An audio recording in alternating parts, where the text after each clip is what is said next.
Chapter 33. Joe's Journal. New York, November. Dear Marmee and Beth, I'm going to write you a regular volume, for I've got heaps to tell, though I'm not a fine young lady traveling on the continent. When I lost sight of Father's dear old face, I felt a trifle blue, and might have shed a briny drop or two, if an Irish lady with 4 small children, all crying more or less, hadn't diverted my mind. For I amused myself by dropping gingerbread nuts over the seat every time they opened their mouths to roar.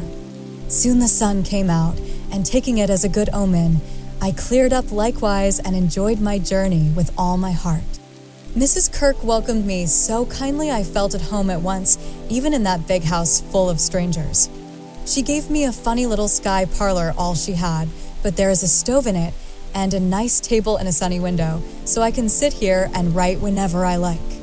A fine view and a church tower opposite atone for the many stairs, and I took a fancy to my den on the spot. The nursery, where I am to teach and sew, is a pleasant room next Mrs. Kirk's private parlor, and the 2 little girls are pretty children, rather spoiled, I fancy, but they took to me after telling them the 7 bad pigs, and I've no doubt I shall make a model governess. I am to have my meals with the children, if I prefer it to the great table, and for the present I do, for I am bashful, though no one will believe it. Now, my dear, make yourself at home, said Mrs. K. In her motherly way, I'm on the drive from morning to night, as you may suppose with such a family, but a great anxiety will be off my mind if I know the children are safe with you. My rooms are always open to you, and your own shall be as comfortable as I can make it. There are some pleasant people in the house, if you feel sociable, and your evenings are always free. Come to me if anything goes wrong, and be as happy as you can. There's the tea bell. I must run and change my cap. And off she bustled, leaving me to settle myself in my new nest. As I went downstairs soon after, I saw something I liked. The flights are very long in this tall house, and as I stood waiting at the head of the 3rd one for a little servant girl to lumber up, I saw a gentleman come along behind her, take the heavy hod of coal out of her hand, carry it all the way up, put it down at a door nearby, and walk away, saying with a kind nod and a foreign accent, "It goes better so." The little back is too young to have such heaviness. Wasn't it good of him? I like such things, for as Father says, trifles show character. When I mentioned it to Mrs. K, that evening she laughed and said, "That must have been Professor Bhaer. He's always doing things of that sort." Mrs. K told me he was from Berlin, very learned and good, but poor as a church mouse, and gives lessons to support himself and 2 little orphan nephews whom he is educating here, according to the wishes of his sister, who married an American. Not a very romantic story, but it interested me, and I was glad to hear that Mrs. K lends him her parlor for some of his scholars. There is a glass door between it and the nursery, and I mean to peep at him, and then I'll tell you how he looks. He's almost 40, so it's no harm, Marmee. After tea and a go-to-bed romp with the little girls, I attacked the big work basket and had a quiet evening chatting with my new friend. I shall keep a journal letter and send it once a week, so good night and more tomorrow. Tuesday Eve. Had a lively time in my seminary this morning, for the children acted like Sancho, and at one time I really thought I should shake them all round. Some good angel inspired me to try gymnastics, and I kept it up till they were glad to sit down and keep still. After luncheon, the girl took them out for a walk, and I went to my needlework like little Mabel with a willing mind. I was thanking my stars that I'd learned to make nice buttonholes when the parlor door opened and shut, and someone began to hum, "Kennst du das Land," like a big bumblebee. It was dreadfully improper, I know, but I couldn't resist the temptation, and lifting one end of the curtain before the glass door, I peeped in. Professor Bhaer was there, and while he arranged his books, I took a good look at him. A regular German, rather stout, with brown hair tumbled all over his head, a bushy beard, good nose, the kindest eyes I ever saw, and a splendid big voice that does one's ears good, after our sharp or slipshod American gabble. His clothes were rusty, his hands were large, and he hadn't a really handsome feature in his face, except his beautiful teeth. Yet I liked him, for he had a fine head, his linen was very nice, and he looked like a gentleman, though 2 buttons were off his coat and there was a patch on one shoe. He looked sober in spite of his humming, till he went to the window to turn the hyacinth bulbs toward the sun and stroke the cat, who received him like an old friend. Then he smiled, and when a tap came at the door, called out in a loud, brisk tone, "Herein." I was just going to run when I caught sight of a morsel of a child carrying a big book and stopped to see what was going on. "Me wants me Bhaer," said the mite, slamming down her book and running to meet him. "Thou shalt have thy Bhaer. Come, then, and take a good hug from him, my Tina," said the professor, catching her up with a laugh and holding her so high over his head that she had to stoop her little face to kiss him. Now me muse tuddy my lesson, went on the funny little thing. So he put her up at the table, opened the great dictionary she had brought, and gave her a paper and pencil, and she scribbled away, turning a leaf now and then, and passing her little fat finger down the page, as if finding a word.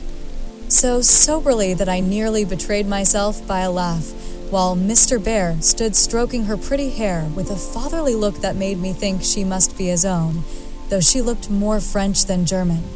Another knock and the appearance of 2 young ladies sent me back to my work, and there I virtuously remained through all the noise and gabbling that went on next door. One of the girls kept laughing affectedly and saying, "Now, Professor," in a coquettish tone, and the other pronounced her German with an accent that must have made it hard for him to keep sober. Both seemed to try his patience sorely, for more than once I heard him say emphatically, "No, no, it is not so. You have not attend to what I say," and once there was a loud rap, as if he struck the table with his book, followed by the despairing exclamation, "Prut, it all goes bad this day." Poor man, I pitied him, and when the girls were gone, took just one more peep to see if he survived it.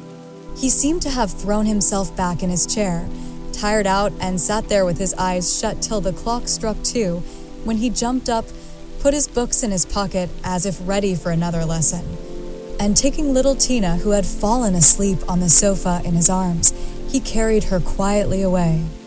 I fancy he has a hard life of it. Mrs. Kirk asked me if I wouldn't go down to the 5 o'clock dinner, and feeling a little bit homesick, I thought I would, just to see what sort of people are under the same roof with me. So I made myself respectable and tried to slip in behind Mrs. Kirk, but as she is short and I'm tall, my efforts at concealment were rather a failure. She gave me a seat by her, and after my face cooled off, I plucked up courage and looked about me. The long table was full, and everyone intent on getting their dinner, the gentlemen especially, who seemed to be eating on time, for they bolted in every sense of the word, vanishing as soon as they were done. There was the usual assortment of young men absorbed in themselves, young couples absorbed in each other, married ladies and their babies, and old gentlemen in politics. I don't think I shall care to have much to do with any of them except one sweet-faced maiden lady who looks as if she had something in her. Cast away at the very bottom of the table was the professor, shouting answers to the questions of a very inquisitive, deaf old gentleman on one side and talking philosophy with a Frenchman on the other. If Amy had been here, she'd have turned her back on him forever because, sad to relate, he had a great appetite and shoveled in his dinner in a manner which would have horrified her ladyship. I didn't mind, for I like to see folks eat with a relish, as Hannah says, and the poor man must have needed a deal of food after teaching idiots all day. As I went upstairs after dinner, 2 of the young men were settling their hats before the hall mirror, and I heard one say low to the other, "Who's the new party? Governess or something of that sort. What the deuce is she at our table for? Friend of the old lady's. Handsome head, but no style. Not a bit of it. Give us a light and come on." I felt angry at first, and then I didn't care, for a governess is as good as a clerk, and I've got sense, if I haven't style, which is more than some people have, judging from the remarks of the elegant beings who clattered away, smoking like bad chimneys. I hate ordinary people. Thursday. Yesterday was a quiet day spent in teaching, sewing, and writing in my little room, which is very cozy, with a light and fire. I picked up a few bits of news and was introduced to the professor. It seems that Tina is the child of the Frenchwoman who does the fine ironing in the laundry here. The little thing has lost her heart to Mr. Bhaer and follows him about the house like a dog whenever he is at home, which delights him, as he is very fond of children, though a bachelor. Kitty and Minnie Kirk likewise regard him with affection and tell all sorts of stories about the plays he invents, the presents he brings, and the splendid tales he tells. The younger men quiz him, it seems, call him Old Fritz, Lager Beer, Ursa Major, and make all manner of jokes on his name. But he enjoys it like a boy, Mrs. Kirk says, and takes it so good-naturedly that they all like him in spite of his foreign ways. The maiden lady is a Miss Norton, rich, cultivated, and kind. She spoke to me at dinner today, for I went at table again. It's such fun to watch people, and asked me to come and see her at her room. She has fine books and pictures, knows interesting persons, and seems friendly, so I shall make myself agreeable, for I do want to get into good society, only it isn't the same sort that Amy likes. I was in our parlor last evening when Mr. Bhaer came in with some newspapers for Mrs. Kirk. She wasn't there, but Minnie, who is a little old woman, introduced me very prettily. This is Mama's friend, Miss March.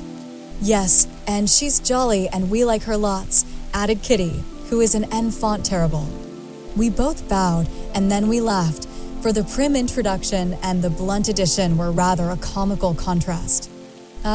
Yes, I hear these naughty ones go to vex you, Miss Marsh. If so again, call at me and I come, he said, with a threatening frown that delighted the little wretches. I promised I would, and he departed, but it seems as if I was doomed to see a good deal of him, for today, as I passed his door on my way out, by accident I knocked against it with my umbrella. It flew open, and there he stood in his dressing gown, with a big blue sock on one hand and a darning needle in the other. He didn't seem at all ashamed of it, for when I explained and hurried on, he waved his hand, sock and all, saying in his loud, cheerful way, "You have a fine day to make your walk. Bon voyage, mademoiselle." I laughed all the way downstairs, but it was a little pathetic, also to think of the poor man having to mend his own clothes. The German gentlemen embroider, I know, but darning hose is another thing and not so pretty. Saturday. Nothing has happened to write about except to call on Miss Norton, who has a room full of pretty things, and who is very charming, for she showed me all her treasures and asked me if I would sometimes go with her to lectures and concerts as her escort, if I enjoyed them. She put it as a favor, but I'm sure Mrs. Kirk has told her about us, and she does it out of kindness to me.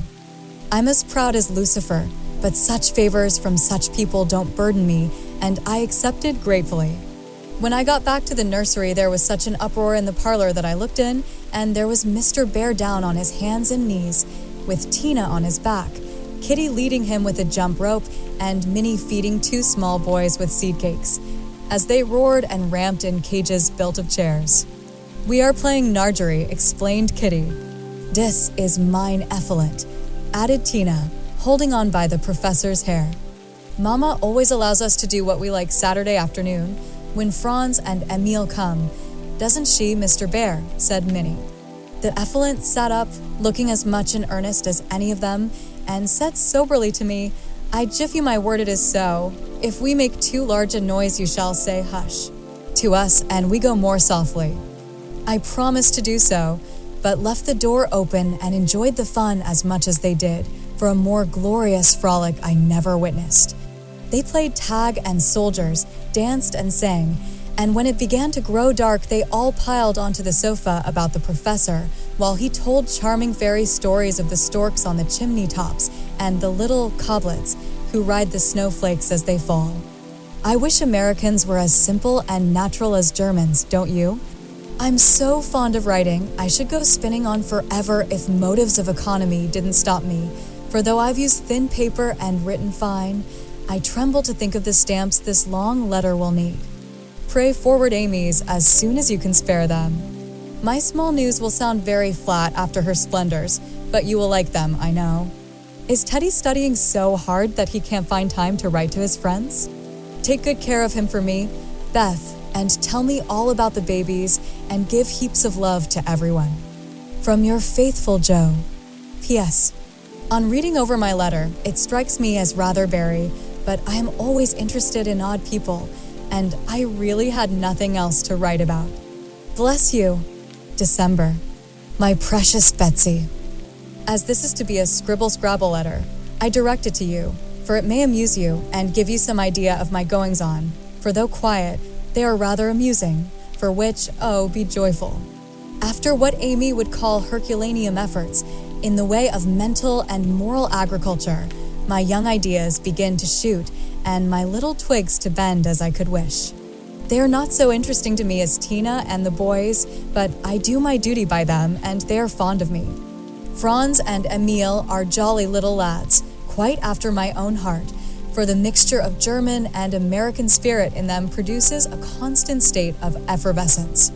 Saturday afternoons are riotous times, whether spent in the house or out, for on pleasant days they all go to walk, like a seminary, with the professor and myself to keep order, and then such fun.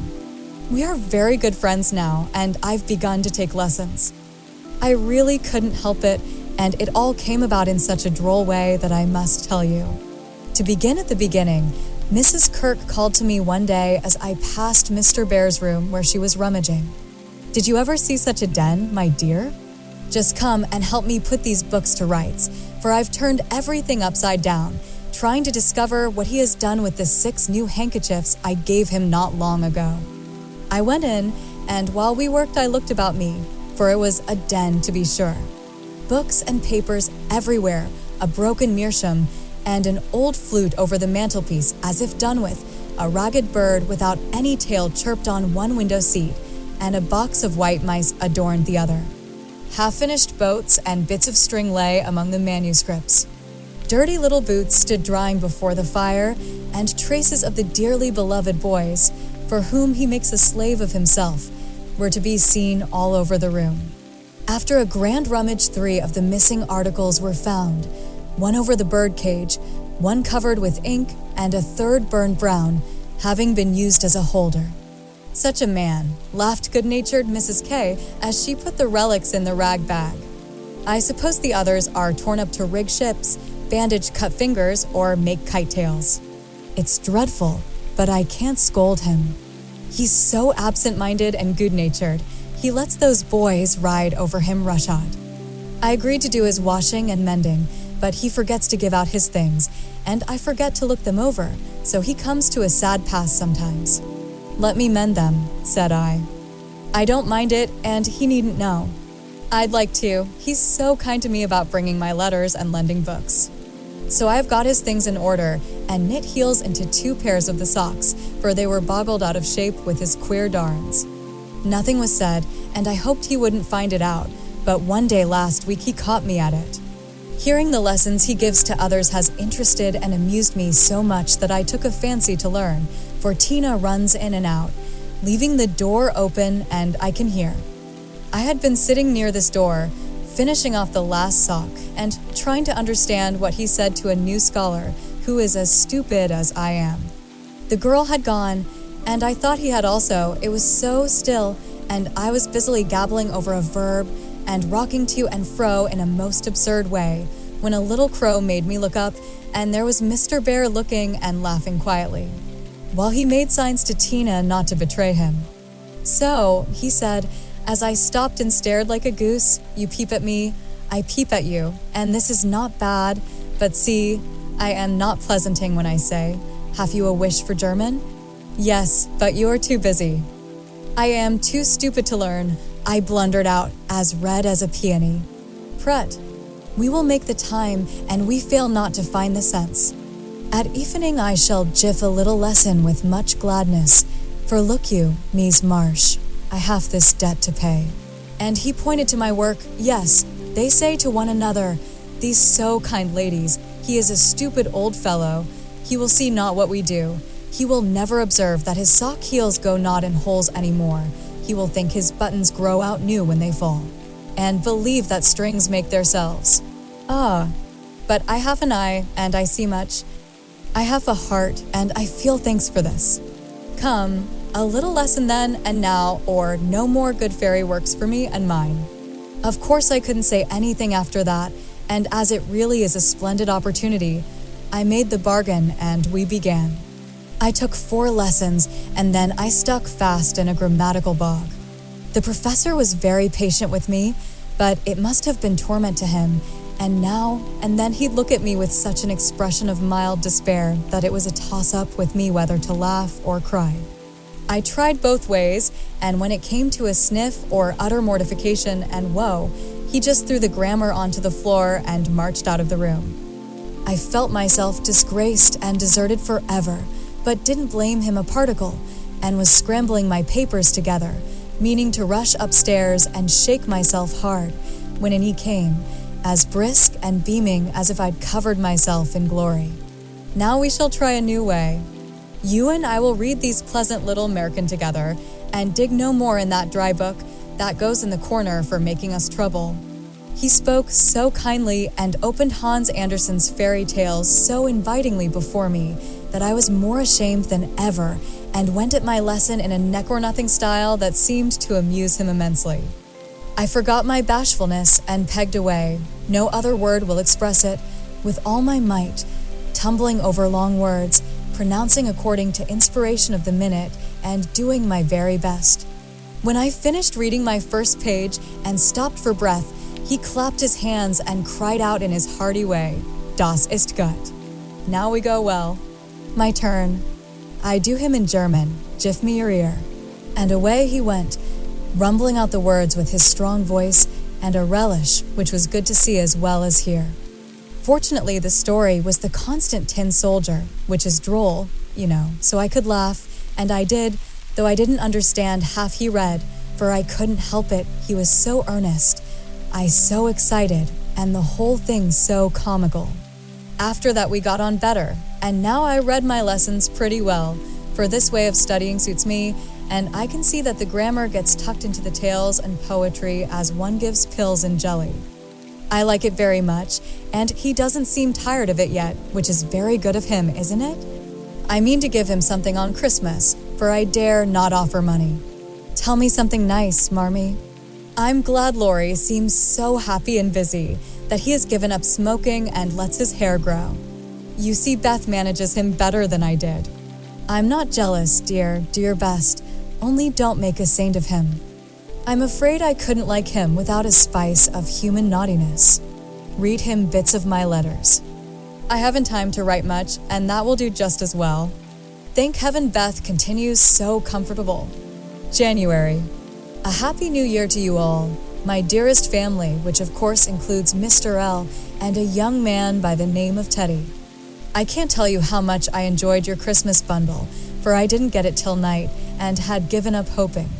Your letter came in the morning, but you said nothing about a parcel, meaning it for a surprise, so I was disappointed, for I'd had a kind of feeling that you wouldn't forget me. I felt a little low in my mind as I sat up in my room after tea, and when the big, muddy, battered-looking bundle was brought to me, I just hugged it and pranced. It was so homey and refreshing that I sat down on the floor and read, and looked and ate and laughed and cried, in my usual absurd way. The things were just what I wanted, and all the better for being made instead of bought. Beth's new ink bib was capital, and Hannah's box of hard gingerbread will be a treasure. I'll be sure and wear the nice flannels you sent, Mommy, and read carefully the books Father has marked. Thank you all, heaps and heaps. Speaking of books reminds me that I'm getting rich in that line, for on New Year's Day, Mr. Bhaer gave me a fine Shakespeare. It is one he values much, and I've often admired it, set up in the place of honor with his German Bible, Plato, Homer, and Milton, so you may imagine how I felt when he brought it down without its cover and showed me my own name in it. From my friend Friedrich Bhaer. You say often you wish a library. Here I jiff you one, for between these lids, he meant covers, is many books in one. Read him well, and he will help you much, for the study of character in this book will help you to read it in the world and paint it with your pen. I thanked him as well as I could and talked now about my library as if I had 100 books. I never knew how much there was in Shakespeare before, but then I never had a Bhaer to explain it to me. Now don't laugh at his horrid name. It isn't pronounced either Bhaer or Beer, as people will say it, but something between the two, as only Germans can give it. I'm glad you both like what I tell you about him, and hope you will know him someday. Mother would admire his warm heart, father his wise head. I admire both, and feel rich in my new friend Friedrich Bhaer. Not having much money or knowing what he'd like, I got several little things and put them about the room where he would find them unexpectedly. They were useful, pretty, or funny. A new standish on his table, a little vase for his flower, he always has one, or a bit of green in a glass to keep him fresh, he says, and a holder for his blower so that he needn't burn up what Amy calls much wires. I made it like those Beth invented, a big butterfly with a fat body and black and yellow wings, worsted feelers and bead eyes. It took his fancy immensely, and he put it on his mantelpiece as an article of virtue, so it was rather a failure after all. Poor as he is, he didn't forget a servant or a child in the house, and not a soul here, from the French laundrywoman to Miss Norton, forgot him. I was so glad of that. They got up a masquerade and had a gay time New Year's Eve. I didn't mean to go down, having no dress. But at the last minute, Mrs. Kirk remembered some old brocades, and Miss Norton lent me lace and feathers.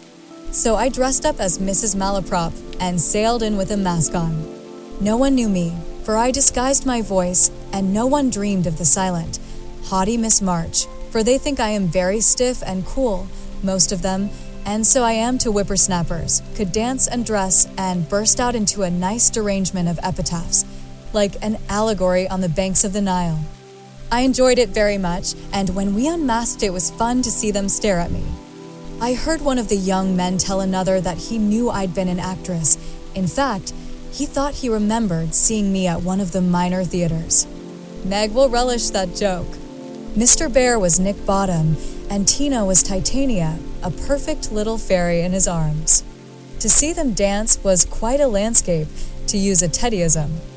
I had a very happy new year, after all, and when I thought it over in my room, I felt as if I was getting on a little in spite of my many failures, for I'm cheerful all the time now, work with a will, and take more interest in other people than I used to, which is satisfactory. Bless you all. Ever your loving. Joe. Chapter 34. Friend. Though very happy in the social atmosphere about her, and very busy with the daily work that earned her bread and made it sweeter for the effort, Jo still found time for literary labors. The purpose which now took possession of her was a natural one to a poor and ambitious girl, but the means she took to gain her end were not the best. She saw that money conferred power, money and power. Therefore, she resolved to have, not to be used for herself alone, but for those whom she loved more than life. The dream of filling home with comforts, giving Beth everything she wanted, from strawberries in winter to an organ in her bedroom, going abroad herself, and always having more than enough so that she might indulge in the luxury of charity, had been for years Jo's most cherished castle in the air. The prize story experience had seemed to open a way which might, after long traveling and much uphill work, lead to this delightful Chateau en Espagne. But the novel disaster quenched her courage for a time, for public opinion is a giant which has frightened stouter-hearted Jacks on bigger beanstalks than hers. Like that immortal hero, she reposed a while after the first attempt, which resulted in a tumble and the least lovely of the giant's treasures, if I remember rightly. But the up again and take another spirit was as strong in Jo as in Jack, so she scrambled up on the shady side this time and got more booty, but nearly left behind her what was far more precious than the money bags. She took to writing sensation stories, for in those dark ages, even all-perfect America read rubbish. She told no one, but concocted a thrilling tale, and boldly carried it herself to Mr. Dashwood, editor of the Weekly Volcano. She had never read Sartor Resartus, but she had a womanly instinct that clothes possess an influence more powerful over many than the worth of character or the magic of manners. So she dressed herself in her best, and, trying to persuade herself that she was neither excited nor nervous, bravely climbed 2 pairs of dark and dirty stairs to find herself in a disorderly room, a cloud of cigar smoke, and the presence of 3 gentlemen, sitting with their heels rather higher than their hats, which articles of dress none of them took the trouble to remove on her appearance. Somewhat daunted by this reception, Jo hesitated on the threshold, murmuring in much embarrassment, "Excuse me, I was looking for the weekly Volcano office. I wish to see Mr. Dashwood." Down went the highest pair of heels, up rose the smokiest gentleman, and carefully cherishing his cigar between his fingers, he advanced with a nod and a countenance expressive of nothing but sleep. Feeling that she must get through the matter somehow, Jo produced her manuscript and, blushing redder and redder with each sentence, blundered out fragments of the little speech carefully prepared for the occasion. "A friend of mine desired me to offer a story, just as an experiment. Would like your opinion. Be glad to write more if this suits." While she blushed and blundered, Mr. Dashwood had taken the manuscript and was turning over the leaves with a pair of rather dirty fingers and casting critical glances up and down the neat pages. Not a first attempt, I take it, observing that the pages were numbered, covered only on one side, and not tied up with a ribbon, sure sign of a novice. "No, sir.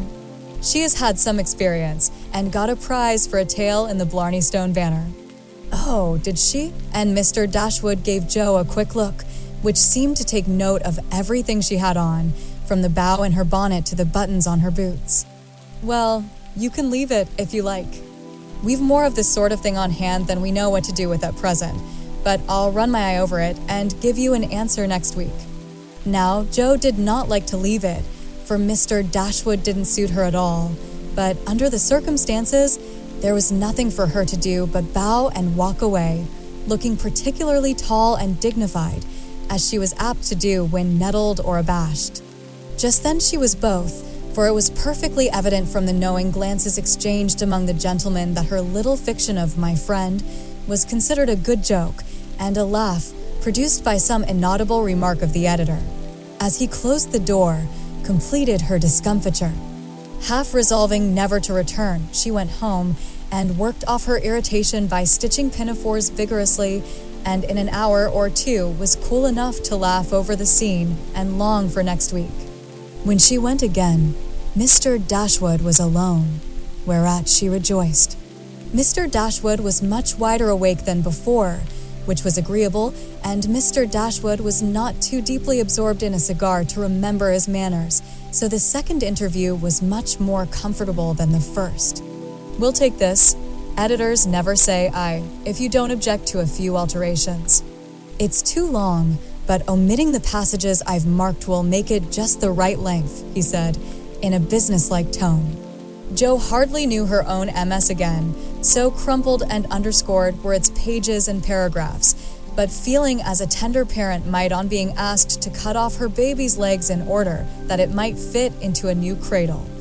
She looked at the marked passages and was surprised to find that all the moral reflections, which she had carefully put in as ballast for much romance, had been stricken out. "But, sir, I thought every story should have some sort of a moral, so I took care to have a few of my sinners repent." Mr. Dashwood's editorial gravity relaxed into a smile, for Jo had forgotten her friend, and spoken as only an author could. "People want to be amused, not preached at, you know. Morals don't sell nowadays." Which was not quite a correct statement, by the way. "You think it would do with these alterations, then?" "Yes, it's a new plot, and pretty well worked up, language good, and so on," was Mr. Dashwood's affable reply. That is, what compensation?" began Jo, not exactly knowing how to express herself. "Oh, yes, well, we give from 25 to 30 for things of the sort." "Pay when it comes out," returned Mr. Dashwood, as if that point had escaped him. Such trifles do escape the editorial mind, it is said. "Very well, "You can have it," said Joe, handing back the story with a satisfied air, for after the dollar-a-column work, even 25 seemed good pay. "Shall I tell my friend you will take another if she has one better than this?" asked Joe, unconscious of her little slip of the tongue and emboldened by her success. "Well, we'll look at it. Can't promise to take it. Tell her to make it short and spicy and never mind the moral. What name would your friend like to put on it?" in a careless tone. "None at all. If you please, she doesn't wish her name to appear and has no nom de plume," said Joe, blushing in spite of herself. "Just as she likes, of course. The tale will be out next week. Will you call for the money, or shall I send it?" asked Mr. Dashwood, who felt a natural desire to know who his new contributor might be. "I'll call. Good morning, sir." As she departed, Mr. Dashwood put up his feet with the graceful remark, "Poor and proud, as usual, but she'll do." Following Mr. Dashwood's directions and making Mrs. Northberry her model, Joe rashly took a plunge into the frothy sea of sensational literature, but thanks to the life preserver thrown her by a friend, she came up again not much the worse for her ducking. Like most young scribblers, she went abroad for her characters and scenery, and banditti, counts, gypsies, nuns, and duchesses appeared upon her stage and played their parts with as much accuracy and spirit as could be expected. Her readers were not particular about such trifles as grammar, punctuation, and probability, and Mr. Dashwood graciously permitted her to fill his columns at the lowest prices, not thinking it necessary to tell her that the real cause of his hospitality was the fact that one of his hacks, on being offered higher wages, had basely left him in the lurch. She soon became interested in her work, for her emaciated purse grew stout, and the little hoard she was making to take Beth to the mountains next summer grew slowly but surely as the weeks passed. One thing disturbed her satisfaction, and that was that she did not tell them at home. She had a feeling that father and mother would not approve and preferred to have her own way first and beg pardon afterward. It was easy to keep her secret, for no name appeared with her stories. Mr. Dashwood had of course found it out very soon, but promised to be dumb, and for a wonder kept his word. She thought it would do her no harm, for she sincerely meant to write nothing of which she would be ashamed, and quieted all pricks of conscience by anticipations of the happy minute when she should show her earnings and laugh over her well-kept secret. But Mr. Dashwood rejected any but thrilling tales, and as thrills could not be produced except by harrowing up the souls of the readers, history and romance, land and sea, science and art, police records and lunatic asylums, had to be ransacked for the purpose.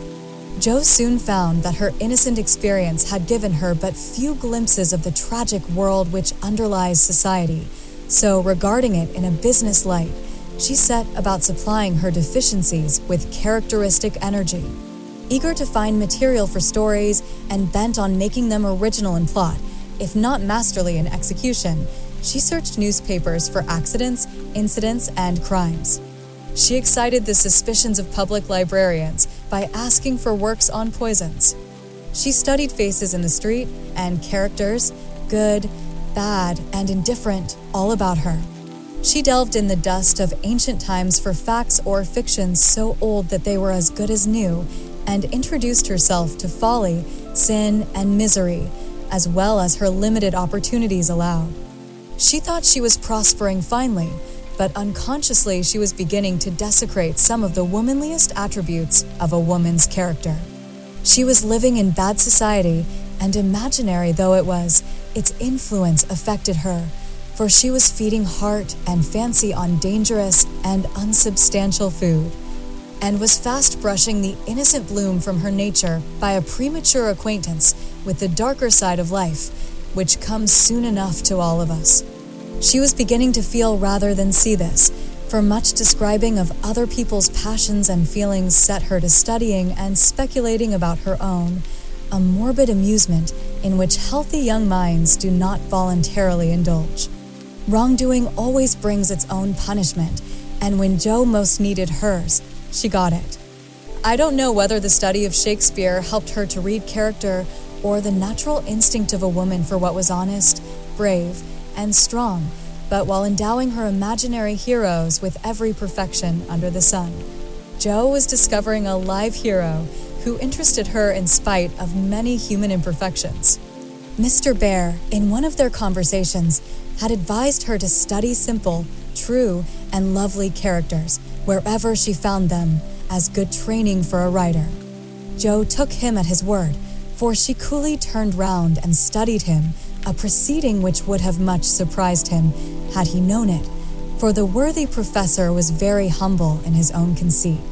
Why everybody liked him was what puzzled Jo at first. He was neither rich nor great, young nor handsome, in no respect what is called fascinating, imposing, or brilliant, and yet he was as attractive as a genial fire, and people seemed to gather about him as naturally as about a warm hearth.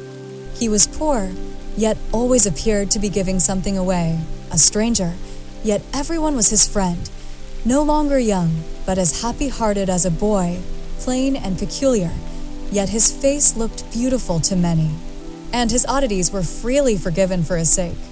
Jo often watched him, trying to discover the charm, and at last decided that it was benevolence which worked the miracle.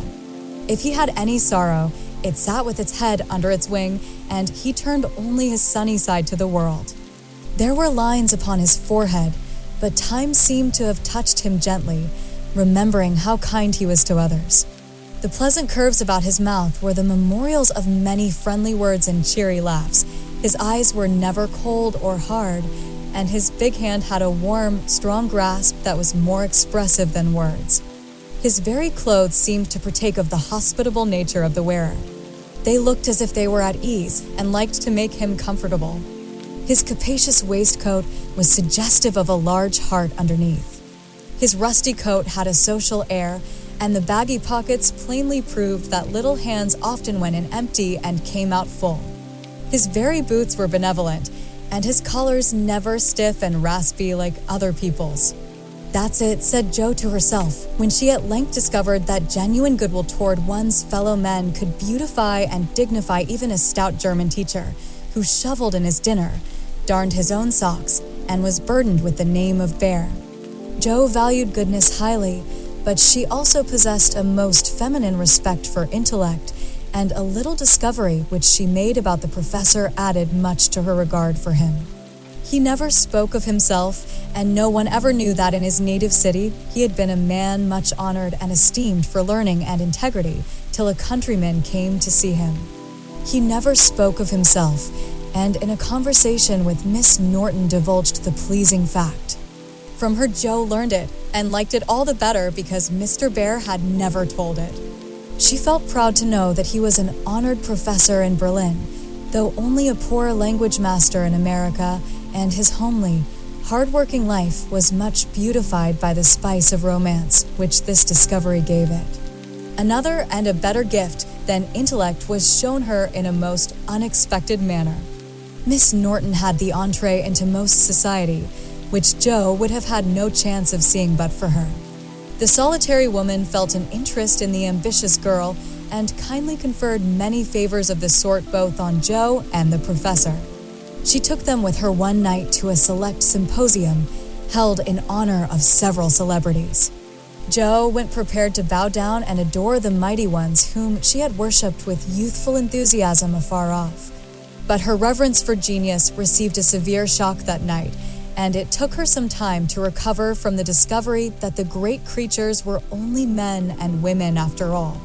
Imagine her dismay on stealing a glance of timid admiration at the poet whose lines suggested an ethereal being fed on spirit, fire, and dew, to behold him devouring his supper with an ardor which flushed his intellectual countenance. Turning as from a fallen idol, she made other discoveries which rapidly dispelled her romantic illusions. The great novelist vibrated between two decanters with the regularity of a pendulum. The famous divine flirted openly with one of the Madame de Staëls of the age, who looked daggers at another Corinne, who was amiably satirizing her. After outmaneuvering her in efforts to absorb the profound philosopher, who imbibed tea Johnsonianly and appeared to slumber, the loquacity of the lady rendering speech impossible. The scientific celebrities, forgetting their mollusks and glacial periods, gossiped about art, while devoting themselves to oysters and ices with characteristic energy. The young musician, who was charming the city like a second Orpheus, talked horses. And the specimen of the British nobility present happened to be the most ordinary man of the party. Before the evening was half over, Jo felt so completely disillusioned that she sat down in a corner to recover herself. Mr. Bhaer soon joined her, looking rather out of his element, and presently several of the philosophers, each mounted on his hobby, came ambling up to hold an intellectual tournament in the recess. The conversations were miles beyond Jo's comprehension, but she enjoyed it, though Kant and Hegel were unknown gods, the subjective and objective unintelligible terms, and the only thing evolved from her inner consciousness was a bad headache after it was all over. It dawned upon her gradually that the world was being picked to pieces and put together on new and, according to the talkers, on infinitely better principles than before, that religion was in a fair way to be reasoned into nothingness, and intellect was to be the only God. Jo knew nothing about philosophy or metaphysics of any sort, but a curious excitement, half pleasurable, half painful, came over her as she listened with a sense of being turned adrift into time and space, like a young balloon out on a holiday. She looked round to see how the professor liked it, and found him looking at her with the grimmest expression she had ever seen him wear. He shook his head and beckoned her to come away, but she was fascinated just then by the freedom of speculative philosophy, and kept her seat, trying to find out what the wise gentleman intended to rely upon after they had annihilated all the old beliefs. Now, Mr. Bhaer was a diffident man and slow to offer his own opinions, not because they were unsettled, but too sincere and earnest to be lightly spoken.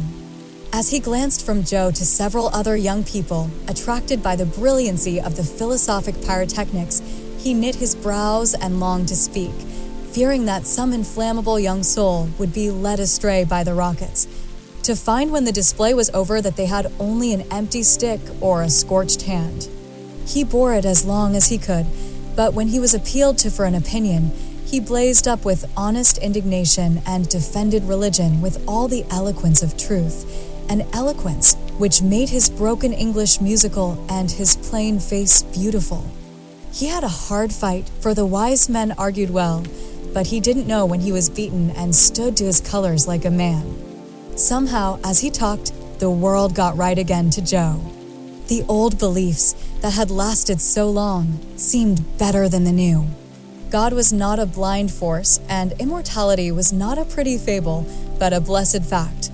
She felt as if she had solid ground under her feet again, and when Mr. Bhaer paused, out-talked but not one whit convinced, Jo wanted to clap her hands and thank him.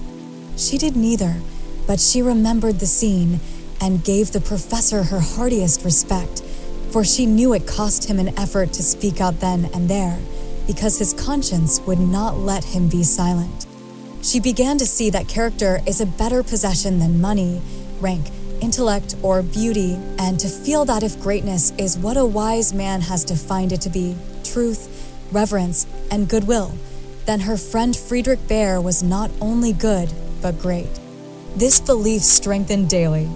She valued his esteem, she coveted his respect, she wanted to be worthy of his friendship, and just when the wish was sincerest, she came near to losing everything. It all grew out of a cocked hat, for one evening the professor came in to give Jo her lesson with a paper soldier cap on his head, which Tina had put there, and he had forgotten to take off. It's evident he doesn't look in his glass before coming down, thought Jo, with a smile, as he said "Gut evening" and sat soberly down, quite unconscious of the ludicrous contrast between his subject and his headgear. For he was going to read her the death of Wallenstein. She said nothing at first, for she liked to hear him laugh out his big, hearty laugh when anything funny happened, so she left him to discover it for himself and presently forgot all about it. For to hear a German red schiller is rather an absorbing occupation. After the reading came the lesson, which was a lively one, for Jo was in a gay mood that night, and the cocked hat kept her eyes dancing with merriment. The professor didn't know what to make of her and stopped at last to ask with an air of mild surprise that was irresistible. "Miss Marsh, for what do you laugh in your master's face? Have you no respect for me that you go on so bad?" "How can I be respectful, sir, when you forget to take your hat off?" said Jo. Lifting his hand to his head, the absent-minded professor gravely felt and removed the little cocked hat, looked at it a minute, and then threw back his head and laughed like a merry bass viol. "Ah, I see him now. It is that Imtina who makes me a fool with my cap. Well, it is nothing, but see you, if this lesson goes not well, you too shall wear him." But the lesson did not go at all for a few minutes because Mr. Bhaer caught sight of a picture on the hat and, unfolding it, said with great disgust, "I wish these papers did not come in the house. They are not for children to see, nor young people to read. It is not well, and I have no patience with those who make this harm." Jo glanced at the sheet and saw a pleasing illustration composed of a lunatic, a corpse, a villain, and a viper. She did not like it, but the impulse that made her turn it over was not one of displeasure but fear, because for a minute she fancied the paper was the volcano. It was not, however, and her panic subsided as she remembered that even if it had been and one of her own tales in it, there would have been no name to betray her. She had betrayed herself, however, by a look and a blush, for though an absent man, the professor saw a good deal more than people fancied. He knew that Jo wrote and had met her down among the newspaper offices more than once, but as she never spoke of it, he asked no questions in spite of a strong desire to see her work. Now it occurred to him that she was doing what she was ashamed to own, and it troubled him. He did not say to himself, "It is none of my business. I've no right to say anything," as many people would have done. He only remembered that she was young and poor, a girl far away from mother's love and father's care, and he was moved to help her with an impulse as quick and natural as that which would prompt him to put out his hand to save a baby from a puddle.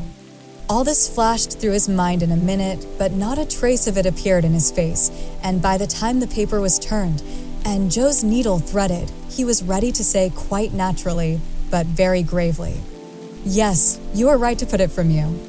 I do not think that good young girls should see such things. They are made pleasant to some, but I would more rather give my boys gunpowder to play with than this bad trash. All may not be bad, only silly, you know, and if there is a demand for it, I don't see any harm in supplying it. Many very respectable people make an honest living out of what are called sensation stories," said Jo, scratching gathers so energetically that a row of little slits followed her pen. "There is a demand for whiskey, but I think you and I do not care to sell it. If the respectable people knew what harm they did, they would not feel that the living was honest. They have no right to put poison in the sugar plum and let the small ones eat it. No, they should think a little and sweep mud in the street before they do this thing." Mr. Bhaer spoke warmly and walked to the fire, crumpling the paper in his hands.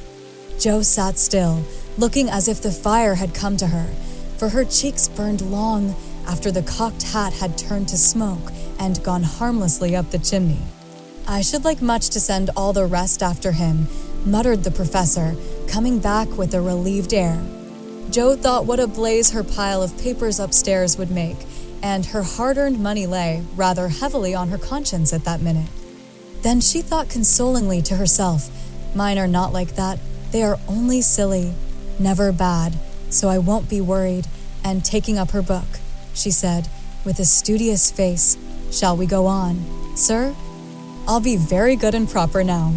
"I shall hope so," was all he said, but he meant more than she imagined, and the grave, kind look he gave her made her feel as if the words "weekly volcano" were printed in large type on her forehead. As soon as she went to her room, she got out her papers and carefully reread every one of her stories. Being a little short-sighted, Mr. Bhaer sometimes used eyeglasses, and Jo had tried them once, smiling to see how they magnified the fine print of her book. Now she seemed to have on the professor's mental or moral spectacles also, for the faults of these poor stories glared at her dreadfully and filled her with dismay. They are trash and will soon be worse trash if I go on, for each is more sensational than the last. I've gone blindly on, hurting myself and other people for the sake of money. I know it's so, for I can't read this stuff in sober earnest without being horribly ashamed of it, and what should I do if they were seen at home or Mr. Bhaer got hold of them? Jo turned hot at the Bhaer idea and stuffed the whole bundle into her stove, nearly setting the chimney afire with the blaze. Yes, that's the best place for such inflammable nonsense. I'd better burn the house down, I suppose, than let other people blow themselves up with my gunpowder, she thought as she watched the demon of the Jura whisk away, a little black cinder with fiery eyes. But when nothing remained of all her 3 months' work except a heap of ashes and the money in her lap, Jo looked sober as she sat on the floor, wondering what she ought to do about her wages. I think I haven't done much harm yet, and may keep this to pay for my time, she said, after a long meditation, adding impatiently, I almost wish I hadn't any conscience. It's so inconvenient. If I didn't care about doing right, and didn't feel uncomfortable when doing wrong, I should get on capitally. I can't help wishing sometimes that mother and father hadn't been so particular about such things. Jo, instead of wishing that, thank God that father and mother were particular, and pity from your heart those who have no such guardians to hedge them round with principles which may seem like prison walls to impatient youth, but which will prove sure foundations to build character upon in womanhood. Jo wrote no more sensational stories, deciding that the money did not pay for her share of the sensation, but going to the other extreme. As is the way with people of her stamp, she took a course of Mrs. Sherwood, Miss Edgeworth, and Hannah More, and then produced a tale which might have been more properly called an essay or a sermon, so intensely moral was it. She had her doubts about it from the beginning, for her lively fancy and girlish romance felt as ill at ease in the new style as she would have done masquerading in the stiff and cumbrous costume of the last century. She sent this didactic gem to several markets, but it found no purchaser, and she was inclined to agree with Mr. Dashwood that morals didn't sell. Then she tried a child's story, which she could easily have disposed of if she had not been mercenary enough to demand filthy lucre for it. The only person who offered enough to make it worth her while to try juvenile literature was a worthy gentleman who felt it his mission to convert all the world to his particular belief. But much as she liked to write for children, Jo could not consent to depict all her naughty boys as being eaten by bears or tossed by mad bulls, because they did not go to a particular Sabbath school, nor all the good infants who did go as rewarded by every kind of bliss, from gilded gingerbread to escorts of angels, when they departed this life with psalms or sermons on their lisping tongues. So nothing came of these trials, and Jo corked up her inkstand, and said in a fit of very wholesome humility, I don't know anything. I'll wait until I do before I try again, and meantime, sweep mud in the street. If I can't do better, that's honest, at least. Which decision proved that her second tumble down the beanstalk had done her some good. While these internal revolutions were going on, her external life had been as busy and uneventful as usual, and if she sometimes looked serious or a little sad, no one observed it but Professor Bhaer. He did it so quietly that Jo never knew he was watching to see if she would accept and profit by his reproof, but she stood the test, and he was satisfied, for though no words passed between them, he knew that she had given up writing. Not only did he guess it by the fact that the second finger of her right hand was no longer inky, but she spent her evenings downstairs now, was met no more among newspaper offices, and studied with a dogged patience, which assured him that she was bent on occupying her mind with something useful, if not pleasant. He helped her in many ways, proving himself a true friend, and Jo was happy, for while her pen lay idle, she was learning other lessons besides German, and laying a foundation for the sensation story of her own life. It was a pleasant winter and a long one, for she did not leave Mrs. Kirk till June. Everyone seemed sorry when the time came. The children were inconsolable, and Mr. Bhaer's hair stuck straight up all over his head, for he always rumpled it wildly when disturbed in mind. Going home? You are happy that you have a home to go in, he said, when she told him, and sat silently pulling his beard in the corner, while she held a little levee on that last evening. She was going early, so she bade them all goodbye overnight, and when his turn came, she said warmly, "Now, sir, you won't forget to come and see us, if you ever travel our way, will you?" "I'll never forgive you if you do, for I want them all to know my friend." "Do you?" "Shall I come?" he asked, looking down at her with an eager expression which she did not see. "Yes, come next month. Laurie graduates then, and you'd enjoy commencement as something new." "That is your best friend, of whom you speak?" he said in an altered tone. "Yes, my boy Teddy. I'm very proud of him and should like you to see him." Jo looked up then, quite unconscious of anything but her own pleasure in the prospect of showing them to one another. Something in Mr. Bhaer's face suddenly recalled the fact that she might find Laurie more than a best friend, and simply because she particularly wished not to look as if anything was the matter, she involuntarily began to blush, and the more she tried not to, the redder she grew. If it had not been for Tina on her knee, she didn't know what would have become of her. Fortunately, the child was moved to hug her, so she managed to hide her face an instant, hoping the professor did not see it. But he did, and his own changed again from that momentary anxiety to its usual expression, as he said cordially, "I fear I shall not make the time for that, but I wish the friend much success, and you all happiness. God bless you." And with that, he shook hands warmly, shouldered Tina, and went away. But after the boys were abed, he sat long before his fire with the tired look on his face and the heimweh, or homesickness, lying heavy at his heart. Once, when he remembered Jo as she sat with the little child in her lap and that new softness in her face, he leaned his head on his hands a minute and then roamed about the room, as if in search of something that he could not find. "It is not for me. I must not hope it now," he said to himself, with a sigh that was almost a groan. Then, as if reproaching himself for the longing that he could not repress, he went and kissed the two tousled heads upon the pillow, took down his seldom-used meerschaum, and opened his Play-Doh. He did his best, and did it manfully, but I don't think he found that a pair of rampant boys, a pipe, or even the divine Play-Doh were very satisfactory substitutes for wife and child at home. Early as it was, he was at the station next morning to see Jo off, and thanks to him, she began her solitary journey with the pleasant memory of a familiar face smiling its farewell, a bunch of violets to keep her company, and best of all, the happy thought, well, the winter's gone, and I've written no books, earned no fortune, but I've made a friend worth having, and I'll try to keep him all my life. Chapter 35.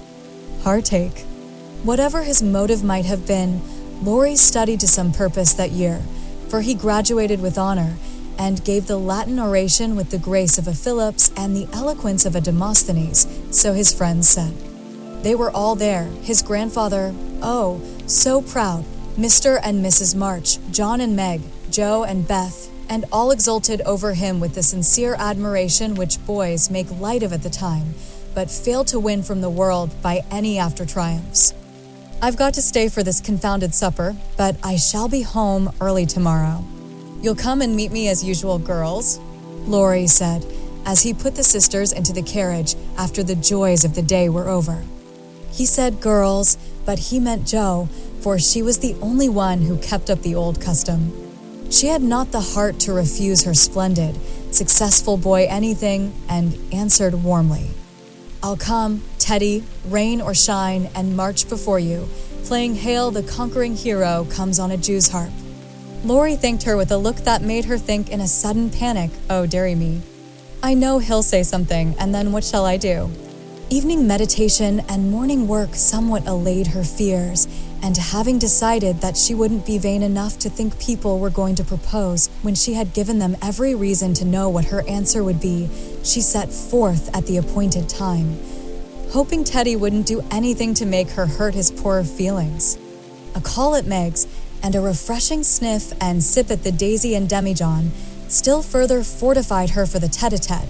But when she saw a stalwart figure looming in the distance, she had a strong desire to turn about and run away. "Where's the juice harp, Joe?" cried Laurie as soon as he was within speaking distance. "I forgot it." And Joe took heart again, for that salutation could not be called lover-like. She always used to take his arm on these occasions. Now she did not, and he made no complaint, which was a bad sign, but talked on rapidly about all sorts of faraway subjects, till they turned from the road into the little path that led homeward through the grove. Then he walked more slowly, suddenly lost his fine flow of language, and now and then a dreadful pause occurred.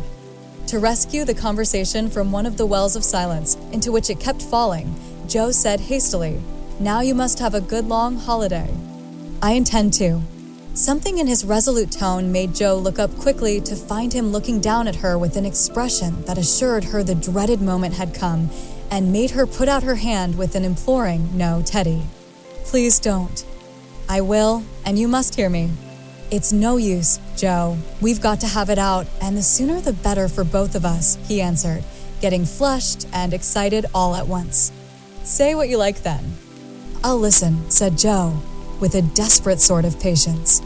Laurie was a young lover, but he was in earnest and meant to have it out if he died in the attempt, so he plunged into the subject with characteristic impetuosity, saying in a voice that would get choky now and then, in spite of manful efforts to keep it steady. "I've loved you ever since I've known you, Joe. Couldn't help it. You've been so good to me. I've tried to show it, but you wouldn't let me.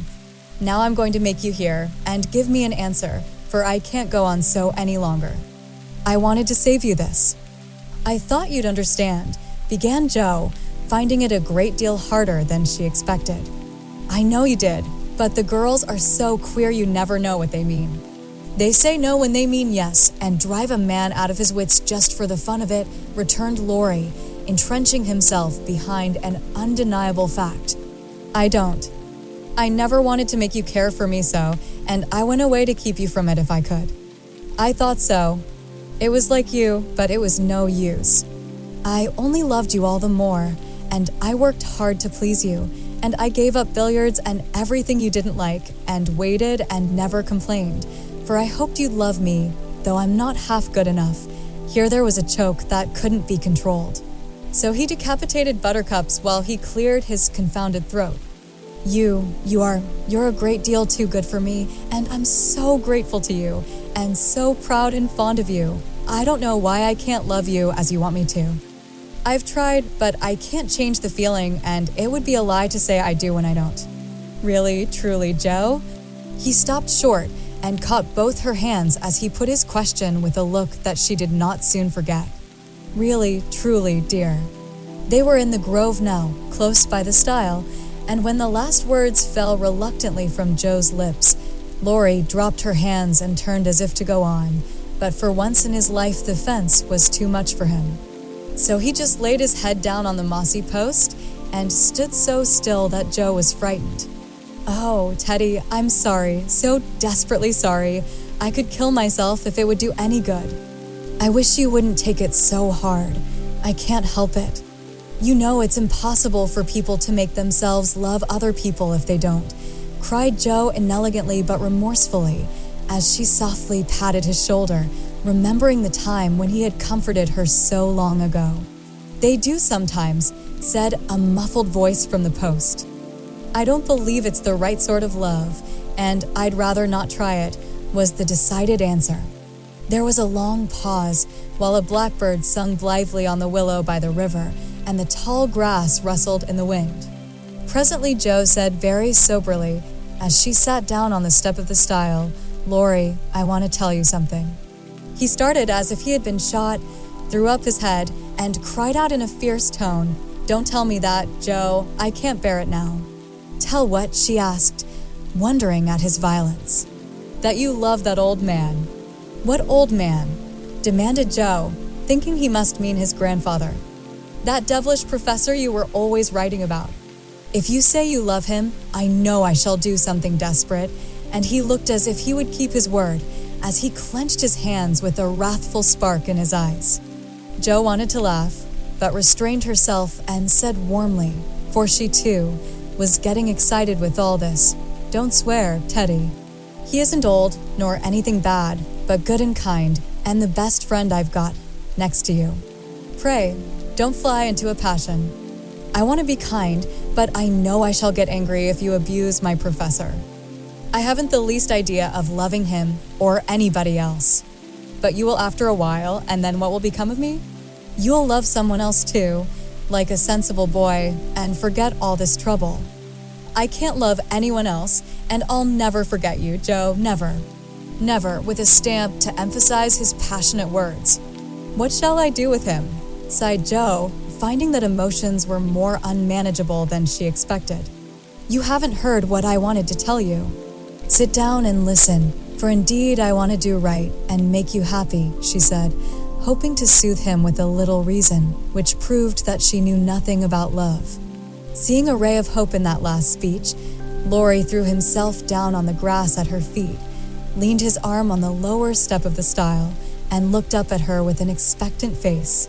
Now that arrangement was not conducive to calm speech or clear thought on Joe's part, for how could she say hard things to her boy while he watched her with eyes full of love and longing, and lashes still wet with the bitter drop or two her hardness of heart had wrung from him?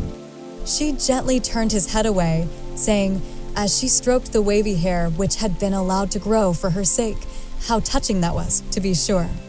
"I agree with Mother that you and I are not suited to each other, because our quick tempers and strong wills would probably make us very miserable if we were so foolish as to—" Joe paused a little over the last word, but Laurie uttered it with a rapturous expression.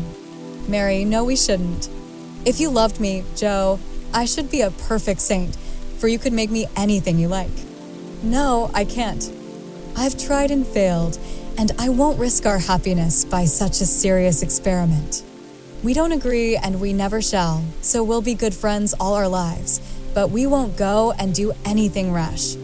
"Yes, we will if we get the chance," muttered Laurie rebelliously. "Now do be reasonable and take a sensible view of the case," implored Joe, almost at her wit's end. "I won't be reasonable. I don't want to take what you call a sensible view. It won't help me, and it only makes it harder. I don't believe you've got any heart. I wish I hadn't." There was a little quiver in Joe's voice, and thinking it a good omen, Laurie turned round, bringing all his persuasive powers to bear as he said, in the wheedlesome tone that had never been so dangerously wheedlesome before, "Don't disappoint us, dear. Everyone expects it. Grandpa has set his heart upon it. Your people like it, and I can't get on without you. Say you will, and let's be happy. Do." Not until months afterward did Joe understand how she had the strength of mind to hold fast to the resolution she had made when she decided that she did not love her boy and never could. It was very hard to do, but she did it knowing that delay was both useless and cruel. "I can't say, yes, truly, so I won't say it at all. You'll see that I'm right by and by, and thank me for it," she began solemnly. "I'll be hanged if I do," and Laurie bounced up off the grass, burning with indignation at the very idea. "Yes, you will," persisted Joe. "You'll get over this after a while, and find some lovely accomplished girl who will adore you and make a fine mistress for your fine house. I shouldn't. I'm homely and awkward and odd and old, and you'd be ashamed of me, and we should quarrel. We can't help it even now, you see, and I shouldn't like elegant society, and you would, and you'd hate my scribbling, and I couldn't get on without it, and we should be unhappy, and wish we hadn't done it, and everything would be horrid. Anything more?" asked Laurie, finding it hard to listen patiently to this prophetic burst. "Nothing more, except that I don't believe I shall ever marry. I'm happy as I am, and love my liberty too well to be in a hurry to give it up for any mortal man." "I know better," broke in Laurie. "You think so now, but there'll come a time when you will care for somebody, and you'll love him tremendously, and live and die for him.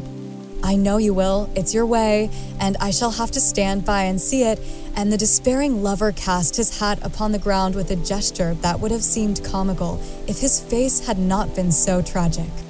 Yes, I will live and die for him if he ever comes and makes me love him in spite of myself. And you must do the best you can, cried Jo, losing patience with poor Teddy. I've done my best, but you won't be reasonable, and it's selfish of you to keep teasing for what I can't give. I shall always be fond of you, very fond indeed, as a friend, but I'll never marry you, and the sooner you believe it, the better for both of us, so now. That speech was like gunpowder. Laurie looked at her a minute as if he did not quite know what to do with himself, then turned sharply away, saying in a desperate sort of tone, "You'll be sorry someday, Jo." "Oh, where are you going?" she cried, for his face frightened her. "To the devil," was the consoling answer. For a minute Jo's heart stood still, as he swung himself down the bank toward the river, but it takes much folly, sin or misery to send a young man to a violent death, and Laurie was not one of the weak sort who are conquered by a single failure. He had no thought of a melodramatic plunge, but some blind instinct led him to fling hat and coat into his boat and row away with all his might, making better time up the river than he had done in any race. Jo drew a long breath and unclasped her hands as she watched the poor fellow trying to outstrip the trouble which he carried in his heart. That will do him good, and he'll come home in such a tender, penitent state of mind that I shan't dare to see him, she said, adding as she went slowly home, feeling as if she had murdered some innocent thing and buried it under the leaves. Now I must go and prepare Mr. Lawrence to be very kind to my poor boy. I wish he'd love Beth, perhaps he may in time, but I begin to think I was mistaken about her. Oh dear, how can girls like to have lovers and refuse them? I think it's dreadful. Being sure that no one could do it so well as herself, she went straight to Mr. Lawrence, told the hard story bravely through, and then broke down, crying so dismally over her own insensibility that the kind old gentleman, though sorely disappointed, did not utter a reproach. He found it difficult to understand how any girl could help loving Laurie and hoped she would change her mind, but he knew even better than Jo that love cannot be forced, so he shook his head sadly and resolved to carry his boy out of harm's way. For young impetuosity's parting words to Jo disturbed him more than he would confess. When Laurie came home, dead tired but quite composed, his grandfather met him as if he knew nothing, and kept up the delusion very successfully for an hour or two. But when they sat together in the twilight, the time they used to enjoy so much, it was hard work for the old man to ramble on as usual, and harder still for the young one to listen to praises of the last year's success, which to him now seemed like love's labor lost. He bore it as long as he could, then went to his piano and began to play. The windows were open, and Jo, walking in the garden with Beth, for once understood music better than her sister, for he played the Sonata Pathétique and played it as he never did before. That's very fine, I dare say, but it's sad enough to make one cry. Give us something gayer, lad, said Mr. Lawrence, whose kind old heart was full of sympathy, which he longed to show but knew not how. Laurie dashed into a livelier strain, played stormily for several minutes, and would have got through bravely if in a momentary lull Mrs. March's voice had not been heard calling, "Jo, dear, come in. I want you." Just what Laurie longed to say, with a different meaning. As he listened, he lost his place. The music ended with a broken chord, and the musician sat silent in the dark. "I can't stand this," muttered the old gentleman.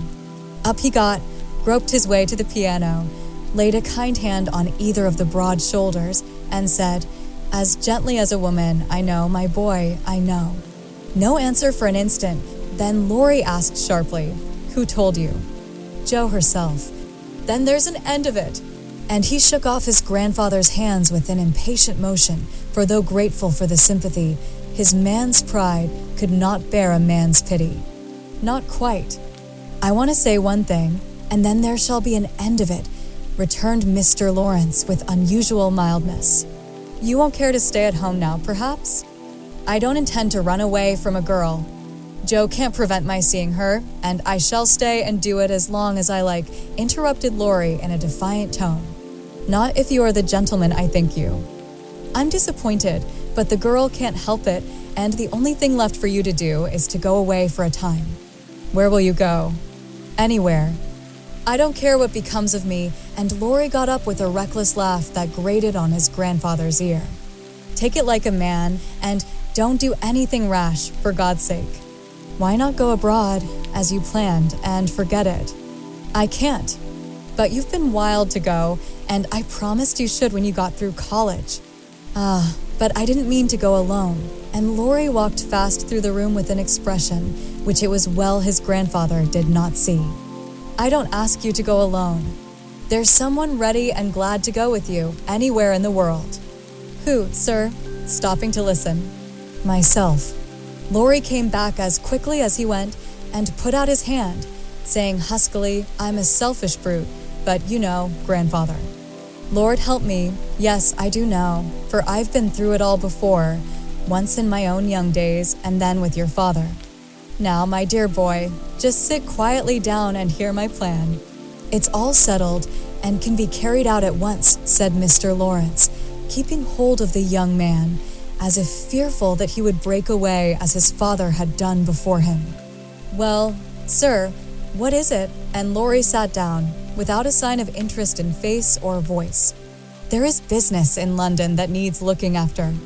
I meant you should attend to it, but I can do it better myself, and things here will get on very well with Brooke to manage them. My partners do almost everything. I'm merely holding on until you take my place and can be off at any time. But you hate traveling, sir.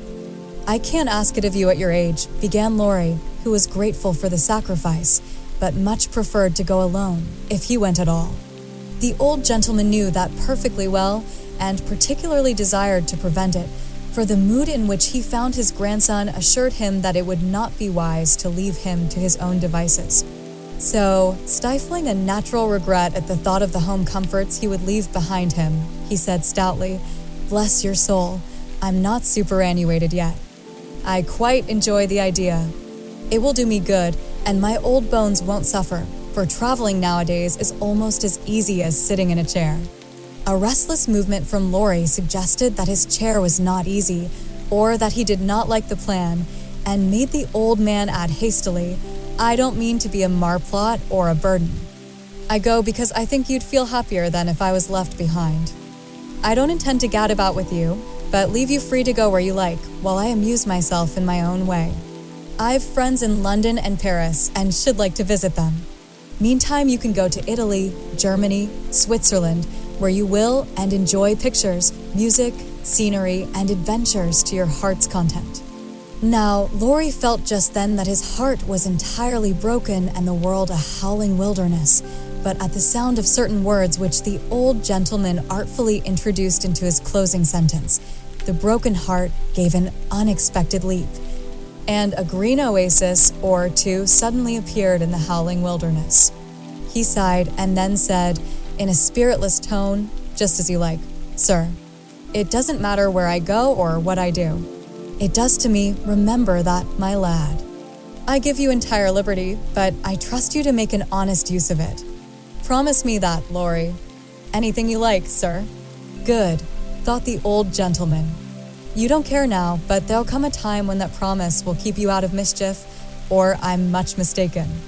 Being an energetic individual, Mr. Lawrence struck while the iron was hot, and before the blighted being recovered spirit enough to rebel, they were off. During the time necessary for preparation, Laurie bore himself as young gentlemen usually do in such cases. He was moody, irritable, and pensive by turns, lost his appetite, neglected his dress, and devoted much time to playing tempestuously on his piano, avoided Jo, but consoled himself by staring at her from his window, with a tragic face that haunted her dreams by night and oppressed her with a heavy sense of guilt by day. Unlike some sufferers, he never spoke of his unrequited passion and would allow no one, not even Mrs. March, to attempt consolation or offer sympathy. On some accounts, this was a relief to his friends, but the weeks before his departure were very uncomfortable, and everyone rejoiced that the poor, dear fellow was going away to forget his trouble and come home happy. Of course, he smiled darkly at their delusion, but passed it by with the sad superiority of one who knew that his fidelity, like his love, was unalterable.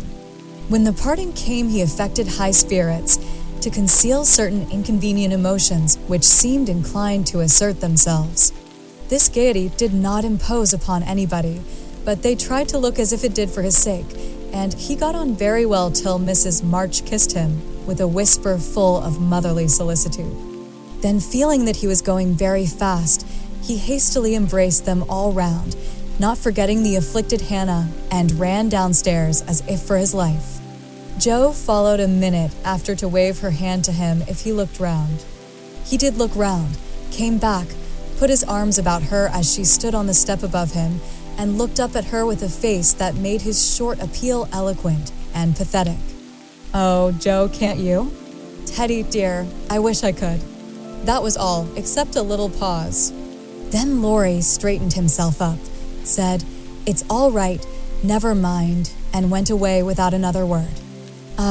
But it wasn't all right, and Jo did mind, for while the curly head lay on her arm a minute after her hard answer, she felt as if she had stabbed her dearest friend, and when he left her without a look behind him, she knew that the boy Laurie never would come again.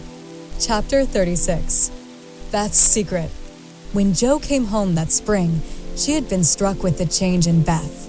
No one spoke of it or seemed aware of it, for it had come too gradually to startle those who saw her daily, but to eyes sharpened by absence, it was very plain, and a heavy weight fell on Jo's heart as she saw her sister's face. It was no paler and but littler thinner than in the autumn, yet there was a strange, transparent look about it, as if the mortal was being slowly refined away, and the immortal shining through the frail flesh with an indescribably pathetic beauty. Jo saw and felt it, but said nothing at the time, and soon the first impression lost much of its power, for Beth seemed happy.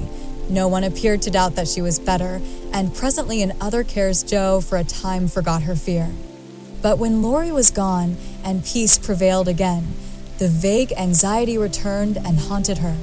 She had confessed her sins and been forgiven, but when she showed her savings and proposed a mountain trip, Beth had thanked her heartily, but begged not to go so far away from home.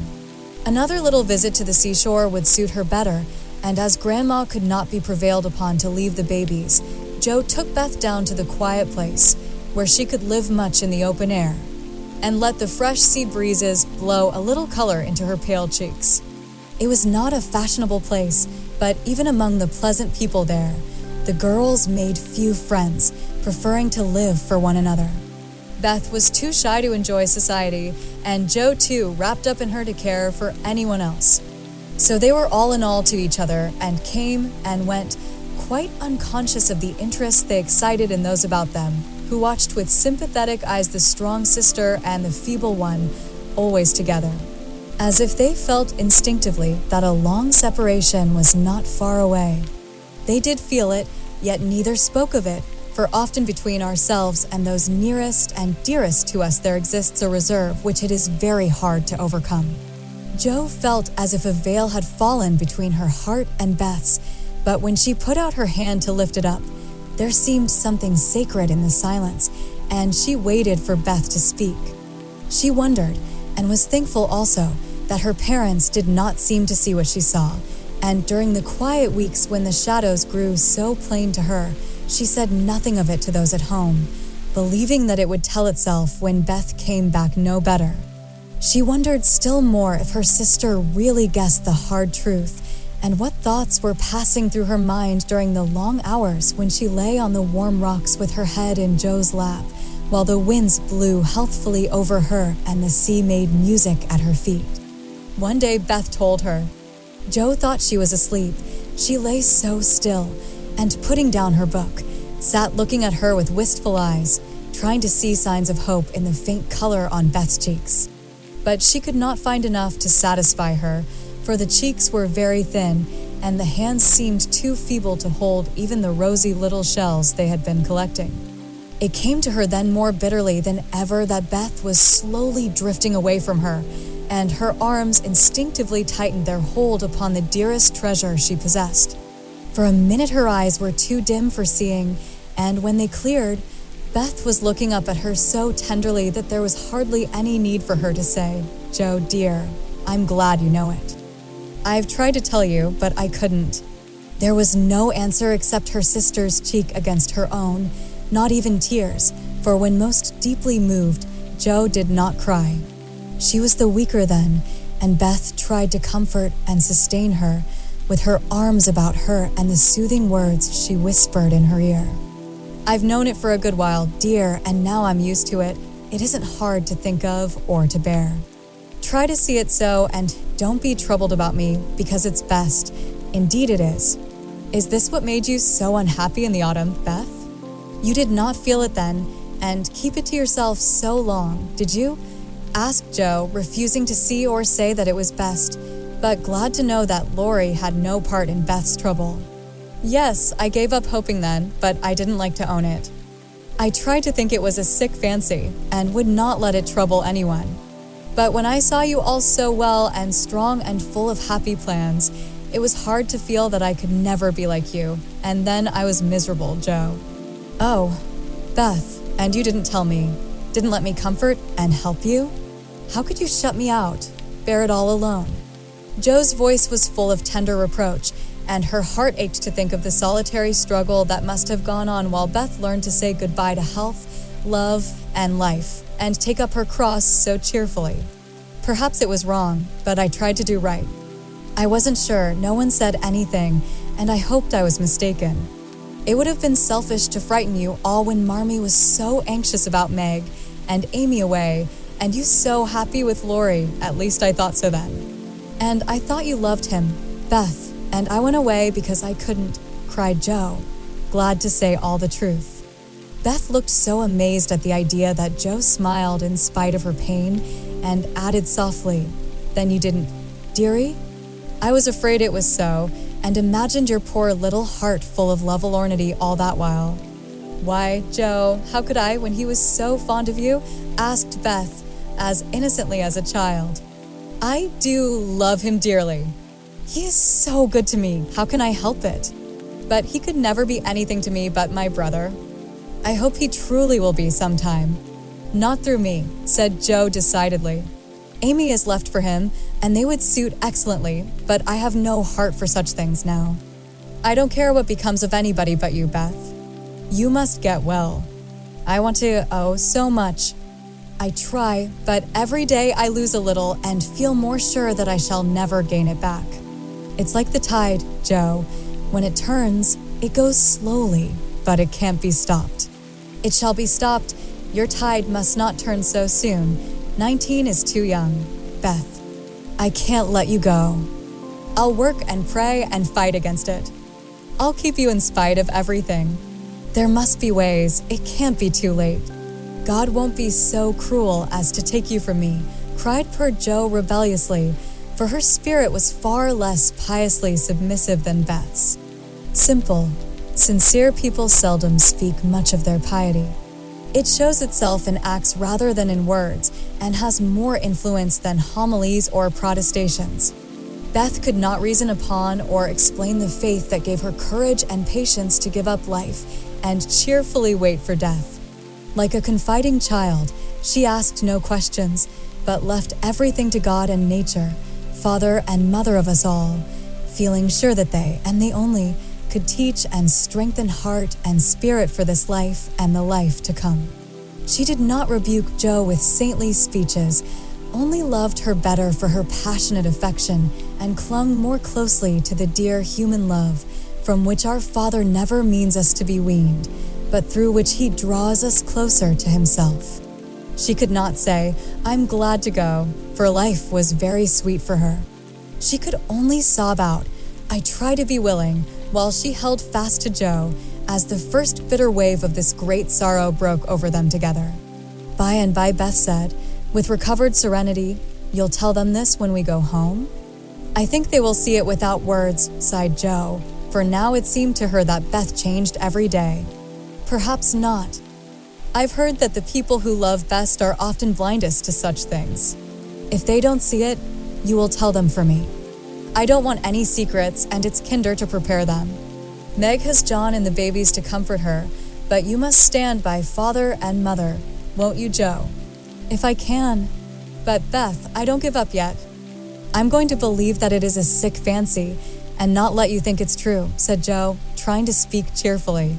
Beth lay a minute thinking and then said in her quiet way, I don't know how to express myself and shouldn't try to anyone but you because I can't speak out except to my Joe.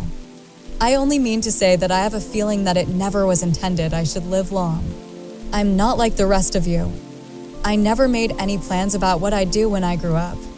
I never thought of being married, as you all did. I couldn't seem to imagine myself anything but stupid little Beth, trotting about at home, of no use anywhere but there. I never wanted to go away, and the hard part now is the leaving you all. I'm not afraid, but it seems as if I should be homesick for you even in heaven. Joe could not speak, and for several minutes there was no sound but the sigh of the wind and the lapping of the tide. A white-winged gull flew by, with the flash of sunshine on its silvery breast. Beth watched it till it vanished, and her eyes were full of sadness.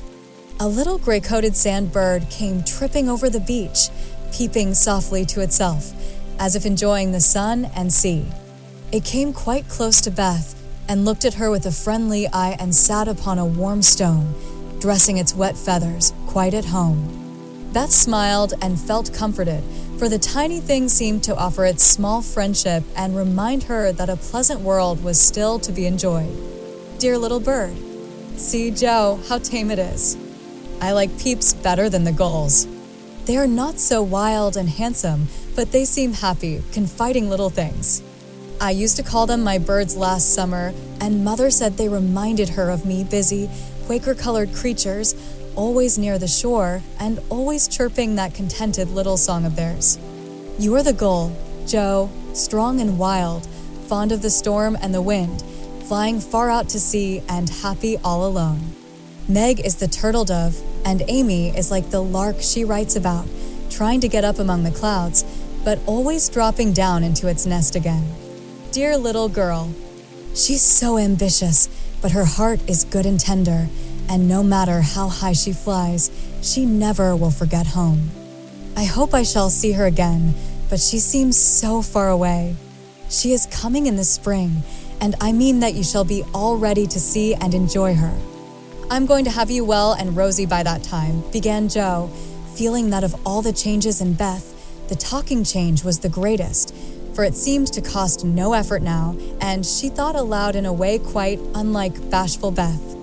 Joe, dear, don't hope anymore. It won't do any good. I'm sure of that. We won't be miserable, but enjoy being together while we wait. We'll have happy times, for I don't suffer much, and I think the tide will go out easily if you help me. Joe leaned down to kiss the tranquil face, and with that silent kiss, she dedicated herself soul and body to Beth. She was right.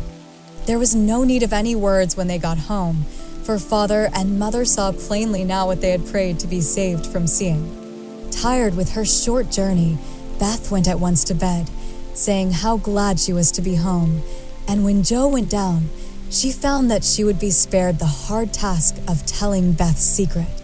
Her father stood leaning his head on the mantelpiece and did not turn as she came in, but her mother stretched out her arms as if for help, and Joe went to comfort her without a word.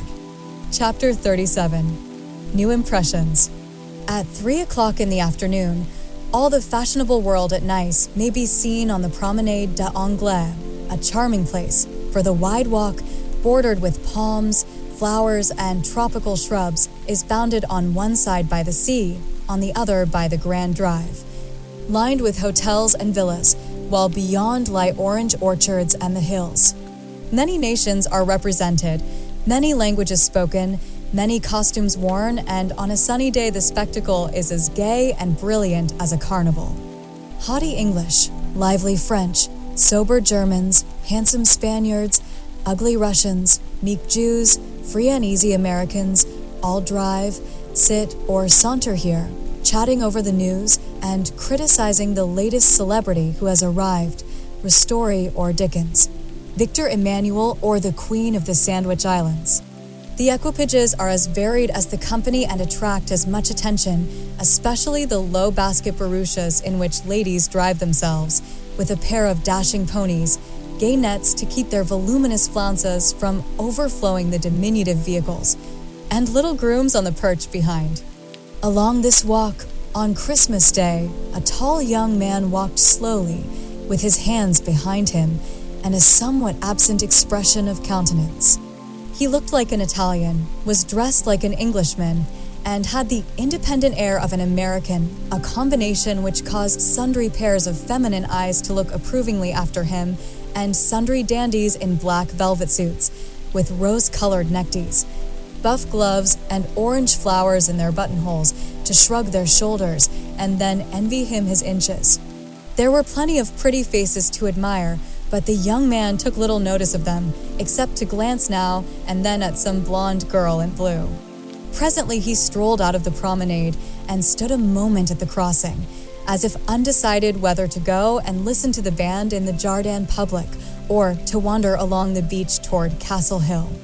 The quick trot of ponies' feet made him look up as one of the little carriages, containing a single young lady, came rapidly down the street.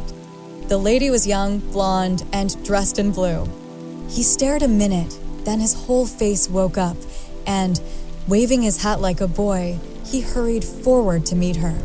"Oh, Laurie, is it really you?" "I thought you'd never come," cried Amy, dropping the reins and holding out both hands, to the great scandalization of a French mamma who hastened her daughter's steps, lest she should be demoralized by beholding the free manners of these mad English. "I was detained by the way, but I promised to spend Christmas with you, and here I am." "How is your grandfather?" "When did you come?" "Where are you staying?" "Very well, last night, at the Chow Vane." "I called at your hotel, but you were out."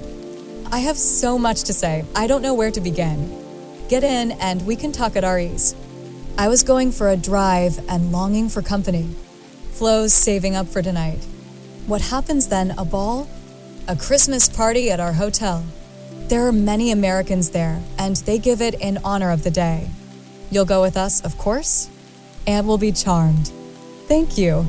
"Where now?" asked Laurie, leaning back and folding his arms, a proceeding which suited Amy, who preferred to drive, for her parasol whip and blue reins over the white ponies' backs afforded her infinite satisfaction. "I'm going to the banker's first for letters, and then to Castle Hill. The view is so lovely, and I like to feed the peacocks." "Have you ever been there?" "Often, years ago, but I don't mind having a look at it." "Now tell me all about yourself." "The last I heard of you, your grandfather wrote that he expected you from Berlin." "Yes, I spent a month there, and then joined him in Paris, where he is settled for the winter. He has friends there and finds plenty to amuse him, so I go and come, and we get on capitally." "That's a sociable arrangement," said Amy, missing something in Laurie's manner, though she couldn't tell what. "Why, you see, he hates to travel, and I hate to keep still, so we each suit ourselves, and there is no trouble. I am often with him, and he enjoys my adventures, while I like to feel that someone is glad to see me when I get back from my wanderings. Dirty old hole, isn't it?" he added, with a look of disgust as they drove along the boulevard to the Place Napoleon in the old city. "The dirt is picturesque, so I don't mind. The river and the hills are delicious, and these glimpses of the narrow cross streets are my delight. Now we shall have to wait for that procession to pass. It's going to the Church of St. John." While Laurie listlessly watched the procession of priests under their canopies, white-veiled nuns bearing lighted tapers, and some brotherhood in blue chanting as they walked, Amy watched him and felt a new sort of shyness steal over her, for he was changed, and she could not find the merry-faced boy she left in the moody-looking man beside her. He was handsomer than ever and greatly improved, she thought, but now that the flush of pleasure at meeting her was over, he looked tired and spiritless, not sick, nor exactly unhappy, but older and graver than a year or two of prosperous life should have made him. She couldn't understand it and did not venture to ask questions, so she shook her head and touched up her ponies as the procession wound away across the arches of the Paglioni Bridge and vanished in the church. Que pensez-vous, she said, airing her French, which had improved in quantity, if not in quality, since she came abroad. That mademoiselle has made good use of her time, and the result is charming, replied Laurie, bowing with his hand on his heart and an admiring look. She blushed with pleasure, but somehow the compliment did not satisfy her like the blunt praises he used to give her at home when he promenaded round her on festival occasions and told her she was altogether jolly. With a hearty smile and an approving pat on the head. She didn't like the new tone, for though not blasé, it sounded indifferent in spite of the look. If that's the way he's going to grow up, I wish he'd stay a boy, she thought, with a curious sense of disappointment and discomfort, trying meantime to seem quite easy and gay. At Avigdor's, she found the precious home letters and, giving the reins to Laurie, read them luxuriously as they wound up the shady road between green hedges, where tea roses bloomed as freshly as in June. Beth is very poorly, Mother says. I often think I ought to go home, but they all say stay. So I do, for I shall never have another chance like this, said Amy, looking sober over one page. I think you are right there. You could do nothing at home, and it is a great comfort to them to know that you are well and happy and enjoying so much, my dear. He drew a little nearer and looked more like his old self as he said that, and the fear that sometimes weighed on Amy's heart was lightened, for the look, the act, the brotherly "my dear" seemed to assure her that if any trouble did come, she would not be alone in a strange land. Presently she laughed and showed him a small sketch of Jo in her scribbling suit, with the bow rampantly erect upon her cap, and issuing from her mouth the words, "Genius burns." Laurie smiled, took it, put it in his vest pocket to keep it from blowing away, and listened with interest to the lively letter Amy read him. This will be a regularly Merry Christmas to me, with presents in the morning, you and letters in the afternoon, and a party at night, said Amy, as they alighted among the ruins of the old fort and a flock of splendid peacocks came trooping about them, tamely waiting to be fed. While Amy stood laughing on the bank above him as she scattered crumbs to the brilliant birds, Laurie looked at her as she had looked at him, with a natural curiosity to see what changes time and absence had wrought. He found nothing to perplex or disappoint, much to admire and approve, for overlooking a few little affectations of speech and manner, she was as sprightly and graceful as ever, with the addition of that indescribable something in dress and bearing which we call elegance. Always mature for her age, she had gained a certain aplomb in both carriage and conversation, which made her seem more of a woman of the world than she was, but her old petulance now and then showed itself. Her strong will still held its own, and her native frankness was unspoiled by foreign polish. Laurie did not read all this while he watched her feed the peacocks, but he saw enough to satisfy and interest him, and carried away a pretty little picture of a bright-faced girl standing in the sunshine, which brought out the soft hue of her dress, the fresh color of her cheeks, the golden gloss of her hair, and made her a prominent figure in the pleasant scene. As they came up onto the stone plateau that crowns the hill, Amy waved her hand as if welcoming him to her favorite haunt, and said, pointing here and there, "Do you remember the cathedral and the Corso, the fishermen dragging their nets in the bay, and the lovely road to Villa Franca, Schubert's Tower, just below, and best of all, that speck far out to sea which they say is Corsica?" "I remember. It's not much changed," he answered without enthusiasm. "What Jo would give for a sight of that famous speck," said Amy, feeling in good spirits and anxious to see him so also. "Yes," was all he said, but he turned and strained his eyes to see the island which a greater usurper than even Napoleon now made interesting in his sight. "Take a good look at it for her sake, and then come and tell me what you have been doing with yourself all this while," said Amy, seating herself, ready for a good talk. But she did not get it, for though he joined her and answered all her questions freely, she could only learn that he had roved about the continent and been to Greece. So after idling away an hour, they drove home again, and having paid his respects to Mrs. Carroll, Laurie left them, promising to return in the evening. It must be recorded of Amy that she deliberately prinked that night. Time and absence had done its work on both the young people. She had seen her old friend in a new light, not as our boy, but as a handsome and agreeable man, and she was conscious of a very natural desire to find favor in his sight. Amy knew her good points and made the most of them with a taste and skill which is a fortune to a poor and pretty woman.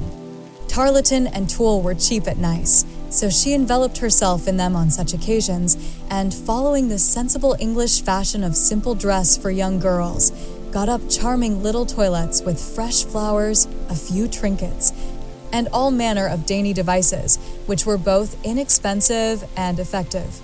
It must be confessed that the artist sometimes got possession of the woman and indulged in antique coiffures, statuesque attitudes, and classic draperies. But, dear heart, we all have our little weaknesses and find it easy to pardon such in the young, who satisfy our eyes with their comeliness and keep our hearts merry with their artless vanities. I do want him to think I look well, and tell them so at home, said Amy to herself, as she put on Flo's old white silk ball dress and covered it with a cloud of fresh illusion, out of which her white shoulders and golden head emerged with a most artistic effect. Her hair she had the sense to let alone, after gathering up the thick waves and curls into a Hebe-like knot at the back of her head. It's not the fashion, but it's becoming, and I can't afford to make a fright of myself, she used to say, when advised to frizzle, puff, or braid, as the latest style commanded. Having no ornaments fine enough for this important occasion, Amy looped her fleecy skirts with rosy clusters of azalea and framed the white shoulders in delicate green vines. Remembering the painted boots, she surveyed her white satin slippers with girlish satisfaction and chased down the room, admiring her aristocratic feet all by herself. My new fan just matches my flowers, my gloves fit to a charm, and the real lace-on aunt's much wire gives an air to my whole dress. If I only had a classical nose and mouth, I should be perfectly happy, she said, surveying herself with a critical eye and a candle in each hand. In spite of this affliction, she looked unusually gay and graceful as she glided away. She seldom ran, it did not suit her style, she thought. For being tall, the stately and Juno-esque was more appropriate than the sportive or picante. She walked up and down the long saloon while waiting for Laurie, and once arranged herself under the chandelier, which had a good effect upon her hair. Then she thought better of it, and went away to the other end of the room, as if ashamed of the girlish desire to have the first view a propitious one. It so happened that she could not have done a better thing, for Laurie came in so quietly she did not hear him, and as she stood at the distant window, with her head half turned and one hand gathering up her dress, the slender white figure against the red curtains was as effective as a well-placed statue. "Good evening, Diana," said Laurie, with the look of satisfaction she liked to see in his eyes when they rested on her. "Good evening, Apollo," she answered, smiling back at him, for he too looked unusually debonair, and the thought of entering the ballroom on the arm of such a personable man caused Amy to pity the foreplain Mrs. Davis from the bottom of her heart. "Here are your flowers." "I arranged them myself, remembering that you didn't like what Hannah calls a sop bouquet," said Laurie, handing her a delicate nosegay, in a holder that she had long coveted as she daily passed it in Cardiglia's window. "How kind you are," she exclaimed gratefully. "If I'd known you were coming, I'd have had something ready for you today, though not as pretty as this, I'm afraid." "Thank you. It isn't what it should be, but you have improved it," he added, as she snapped the silver bracelet on her wrist. "Please don't. I thought you liked that sort of thing." "Not from you. It doesn't sound natural, and I like your old bluntness better." "I'm glad of it," he answered, with a look of relief, then buttoned her gloves for her, and asked if his tie was straight, just as he used to do when they went to parties together at home. The company assembled in the long salle manger that evening was such as one sees nowhere but on the continent. The hospitable Americans had invited every acquaintance they had in Nice, and having no prejudice against titles, secured a few to add luster to their Christmas ball. A Russian prince condescended to sit in a corner for an hour and talk with a massive lady, dressed like Hamlet's mother in black velvet, with a pearl bridle under her chin. A Polish count, aged 18, devoted himself to the ladies, who pronounced him a fascinating dear and a German serene something, having come to supper alone, roamed vaguely about, seeking what he might devour.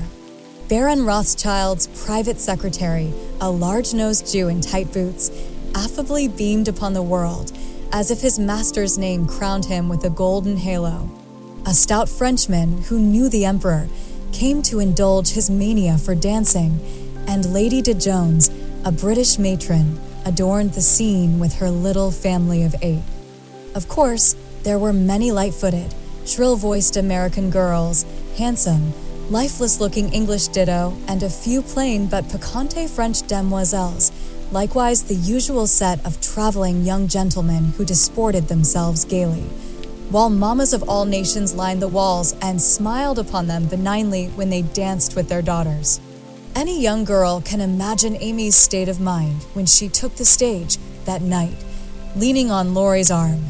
She knew she looked well, she loved to dance, she felt that her foot was on her native heath in a ballroom, and enjoyed the delightful sense of power which comes when young girls first discover the new and lovely kingdom they are born to rule by virtue of beauty, youth, and womanhood.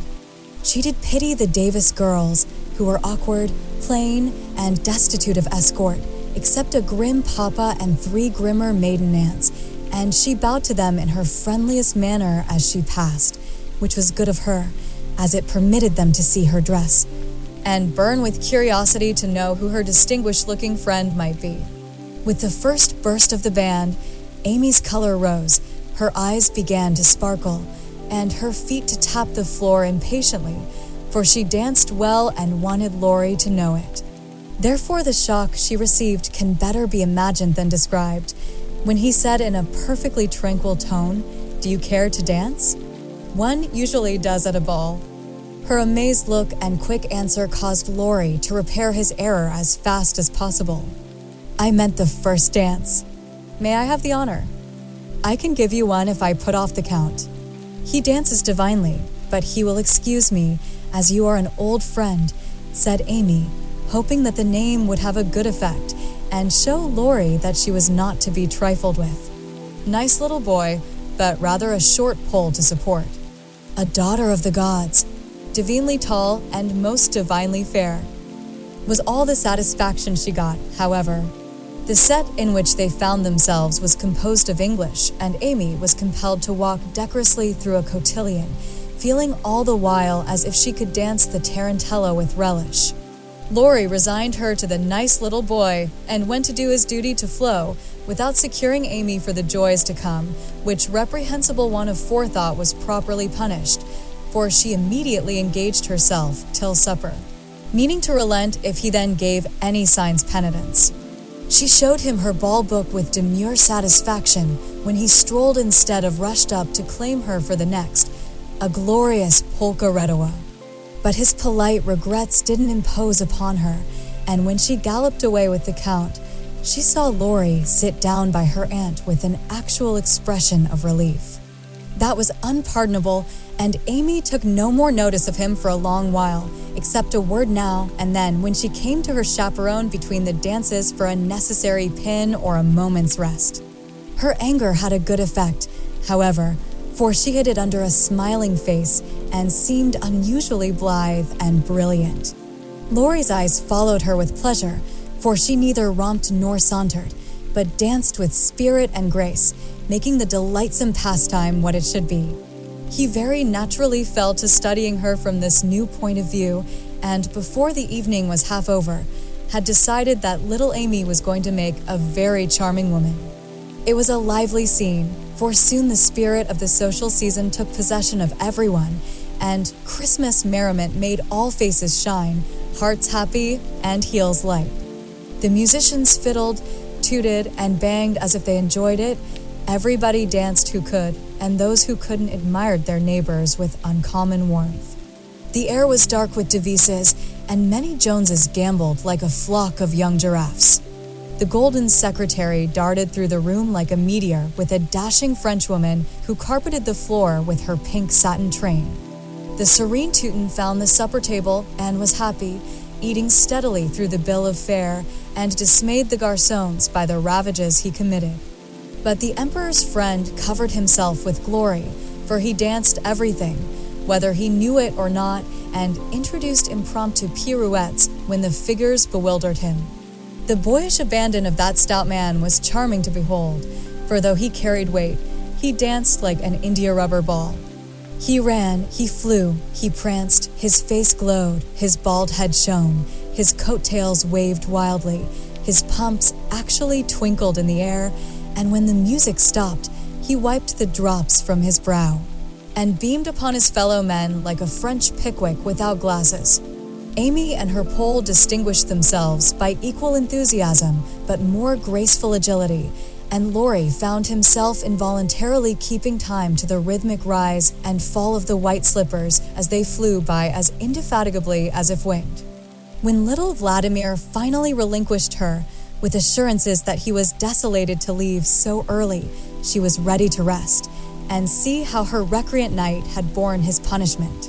It had been successful, for at 23, blighted affections find a balm in friendly society, and young nerves will thrill, young blood dance, and healthy young spirits rise when subjected to the enchantment of beauty, light, music, and motion.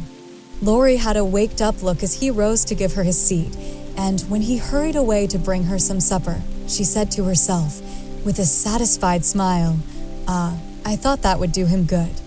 You look like Balzac's femme paint par elle-même, he said, as he fanned her with one hand and held her coffee cup in the other. My rouge won't come off, and Amy rubbed her brilliant cheek and showed him her white glove with a sober simplicity that made him laugh outright. What do you call this stuff? He asked, touching a fold of her dress that had blown over his knee. Illusion. Good name for it.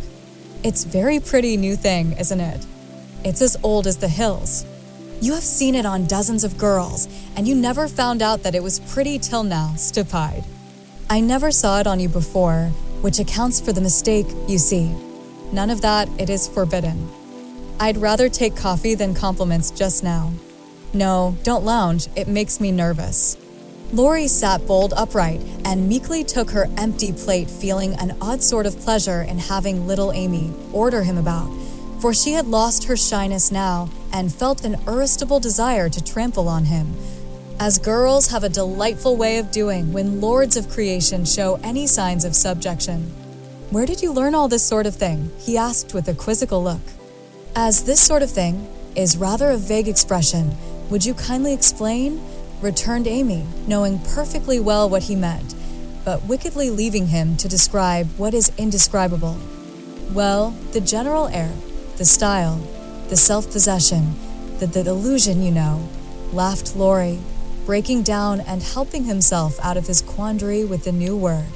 Amy was gratified, but of course didn't show it, and demurely answered, foreign life polishes one in spite of oneself. I study as well as play, and as for this with a little gesture toward her dress, why, tulle is cheap, posies to be had for nothing, and I am used to making the most of my poor little things. Amy rather regretted that last sentence, fearing it wasn't in good taste, but Laurie liked her better for it, and found himself both admiring and respecting the brave patience that made the most of opportunity, and the cheerful spirit that covered poverty with flowers. Amy did not know why he looked at her so kindly, nor why he filled up her book with his own name, and devoted himself to her for the rest of the evening in the most delightful manner. But the impulse that wrought this agreeable change was the result of one of the new impressions which both of them were unconsciously giving and receiving. Chapter 38. On the Shelf. In France, the young girls have a dull time of it till they are married, when Vive la Liberté becomes their motto. In America, as everyone knows, girls early sign the Declaration of Independence and enjoy their freedom with Republican zest. But the young matrons usually abdicate with the first heir to the throne and go into a seclusion almost as close as a French nunnery, though by no means as quiet. Whether they like it or not, They are virtually put upon the shelf as soon as the wedding excitement is over, and most of them might exclaim, as did a very pretty woman the other day, "I'm as handsome as ever." But no one takes any notice of me because I'm married. Not being a belle or even a fashionable lady, Meg did not experience this affliction till her babies were a year old, for in her little world primitive customs prevailed, and she found herself more admired and beloved than ever. As she was a womanly little woman, the maternal instinct was very strong, and she was entirely absorbed in her children, to the utter exclusion of everything and everybody else. Day and night she brooded over them with tireless devotion and anxiety, leaving John to the tender mercies of the help, for an Irish lady now presided over the kitchen department. Being a domestic man, John decidedly missed the wifely attentions he had been accustomed to receive, but as he adored his babies, he cheerfully relinquished his comfort for a time, supposing with masculine ignorance that peace would soon be restored. But 3 months passed, and there was no return of repose. Meg looked worn and nervous. The babies absorbed every minute of her time. The house was neglected, and Kitty, the cook, who took life AC, kept him on short commons. When he went out in the morning, he was bewildered by small commissions for the captive mama if he came gaily in at night. Eager to embrace his family, he was quenched by a hush. They are just asleep after worrying all day. If he proposed a little amusement at home, no, it would disturb the babies. If he hinted at a lecture or a concert, he was answered with a reproachful look and a decided, "Leave my children for pleasure, never." His sleep was broken by infant wails and visions of a phantom figure pacing noiselessly to and fro in the watches of the night. His meals were interrupted by the frequent flight of the presiding genius, who deserted him, half-helped, if a muffled chirp sounded from the nest above. And when he read his paper of an evening, Demi's colic got into the shipping list and Daisy's fall affected the price of stocks, for Mrs. Brooke was only interested in domestic news. The poor man was very uncomfortable, for the children had bereft him of his wife. Home was merely a nursery, and the perpetual hushing made him feel like a brutal intruder whenever he entered the sacred precincts of Babyland. He bore it very patiently for 6 months, and when no signs of amendment appeared, he did what other paternal exiles do, tried to get a little comfort elsewhere. Scott had married and gone to housekeeping not far off, and John fell into the way of running over for an hour or two of an evening, when his own parlor was empty and his own wife singing lullabies that seemed to have no end. Mrs. Scott was a lively, pretty girl with nothing to do but be agreeable, and she performed her mission most successfully. The parlor was always bright and attractive, the chessboard ready, the piano in tune, plenty of gay gossip, and a nice little supper set forth in tempting style. John would have preferred his own fireside if it had not been so lonely, but as it was, he gratefully took the next best thing and enjoyed his neighbor's society. Meg rather approved of the new arrangement at first, and found it a relief to know that John was having a good time instead of dozing in the parlor, or tramping about the house and waking the children. But by and by, when the teething worry was over and the idols went to sleep at proper hours, leaving Mama time to rest, she began to miss John, and find her work basket dull company when he was not sitting opposite in his old dressing gown, comfortably scorching his slippers on the fender. She would not ask him to stay at home, but felt injured because he did not know that she wanted him without being told, entirely forgetting the many evenings he had waited for her in vain. She was nervous and worn out with watching and worry, and in that unreasonable frame of mind which the best of mothers occasionally experience when domestic cares oppress them. Want of exercise robs them of cheerfulness, and too much devotion to that idol of American women, the teapot, makes them feel as if they were all nerve and no muscle. "Yes," she would say, looking in the glass, "I'm getting old and ugly. John doesn't find me interesting any longer, so he leaves his faded wife and goes to see his pretty neighbor, who has no encumbrances. Well, the babies love me. They don't care if I am thin and pale and haven't time to crimp my hair. They are my comfort, and someday John will see what I've gladly sacrificed for them, Won't he, my precious?" To which pathetic appeal Daisy would answer with a coo or Demi with a crow, and Meg would put by her lamentations for a maternal revel, which soothed her solitude for the time being. But the pain increased as politics absorbed John, who was always running over to discuss interesting points with Scott, quite unconscious that Meg missed him.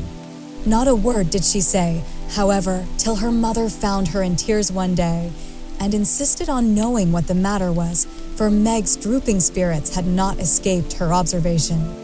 "I wouldn't tell anyone except you, Mother, but I really do need advice, for if John goes on much longer I might as well be widowed," replied Mrs. Brooke, drying her tears on Daisy's bib with an injured air.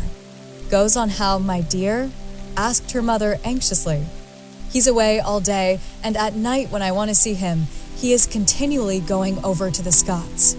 It isn't fair that I should have the hardest work and never any amusement. Men are very selfish, even the best of them. So are women. Don't blame John till you see where you are wrong yourself. But it can't be right for him to neglect me. Don't you neglect him? Why, Mother, I thought you'd take my part." "So I do, as far as sympathizing goes, but I think the fault is yours, Meg." "I don't see how." "Let me show you. Did John ever neglect you, as you call it, while you made it a point to give him your society of an evening, his only leisure time?" "No, but I can't do it now with 2 babies to tend." "I think you could, dear, and I think you ought. May I speak quite freely, and will you remember that it's Mother who blames as well as Mother who sympathizes?" "Indeed I will. Speak to me as if I were little Meg again. I often feel as if I needed teaching more than ever since these babies look to me for everything." Meg drew her low chair beside her mother's, and with a little interruption in either lap, the 2 women rocked and talked lovingly together, feeling that the tie of motherhood made them more one than ever. "You have only made the mistake that most young wives make, forgotten your duty to your husband in your love for your children. A very natural and forgivable mistake, Meg, but one that had better be remedied before you take to different ways, for children should draw you nearer than ever, not separate you, as if they were all yours and John had nothing to do but support them. I've seen it for some weeks, but have not spoken, feeling sure it would come right in time. I'm afraid it won't. If I ask him to stay, he'll think I'm jealous, and I wouldn't insult him by such an idea. He doesn't see that I want him, and I don't know how to tell him without words. Make it so pleasant he won't want to go away. My dear, he's longing for his little home, but it isn't home without you, and you are always in the nursery. Oughtn't I to be there? Not all the time. Too much confinement makes you nervous, and then you are unfitted for everything. Besides, you owe something to John as well as to the babies. Don't neglect husband for children. Don't shut him out of the nursery, but teach him how to help in it. His place is there as well as yours, and the children need him. Let him feel that he has a part to do, and he will do it gladly and faithfully, and it will be better for you all. You really think so, Mother? I know it, Meg, for I've tried it, and I seldom give advice unless I've proved its practicability. When you and Joe were little, I went on just as you are, feeling as if I didn't do my duty unless I devoted myself wholly to you. Poor father took to his books after I had refused all offers of help and left me to try my experiment alone. I struggled along as well as I could, but Joe was too much for me. I nearly spoiled her by indulgence. You were pearly, and I worried about you till I fell sick myself. Then father came to the rescue, quietly managed everything, and made himself so helpful that I saw my mistake and never have been able to get on without him since. That is the secret of our home happiness. He does not let business wean him from the little cares and duties that affect us all, and I try not to let domestic worries destroy my interest in his pursuits. Each do our part alone in many things, but at home we work together, always. It is so, Mother, and my great wish is to be to my husband and children what you have been to yours. Show me how, I'll do anything you say. You always were my docile daughter. Well, dear, if I were you, I'd let John have more to do with the management of Demi, for the boy needs training, and it's none too soon to begin. Then I'd do what I have often proposed, let Hannah come and help you. She is a capital nurse, and you may trust the precious babies to her while you do more housework. You need the exercise, Hannah would enjoy the rest, and John would find his wife again. Go out more, keep cheerful as well as busy, for you are the sunshine maker of the family, and if you get dismal, there is no fair weather. Then I'd try to take an interest in whatever John likes, talk with him, let him read to you, exchange ideas, and help each other in that way. Don't shut yourself up in a bandbox because you are a woman, but understand what is going on and educate yourself to take your part in the world's work, for it all affects you and yours. John is so sensible. I'm afraid he will think I'm stupid if I ask questions about politics and things. I don't believe he would. Love covers a multitude of sins, and of whom could you ask more freely than of him?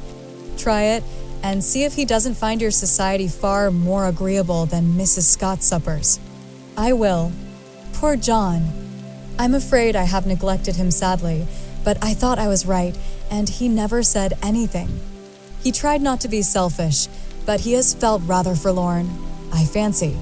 This is just the time, Meg, when young married people are apt to grow apart, and the very time when they ought to be most together, for the first tenderness soon wears off, unless care is taken to preserve it. And no time is so beautiful and precious to parents as the first years of the little lives given to them to train. Don't let John be a stranger to the babies, for they will do more to keep him safe and happy in this world of trial and temptation than anything else, and through them you will learn to know and love one another as you should. Now, dear, goodbye. Think over Mother's preachment. Act upon it if it seems good, and God bless you all. Meg did think it over, found it good, and acted upon it, though the first attempt was not made exactly as she planned to have it. Of course, the children tyrannized over her and ruled the house as soon as they found out that kicking and squalling brought them whatever they wanted. Mama was an abject slave to their caprices, but Papa was not so easily subjugated and occasionally afflicted his tender spouse by an attempt at paternal discipline with his obstreperous son.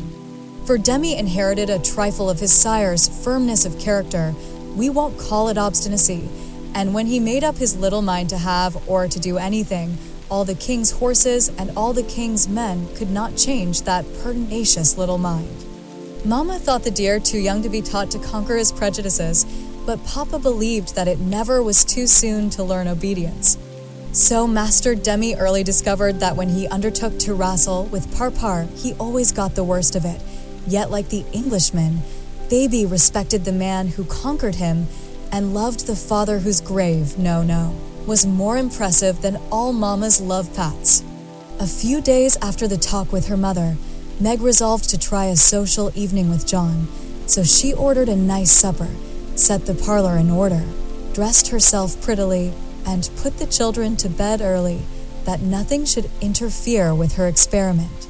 But unfortunately, Demi's most unconquerable prejudice was against going to bed, and that night he decided to go on a rampage. So poor Meg sang and rocked, told stories, and tried every sleep-provoking while she could devise, but all in vain.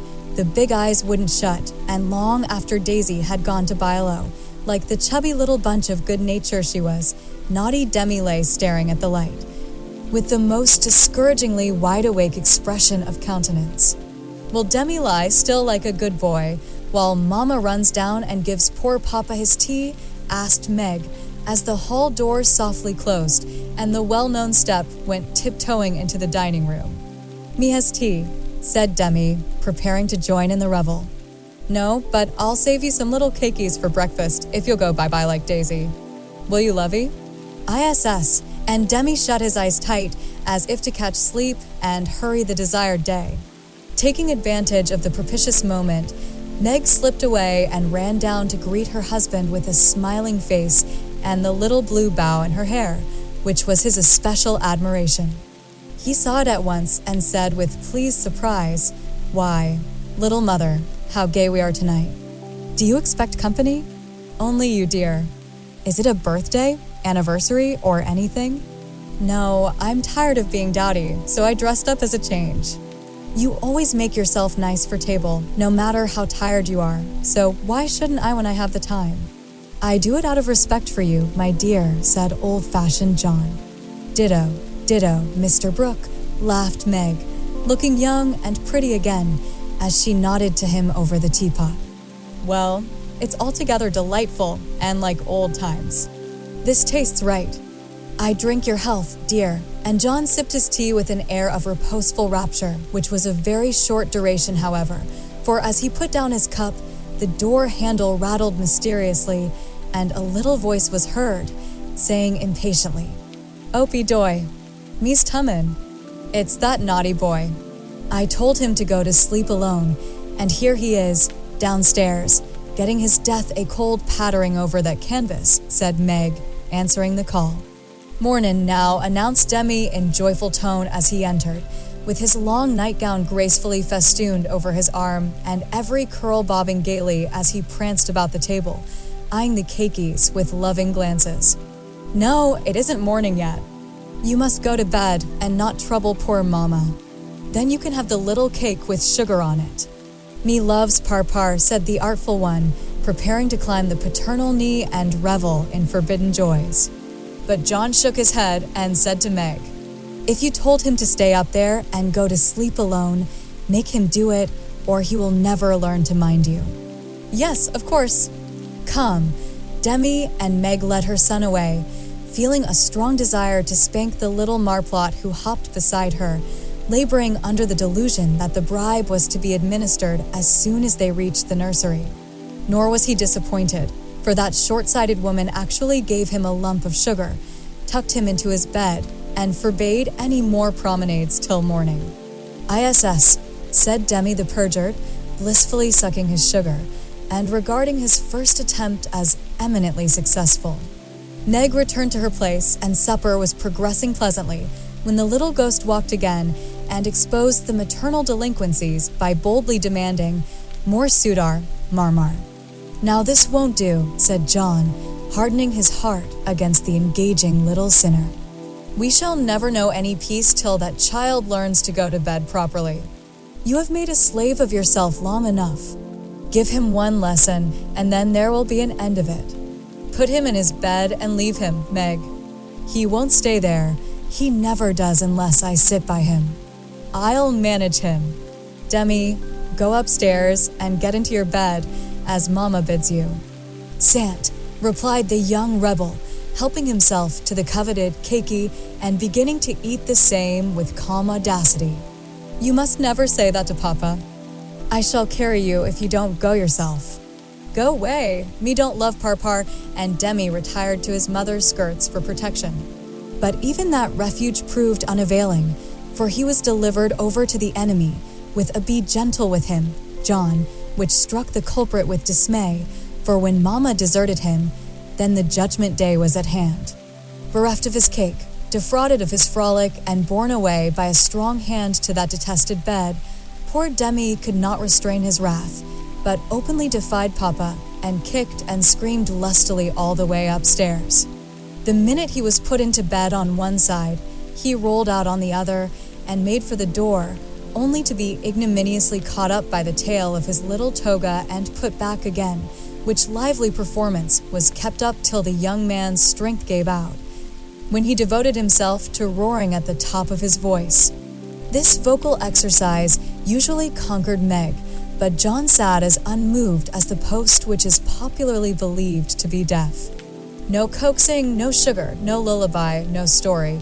Even the light was put out, and only the red glow of the fire enlivened the big dark, which Demi regarded with curiosity rather than fear. This new order of things disgusted him, and he howled dismally for Marmar as his angry passions subsided and recollections of his tender bondwoman returned to the captive autocrat. The plaintive wail which succeeded the passionate roar went to Meg's heart, and she ran up to say beseechingly, "Let me stay with him. He'll be good now, John." "No, my dear. I've told him he must go to sleep, as you bid him, and he must, if I stay here all night. But he'll cry himself sick," pleaded Meg, reproaching herself for deserting her boy. "No, he won't. He's so tired he will soon drop off," and then the matter is settled, for he will understand that he has got to mind. Don't interfere, I'll manage him. He's my child, and I can't have his spirit broken by harshness. He's my child, and I won't have his temper spoiled by indulgence. Go down, my dear, and leave the boy to me." When John spoke in that masterful tone, Meg always obeyed and never regretted her docility. "Please let me kiss him once, John." "Certainly." "Demi, say good night to Mama and let her go and rest, for she is very tired with taking care of you all day." Meg always insisted upon it that the kiss won the victory, for after it was given, Demi sobbed more quietly and lay quite still at the bottom of the bed, whither he had wriggled in his anguish of mind. Poor little man, he's worn out with sleep and crying. "I'll cover him up and then go and set Meg's heart at rest," thought John, creeping to the bedside, hoping to find his rebellious heir asleep. But he wasn't, for the moment his father peeped at him, Demi's eyes opened, his little chin began to quiver, and he put up his arms, saying with a penitent hiccup, "Me's dude, now." Sitting on the stairs outside, Meg wondered at the long silence which followed the uproar, and after imagining all sorts of impossible accidents, she slipped into the room to set her fears at rest.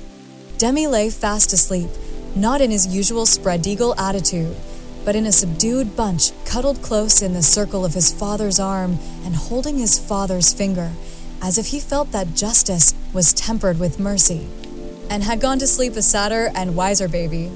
So held, John had waited with a womanly patience till the little hand relaxed its hold, and while waiting had fallen asleep, more tired by that tussle with his son than with his whole day's work.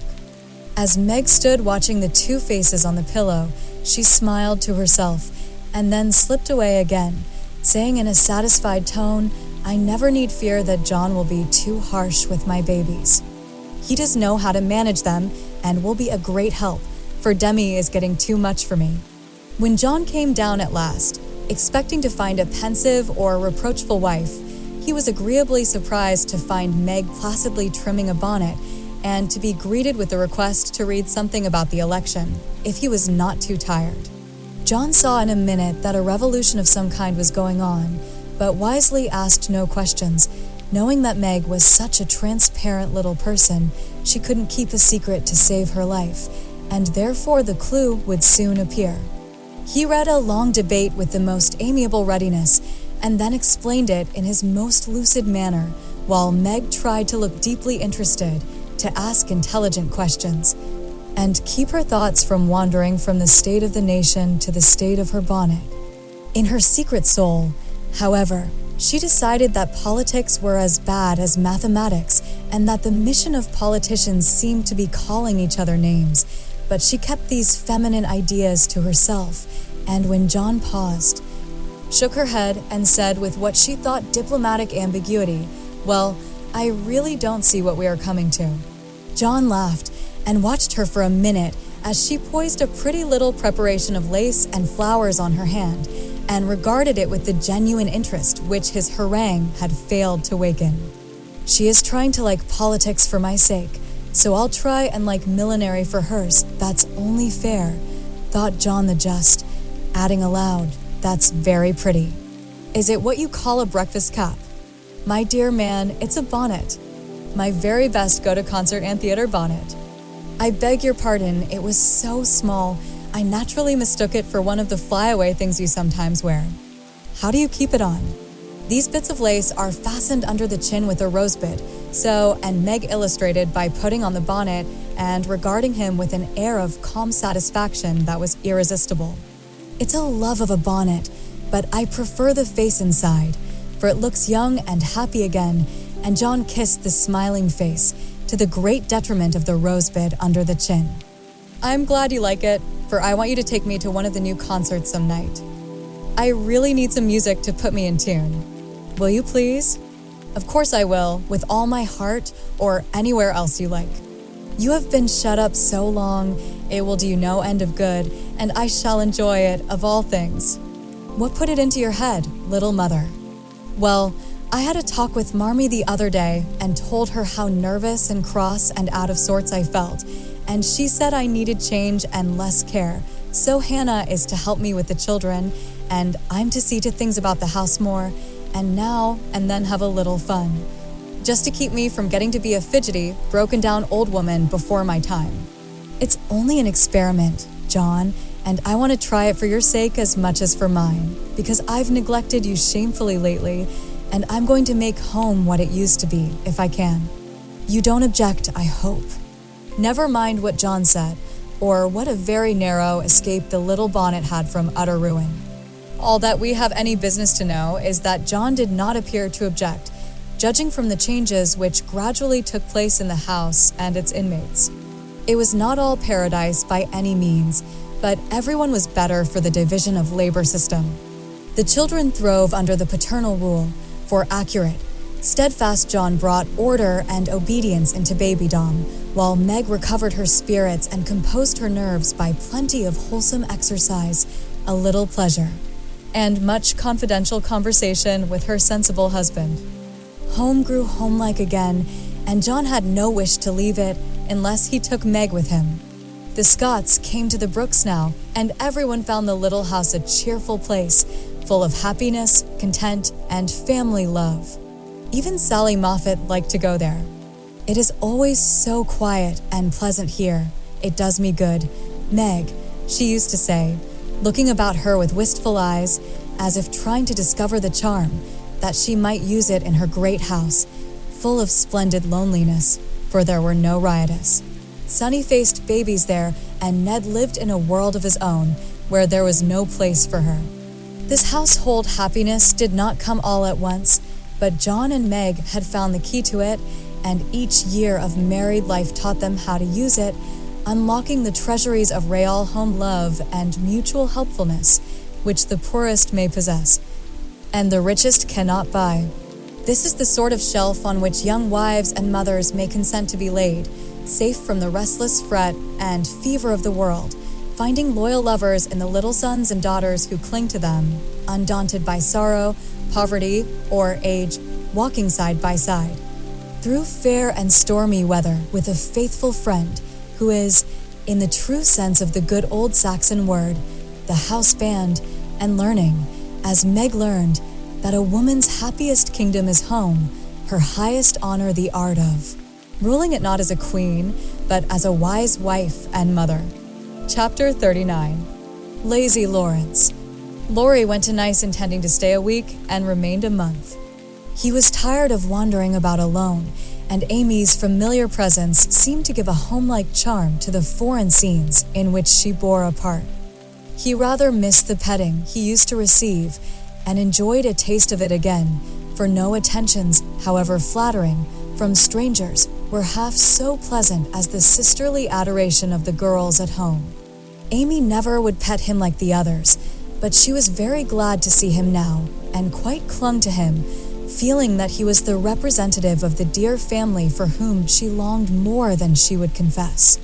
They naturally took comfort in each other's society and were much together, riding, walking, dancing, or dawdling, for at Nice no one can be very industrious during the gay season. But while apparently amusing themselves in the most careless fashion, they were half-consciously making discoveries and forming opinions about each other. Amy rose daily in the estimation of her friend, but he sank in hers, and each felt the truth before a word was spoken. Amy tried to please, and succeeded, for she was grateful for the many pleasures he gave her, and repaid him with the little services to which womanly women know how to lend an indescribable charm. Laurie made no effort of any kind, but just let himself drift along as comfortably as possible, trying to forget, and feeling that all women owed him a kind word because one had been cold to him. It cost him no effort to be generous, and he would have given Amy all the trinkets in Nice if she would have taken them, but at the same time he felt that he could not change the opinion she was forming of him, and he rather dreaded the keen blue eyes that seemed to watch him with such half-sorrowful, half-scornful surprise. All the rest have gone to Monaco for the day. I prefer to stay at home and write letters. They are done now, and I am going to Valrosa to sketch. Will you come? Said Amy, as she joined Laurie one lovely day when he lounged in as usual about noon. Well, yes, but isn't it rather warm for such a long walk? He answered slowly, for the shaded salon looked inviting after the glare without.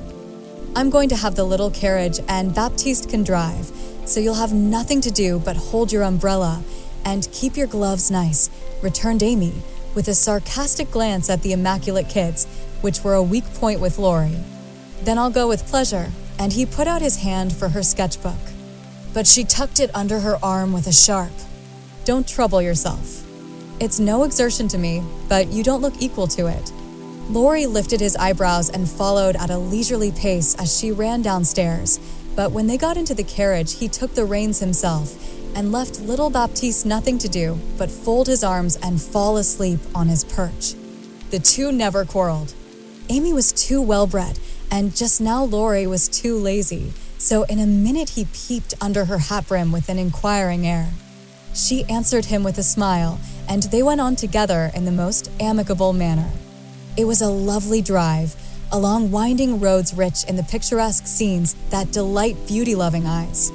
Here an ancient monastery, whence the solemn chanting of the monks came down to them. There a bare-legged shepherd, in wooden shoes, pointed hat, and rough jacket over one shoulder, sat piping on a stone while his goats skipped among the rocks or lay at his feet.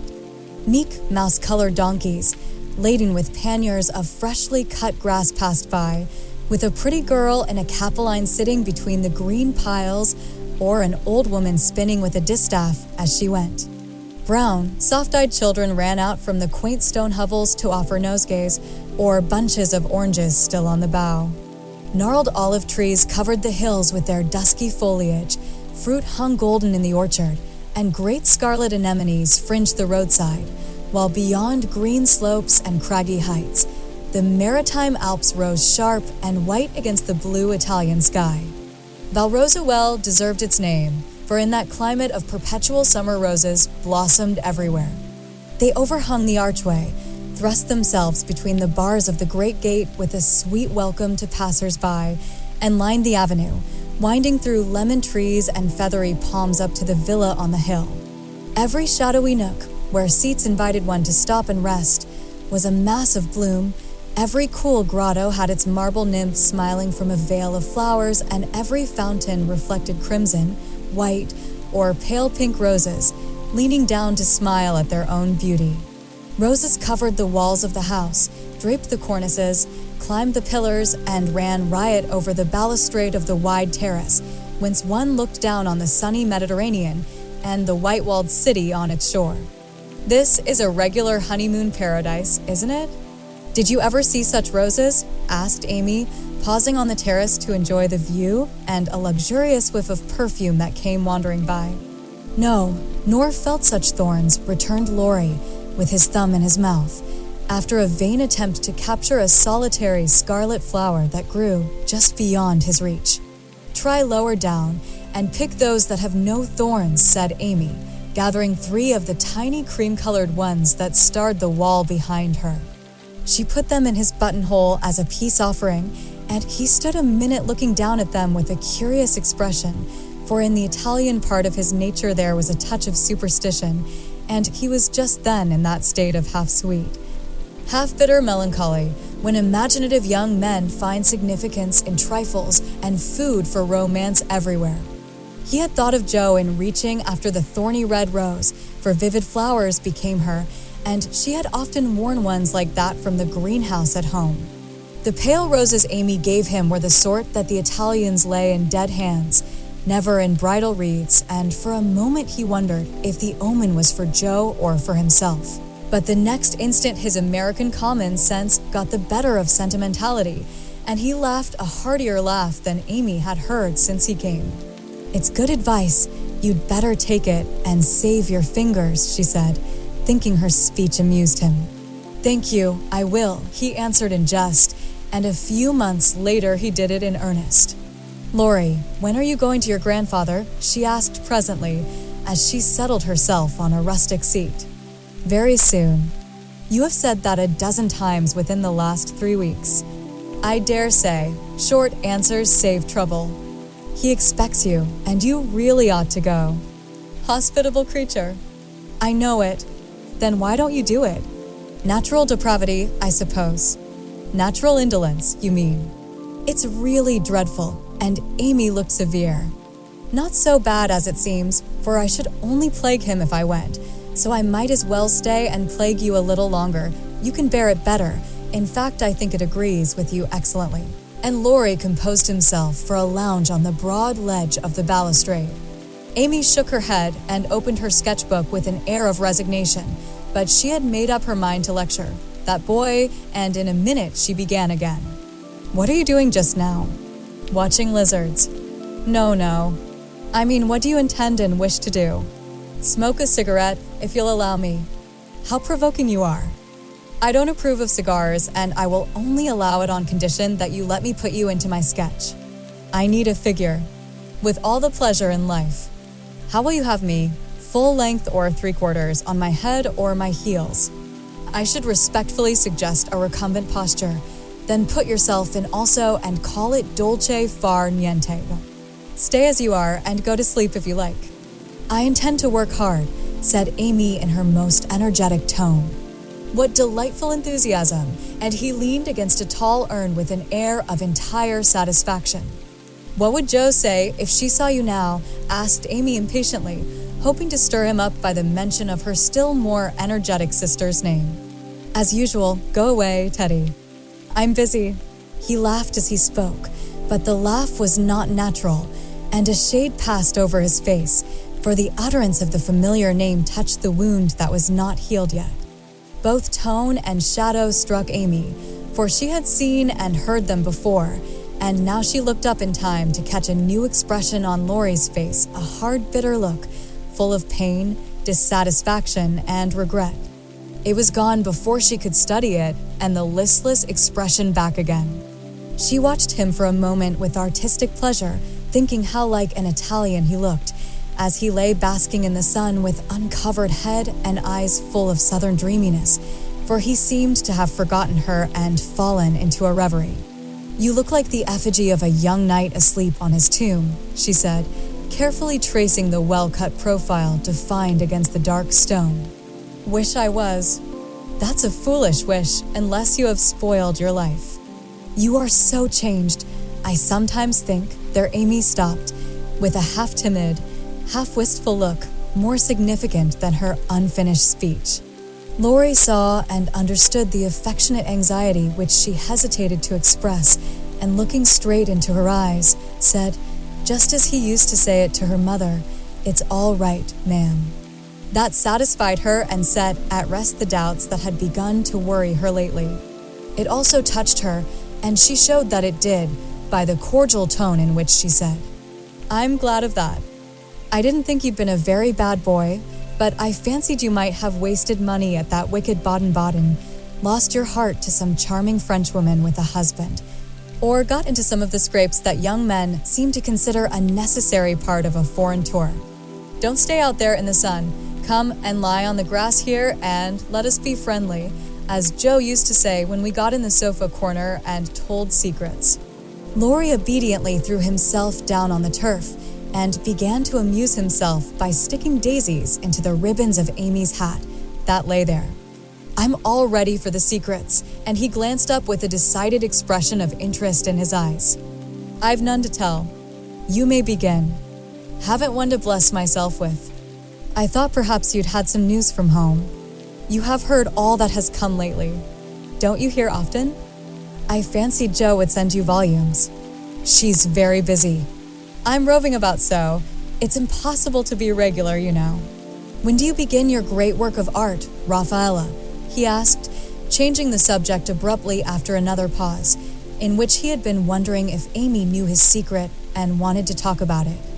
"Never," she answered, with a despondent but decided air.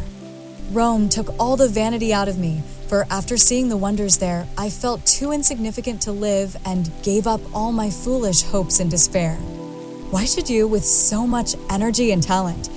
"That's just why, because talent isn't genius, and no amount of energy can make it so. I want to be great or nothing. I won't be a commonplace dauber, so I don't intend to try any more. And what are you going to do with yourself now, if I may ask?" polish up my other talents, and be an ornament to society if I get the chance. It was a characteristic speech and sounded daring, but audacity becomes young people, and Amy's ambition had a good foundation. Laurie smiled, but he liked the spirit with which she took up a new purpose when a long-cherished one died, and spent no time lamenting. Good. And here is where Fred Vaughn comes in, I fancy. Amy preserved a discreet silence, but there was a conscious look in her downcast face that made Laurie sit up and say gravely, "Now I'm going to play brother and ask questions." "May I?" "I don't promise to answer."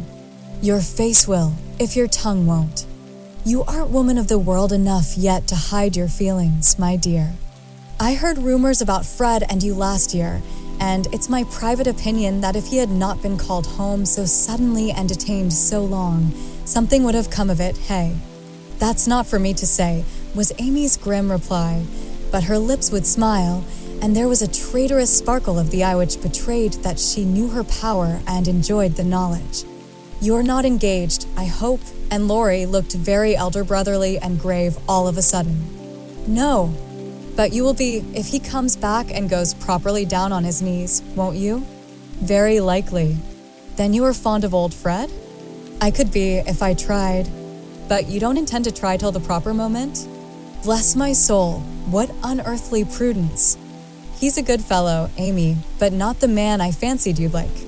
"He is rich, a gentleman, and has delightful manners," began Amy, trying to be quite cool and dignified, but feeling a little ashamed of herself, in spite of the sincerity of her intentions. "I understand. Queens of society can't get on without money, so you mean to make a good match and start in that way?" "Quite right and proper as the world goes, but it sounds odd from the lips of one of your mother's girls." "True, nevertheless."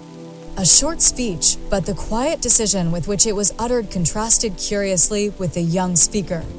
Laurie felt this instinctively and laid himself down again, with a sense of disappointment which he could not explain.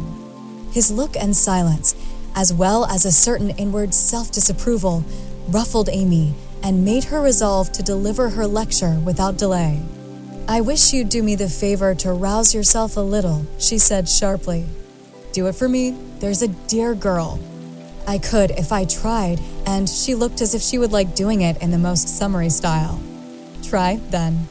"I give you leave," returned Laurie, who enjoyed having someone to tease after his long abstinence from his favorite pastime. "You'd be angry in 5 minutes." "I'm never angry with you." "It takes 2 flints to make a fire." "You are as cool and soft as snow." "You don't know what I can do." "Snow produces a glow and a tingle if applied rightly."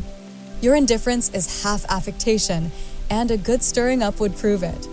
"Stir away, it won't hurt me and it may amuse you, as the big man said when his little wife beat him. Regard me in the light of a husband or a carpet, and beat till you are tired, if that sort of exercise agrees with you." Being decidedly nettled herself, and longing to see him shake off the apathy that so altered him, Amy sharpened both tongue and pencil and began. "Flo, and I have got a new name for you." "It's Lazy Lawrence." "How do you like it?" She thought it would annoy him, but he only folded his arms under his head with an imperturbable, "That's not bad." "Thank you, ladies. Do you want to know what I honestly think of you?" Pining to be told. "Well, I despise you." If she had even said, "I hate you," in a petulant or coquettish tone, he would have laughed and rather liked it, but the grave, almost sad, accent in her voice made him open his eyes and ask quickly, "Why, if you please?" "Because with every chance for being good, useful, and happy, you are faulty, lazy, and miserable." "Strong language, mademoiselle." "If you like it, I'll go on." "Pray do, it's quite interesting." "I thought you'd find it so." Selfish people always like to talk about themselves. "Am I selfish?" The question slipped out involuntarily and in a tone of surprise, for the one virtue on which he prided himself was generosity. "Yes, very selfish," continued Amy, in a calm, cool voice, twice as effective just then as an angry one. "I'll show you how, for I've studied you while we were frolicking, and I'm not at all satisfied with you. Here you have been abroad nearly 6 months and done nothing but waste time and money and disappoint your friends. Isn't a fellow to have any pleasure after a 4-year grind? You don't look as if you'd had much. At any rate, you are none the better for it, as far as I can see. I said when we first met that you had improved. Now I take it all back, for I don't think you half so nice as when I left you at home. You have grown abominably lazy. You like gossip and waste time on frivolous things. You are contented to be petted and admired by silly people instead of being loved and respected by wise ones. With money, talent, position, health, and beauty, you like that old vanity. But it's the truth, so I can't help saying it. With all these splendid things to use and enjoy, you can find nothing to do but dawdle, and instead of being the man you ought to be, you are only. There she stopped, with a look that had both pain and pity in it. St. Lawrence on a gridiron, added Laurie, blandly finishing the sentence. But the lecture began to take effect, for there was a wide-awake sparkle in his eyes now, and a half-angry, half-injured expression replaced the former indifference. I supposed you'd take it so. You men tell us we are angels, and say we can make you what we will, but the instant we honestly try to do good, you laugh at us and won't listen, which proves how much your flattery is worth. Amy spoke bitterly and turned her back on the exasperating martyr at her feet. In a minute a hand came down over the page so that she could not draw, and Laurie's voice said, with a droll imitation of a penitent child, I will be good. Oh, I will be good. But Amy did not laugh, for she was in earnest, and tapping on the outspread hand with her pencil, said soberly, Aren't you ashamed of a hand like that? It's as soft and white as a woman's, and looks as if it never did anything but wear Juven's best gloves and pick flowers for ladies. You are not a dandy, thank heaven, so I'm glad to see there are no diamonds or big seal rings on it, only the little old one Joe gave you so long ago. Dear soul, I wish she was here to help me. So do I. The hand vanished as suddenly as it came, and there was energy enough in the echo of her wish to suit even Amy. She glanced down at him with a new thought in her mind, but he was lying with his hat half over his face, as if for shade, and his mustache hid his mouth. She only saw his chest rise and fall, with a long breath that might have been a sigh, and the hand that wore the ring nestled down into the grass, as if to hide something too precious or too tender to be spoken of. All in a minute, various hints and trifles assumed shape and significance in Amy's mind, and told her what her sister never had confided to her. She remembered that Laurie never spoke voluntarily of Joe. She recalled the shadow on his face just now, the change in his character, and the wearing of the little old ring, which was no ornament to a handsome hand. Girls are quick to read such signs and feel their eloquence. Amy had fancied that perhaps a love trouble was at the bottom of the alteration, and now she was sure of it. Her keen eyes filled, and when she spoke again, it was in a voice that could be beautifully soft and kind when she chose to make it so. I know I have no right to talk so to you, Laurie, and if you weren't the sweetest-tempered fellow in the world, you'd be very angry with me. But we are all so fond and proud of you. I couldn't bear to think they should be disappointed in you at home as I have been, though perhaps they would understand the change better than I do. I think they would, came from under the hat, in a grin tone, quite as touching as a broken one. They ought to have told me, and not let me go blundering and scolding when I should have been more kind and patient than ever. I never did like that Miss Randall, and now I hate her, said artful Amy, wishing to be sure of her facts this time. Hang Miss Randall, and Laurie knocked the hat off his face with a look that left no doubt of his sentiments toward that young lady. I beg pardon, I thought, and there she paused diplomatically. No, you didn't. You knew perfectly well I never cared for anyone but Joe. Laurie said that in his old, impetuous tone, and turned his face away as he spoke. I did think so, but as they never said anything about it, and you came away, I supposed I was mistaken. And Joe wouldn't be kind to you? Why, I was sure she loved you dearly. She was kind, but not in the right way, and it's lucky for her she didn't love me, if I'm the good-for-nothing fellow you think me.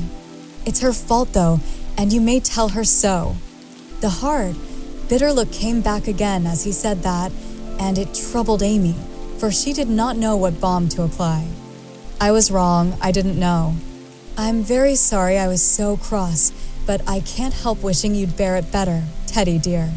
"Don't, that's her name for me," and Laurie put up his hand with a quick gesture to stop the words spoken in Joe's half-kind, half-reproachful tone. "Wait till you've tried it yourself," he added in a low voice as he pulled up the grass by the handful. "I'd take it manfully and be respected if I couldn't be loved," said Amy, with the decision of one who knew nothing about it.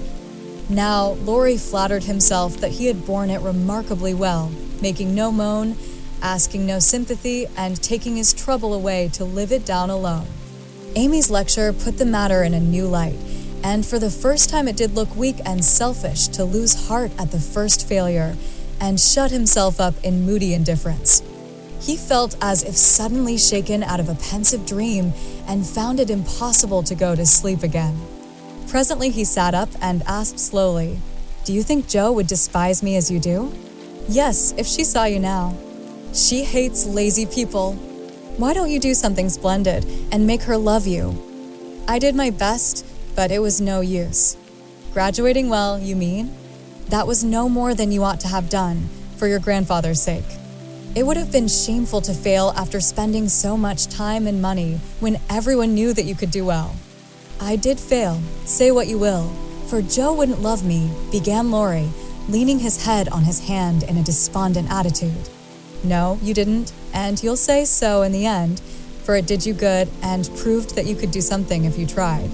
If you'd only set about another task of some sort, you'd soon be your hearty, happy self again and forget your trouble. That's impossible. Try it and see.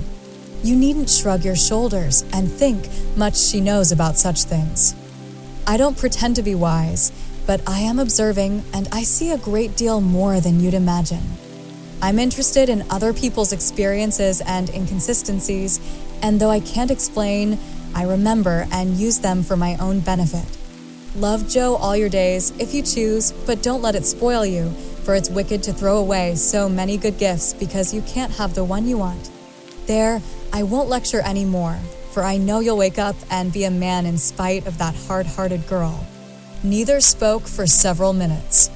Laurie sat turning the little ring on his finger, and Amy put the last touches to the hasty sketch she had been working at while she talked. Presently she put it on his knee, merely saying, "How do you like that?" He looked and then he smiled, as he could not well help doing, for it was capitally done, the long, lazy figure on the grass, with listless face, half-shut eyes, and one hand holding a cigar, from which came the little wreath of smoke that encircled the dreamer's head.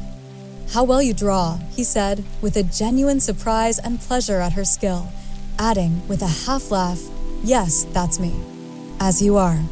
This is as you were, and Amy laid another sketch beside the one he held. It was not nearly so well done, but there was a life and spirit in it which atoned for many faults, and it recalled the past so vividly that a sudden change swept over the young man's face as he looked. Only a rough sketch of Laurie taming a horse. Hat and coat were off, and every line of the active figure, resolute face, and commanding attitude was full of energy and meaning. The handsome brute, just subdued, stood arching his neck under the tightly drawn rein, with one foot impatiently pawing the ground, and ears pricked up as if listening for the voice that had mastered him. In the ruffled mane, the rider's breezy hair and erect attitude, there was a suggestion of suddenly arrested motion, of strength, courage, and youthful buoyancy that contrasted sharply with the supine grace of the dolce far niente sketch. Laurie said nothing, but as his eye went from one to the other, Amy saw him flush up and fold his lips together as if he read and accepted the little lesson she had given him. That satisfied her, and without waiting for him to speak, she said, in her sprightly way, "Don't you remember the day you played Rory with Puck, and we all looked on? Meg and Beth were frightened, but Jo clapped and pranced, and I sat on the fence and drew you. I found that sketch in my portfolio the other day, touched it up, and kept it to show you." "Much obliged." You've improved immensely since then, and I congratulate you.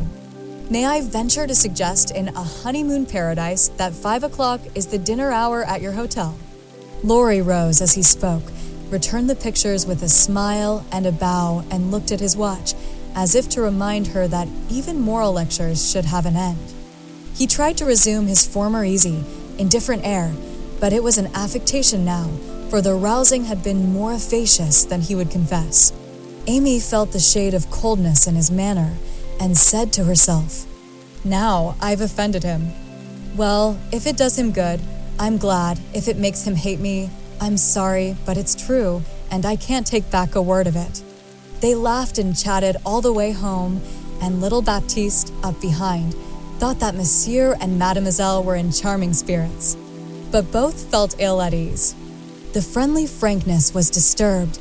The sunshine had a shadow over it, and despite their apparent gaiety, there was a secret discontent in the heart of each. "Shall we see you this evening, mon frère?" asked Amy as they parted at her aunt's door. "Unfortunately, I have an engagement." "Au revoir, mademoiselle," and Laurie bent as if to kiss her hand, in the foreign fashion which became him better than many men. Something in his face made Amy say quickly and warmly, "No, be yourself with me, Laurie, and part in the good old way. I'd rather have a hearty English handshake than all the sentimental salutations in France. Goodbye, dear." And with these words, uttered in the tone she liked, Laurie left her, after a handshake almost painful in its heartiness. Next morning, instead of the usual call, Amy received a note which made her smile at the beginning and sigh at the end. "My dear mentor, please make my adieus to your aunt, and exult within yourself, for lazy Lawrence has gone to his grandpa, like the best of boys. A pleasant winter to you, and may the gods grant you a blissful honeymoon at Valrosa. I think Fred would be benefited by a rouser. Tell him so, with my congratulations. Yours gratefully, Telemachus." "Good boy." "I'm glad he's gone," said Amy with an approving smile. The next minute her face fell as she glanced about the empty room, adding, with an involuntary sigh, "Yes, I am glad, but how I shall miss him." Chapter 40. The Valley of the Shadow. When the first bitterness was over, the family accepted the inevitable and tried to bear it cheerfully, helping one another by the increased affection which comes to bind households tenderly together in times of trouble. They put away their grief, and each did his or her part toward making that last year a happy one. The pleasantest room in the house was set apart for Beth, and in it was gathered everything that she most loved: flowers, pictures, her piano, the little work table, and the beloved pussies. Father's best books found their way there, Mother's easy chair, Joe's desk, Amy's finest sketches, and every day Meg brought her babies on a loving pilgrimage to make sunshine for Auntie Beth.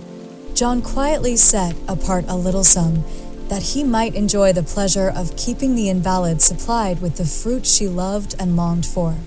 Old Hannah never wearied of concocting dainty dishes to tempt a capricious appetite, dropping tears as she worked, and from across the sea came little gifts and cheerful letters, seeming to bring breaths of warmth and fragrance from lands that know no winter. Here, cherished like a household saint in its shrine, sat Beth, tranquil and busy as ever, for nothing could change the sweet, unselfish nature, and even while preparing to leave life, she tried to make it happier for those who should remain behind. The feeble fingers were never idle, and one of her pleasures was to make little things for the school children daily passing to and fro, to drop a pair of mittens from her window for a pair of purple hands, a needlebook for some small mother of many dolls, pen wipers for young penmen toiling through forests of pothooks, scrapbooks for picture-loving eyes, and all manner of pleasant devices, till the reluctant climbers of the ladder of learning found their way strewn with flowers, as it were, and came to regard the gentle giver as a sort of fairy godmother who sat above there and showered down gifts miraculously suited to their tastes and needs. If Beth had wanted any reward, she found it in the bright little faces always turned up to her window, with nods and smiles, and the droll little letters which came to her, full of blots and gratitude. The first few months were very happy ones, and Beth often used to look round and say how beautiful this is as they all sat together in her sunny room, the babies kicking and crowing on the floor, mother and sisters working near, and father reading. In his pleasant voice, from the wise old books which seemed rich in good and comfortable words, as applicable now as when written centuries ago, a little chapel where a paternal priest taught his flock the hard lessons all must learn, trying to show them that hope can comfort love and faith make resignation possible. Simple sermons that went straight to the souls of those who listened, for the Father's heart was in the minister's religion, and the frequent falter in the voice gave a double eloquence to the words he spoke or read. It was well for all that this peaceful time was given them as preparation for the sad hours to come, for by and by, Beth said the needle was so heavy and put it down forever.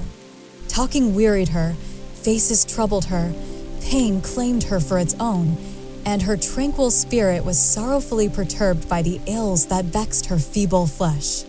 Ah me, such heavy days, such long nights, such aching hearts and imploring prayers, when those who loved her best were forced to see the thin hands stretched out to them beseechingly, to hear the bitter cry, help me, and to feel that there was no help. A sad eclipse of the serene soul, a sharp struggle of the young life with death, but both were mercifully brief, and then the natural rebellion over, the old peace returned more beautiful than ever. With the wreck of her frail body, Beth's soul grew strong, and though she said little, those about her felt that she was ready, saw that the first pilgrim called was likewise the fittest, and waited with her on the shore, trying to see the shining ones coming to receive her when she crossed the river. Joe never left her for an hour since Beth had said, I feel stronger when you are here. She slept on a couch in the room, waking often to renew the fire, to feed, lift, or wait upon the patient creature who seldom asked for anything, and tried not to be a trouble. All day she haunted the room, jealous of any other nurse, and prouder of being chosen than of any honor her life ever brought her. Precious and helpful hours to Joe, for now her heart received the teaching that it needed. Lessons in patience were so sweetly taught her that she could not fail to learn them. Charity for all, the lovely spirit that can forgive and truly forget unkindness, the loyalty to duty that makes the hardest easy, and the sincere faith that fears nothing, but trusts undoubtingly. Often when she woke, Joe found Beth reading in her well-worn little book, heard her singing softly, to beguile the sleepless night, or saw her lean her face upon her hands, while slow tears dropped through the transparent fingers, and Joe would lie watching her with thoughts too deep for tears, feeling that Beth, in her simple, unselfish way, was trying to wean herself from the dear old life and fit herself for the life to come by sacred words of comfort, quiet prayers, and the music she loved so well. Seeing this did more for Joe than the wisest sermons, the saintliest hymns, the most fervent prayers that any voice could utter. For with eyes made clear by many tears and a heart softened by the tenderest sorrow, she recognized the beauty of her sister's life, uneventful, unambitious, yet full of the genuine virtues which smell sweet and blossom in the dust. The self-forgetfulness that makes the humblest on earth remembered soonest in heaven, the true success which is possible to all.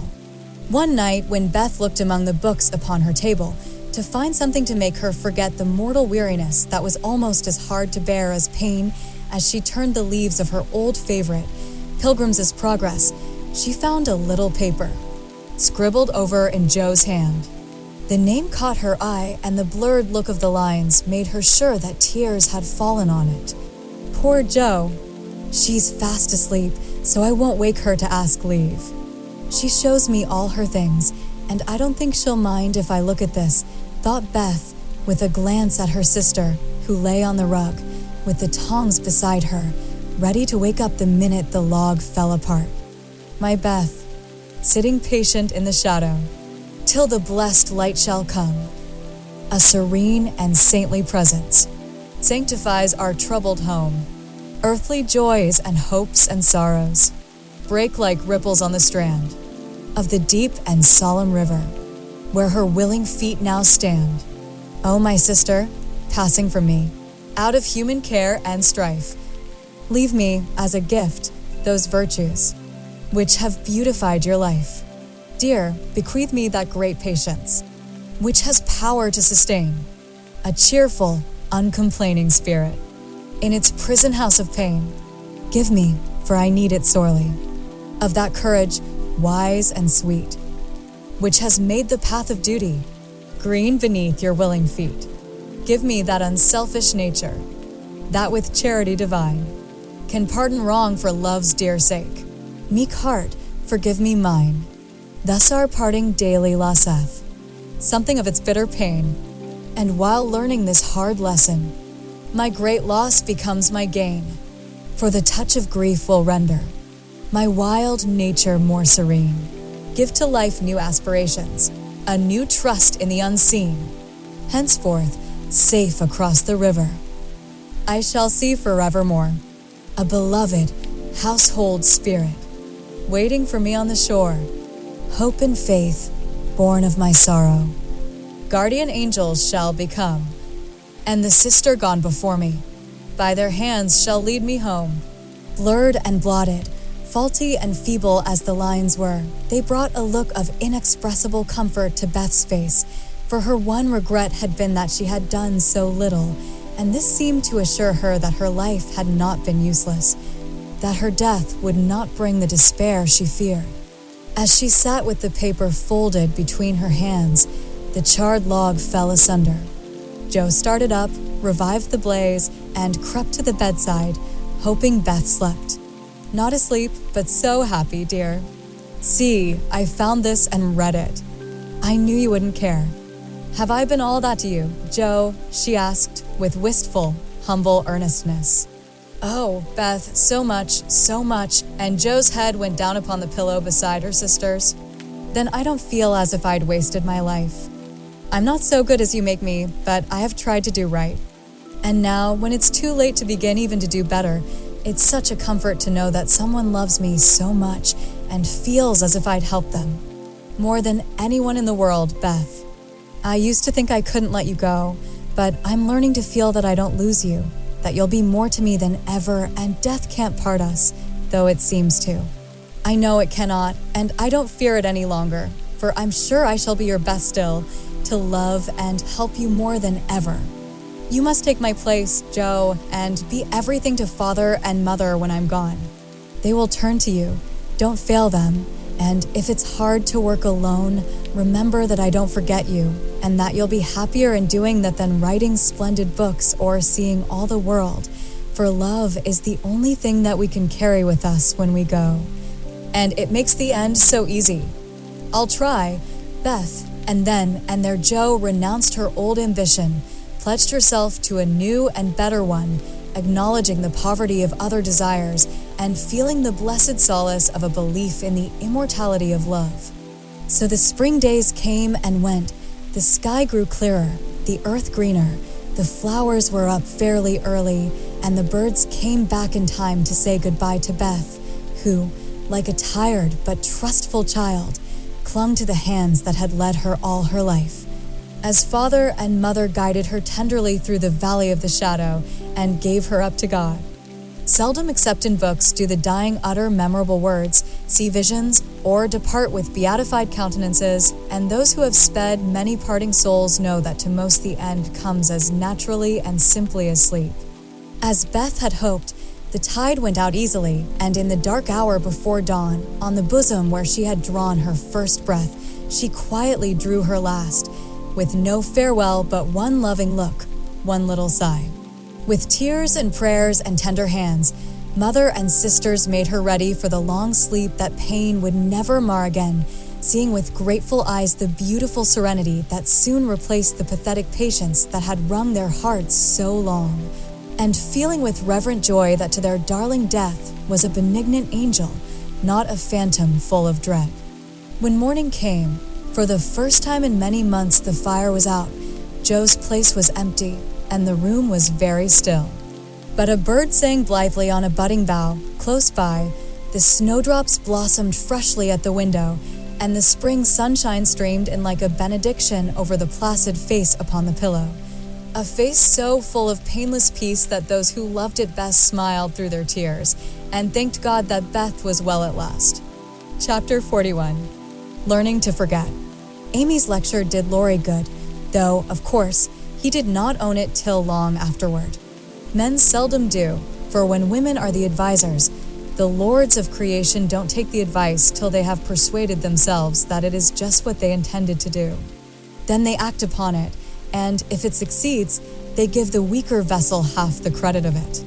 If it fails, they generously give her the whole. Laurie went back to his grandfather and was so dutifully devoted for several weeks that the old gentleman declared the climate of Nice had improved him wonderfully, and he had better try it again. There was nothing the young gentleman would have liked better, but elephants could not have dragged him back after the scolding he had received. Pride forbid, and whenever the longing grew very strong, he fortified his resolution by repeating the words that had made the deepest impression. I despise you. Go and do something splendid that will make her love you. Laurie turned the matter over in his mind so often that he soon brought himself to confess that he had been selfish and lazy, but then when a man has a great sorrow, he should be indulged in all sorts of vagaries till he has lived it down. He felt that his blighted affections were quite dead now, and though he should never cease to be a faithful mourner, there was no occasion to wear his weeds ostentatiously.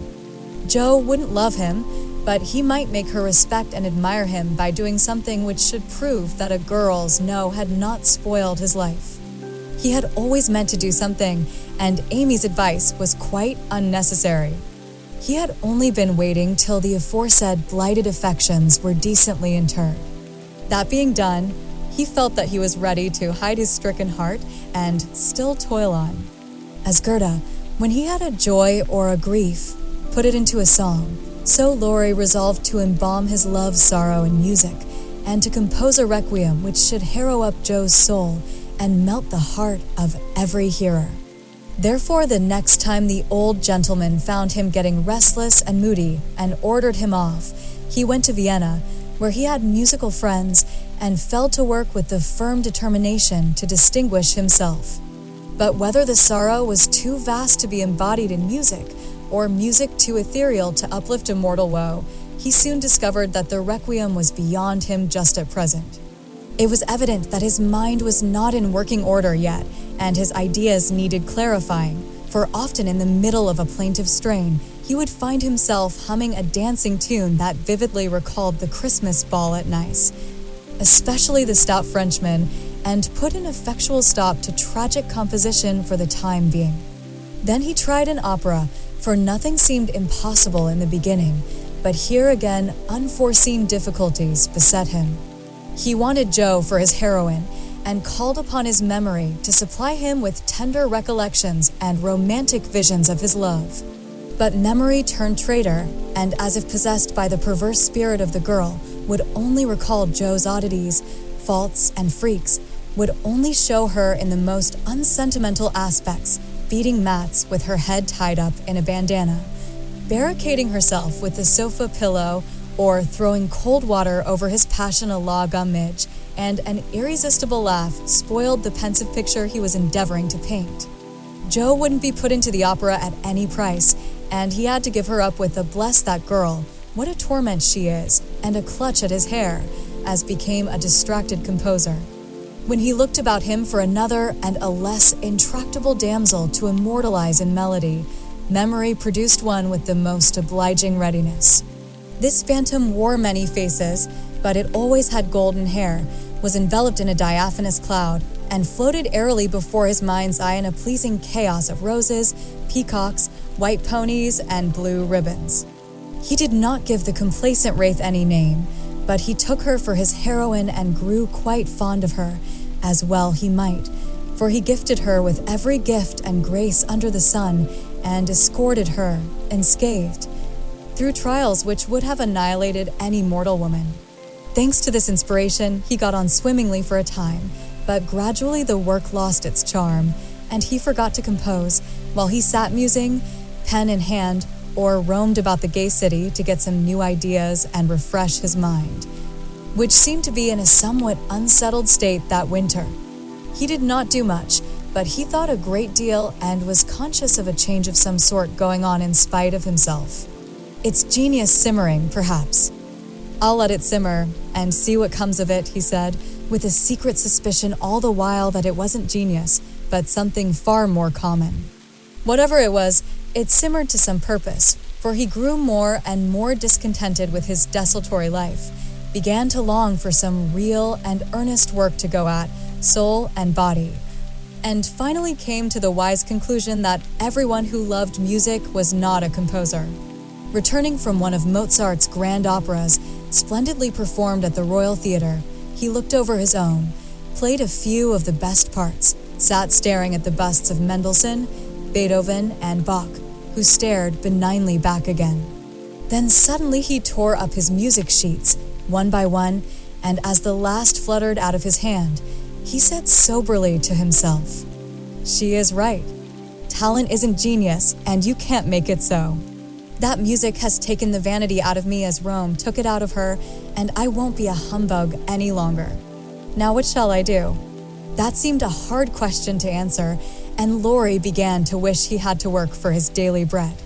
Now, if ever occurred an eligible opportunity for going to the devil, as he once forcibly expressed it, for he had plenty of money and nothing to do, and Satan is proverbially fond of providing employment for full and idle hands. The poor fellow had temptations enough from without and from within, but he withstood them pretty well, for much as he valued liberty, he valued good faith and confidence more, so his promise to his grandfather, and his desire to be able to look honestly into the eyes of the women who loved him and say all's well, kept him safe and steady. Very likely some Mrs. Grundy will observe, "I don't believe it. Boys will be boys. Young men must sow their wild oats, and women must not expect miracles." I dare say you don't, Mrs. Grundy, but it's true nevertheless. Women work a good many miracles, and I have a persuasion that they may perform even that of raising the standard of manhood by refusing to echo such sayings. Let the boys be boys, the longer the better, and let the young men sow their wild oats if they must. But mothers, sisters, and friends may help to make the crop a small one and keep many tares from spoiling the harvest by believing and showing that they believe in the possibility of loyalty to the virtues which make men manliest in good women's eyes. If it is a feminine delusion, leave us to enjoy it while we may, for without it half the beauty and the romance of life is lost, and sorrowful forebodings would embitter all our hopes of the brave, tender-hearted little lads, who still love their mothers better than themselves and are not ashamed to own it. Laurie thought that the task of forgetting his love for Jo would absorb all his powers for years, but to his great surprise, he discovered it grew easier every day. He refused to believe it at first, got angry with himself, and couldn't understand it, but these hearts of ours are curious and contrary things, and time and nature work their will in spite of us. Laurie's heart wouldn't ache. The wound persisted in healing with a rapidity that astonished him, and instead of trying to forget, he found himself trying to remember. He had not foreseen this turn of affairs, and was not prepared for it.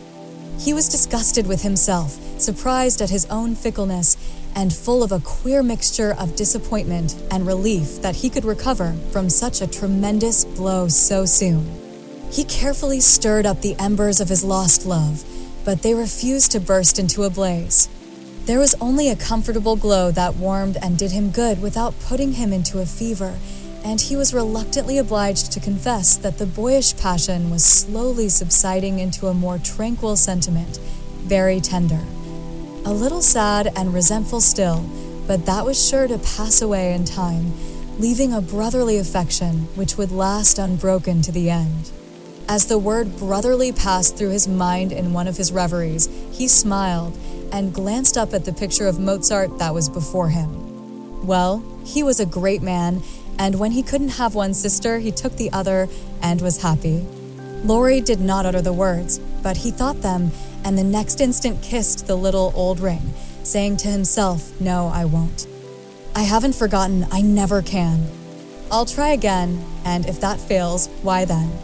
Leaving his sentence unfinished, he seized pen and paper and wrote to Jo, telling her that he could not settle to anything while there was the least hope of her changing her mind. Wouldn't she, and let him come home and be happy? While waiting for an answer, he did nothing, but he did it energetically, for he was in a fever of impatience. It came at last, and settled his mind effectually on one point, for Jo decidedly couldn't and wouldn't. She was wrapped up in Beth, and never wished to hear the word love again. Then she begged him to be happy with somebody else, but always keep a little corner of his heart for his loving sister Jo. In a postscript, she desired him not to tell Amy that Beth was worse. She was coming home in the spring, and there was no need of saddening the remainder of her stay. That would be time enough, please God, but Laurie must write to her often and not let her feel lonely, homesick, or anxious. So I will, at once. Poor little girl, it will be a sad going home for her, I'm afraid, and Laurie opened his desk, as if writing to Amy had been the proper conclusion of the sentence, left unfinished some weeks before. But he did not write the letter that day, for as he rummaged out his best paper, he came across something which changed his purpose. Tumbling about in one part of the desk among bills, passports, and business documents of various kinds were several of Jo's letters, and in another compartment were 3 notes from Amy, carefully tied up with one of her blue ribbons and sweetly suggestive of the little dead roses put away inside. With a half-repentant, half-amused expression, Laurie gathered up all Jo's letters, smoothed, folded, and put them neatly into a small drawer of the desk, stood a minute turning the ring thoughtfully on his finger, then slowly drew it off, laid it with the letters, locked the drawer, and went out to hear High Mass at St. Stephen's, feeling as if there had been a funeral, and though not overwhelmed with affliction, this seemed a more proper way to spend the rest of the day than in writing. Letters to charming young ladies. The letter went very soon, however, and was promptly answered, for Amy was homesick, and confessed it in the most delightfully confiding manner. The correspondence flourished famously, and letters flew to and fro with unfailing regularity all through the early spring. Laurie sold his busts, made allumettes of his opera, and went back to Paris, hoping somebody would arrive before long. He wanted desperately to go to Nice, but would not till he was asked, and Amy would not ask him, for just then she was having little experiences of her own, which made her rather wish to avoid the quizzical eyes of our boy. Fred Vaughn had returned, and put the question to which she had once decided to answer, "Yes, thank you," but now she said, "No, thank you," kindly but steadily, for when the time came, her courage failed her, and she found that something more than money and position was needed to satisfy the new longing that filled her heart so full of tender hopes and fears. The words, "Fred is a good fellow, but not at all the man I fancied you would ever like," and Laurie's face when he uttered them, kept returning to her as pertinaciously as her own did when she said in look, if not in words, "I shall marry for money." It troubled her to remember that now she wished she could take it back. It sounded so unwomanly. She didn't want Laurie to think her a heartless, worldly creature. She didn't care to be a queen of society now half so much as she did to be a lovable woman.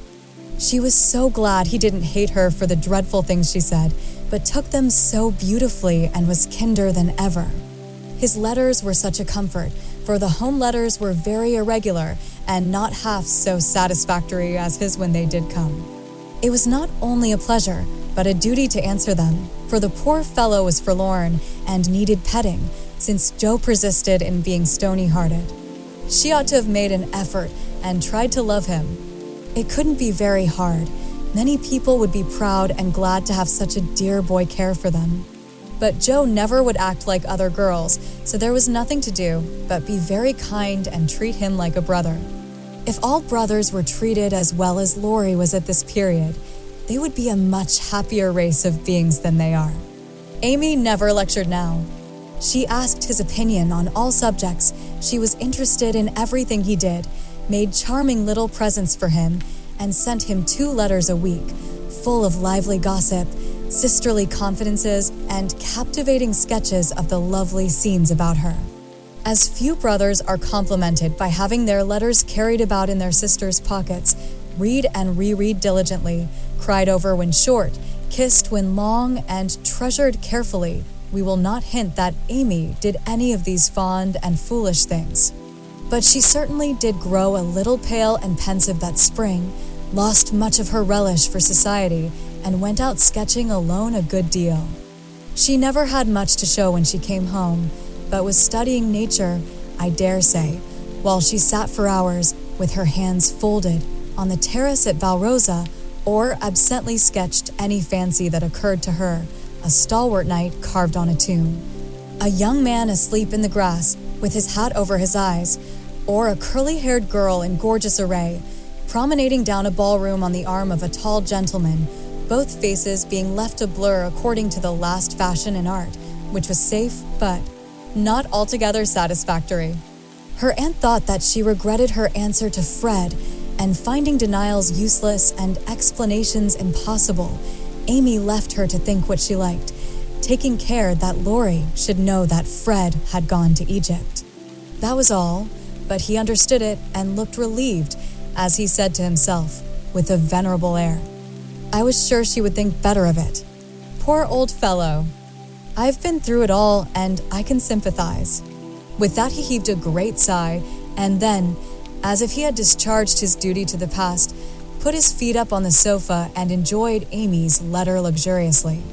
While these changes were going on abroad, trouble had come at home. The sad news met her at Vevey, for the heat had driven them from Nice in May, and they had traveled slowly to Switzerland by way of Genoa and the Italian lakes.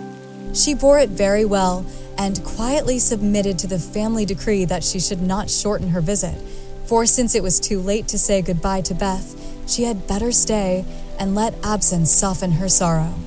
But her heart was very heavy. She longed to be at home, and every day looked wistfully across the lake, waiting for Laurie to come and comfort her.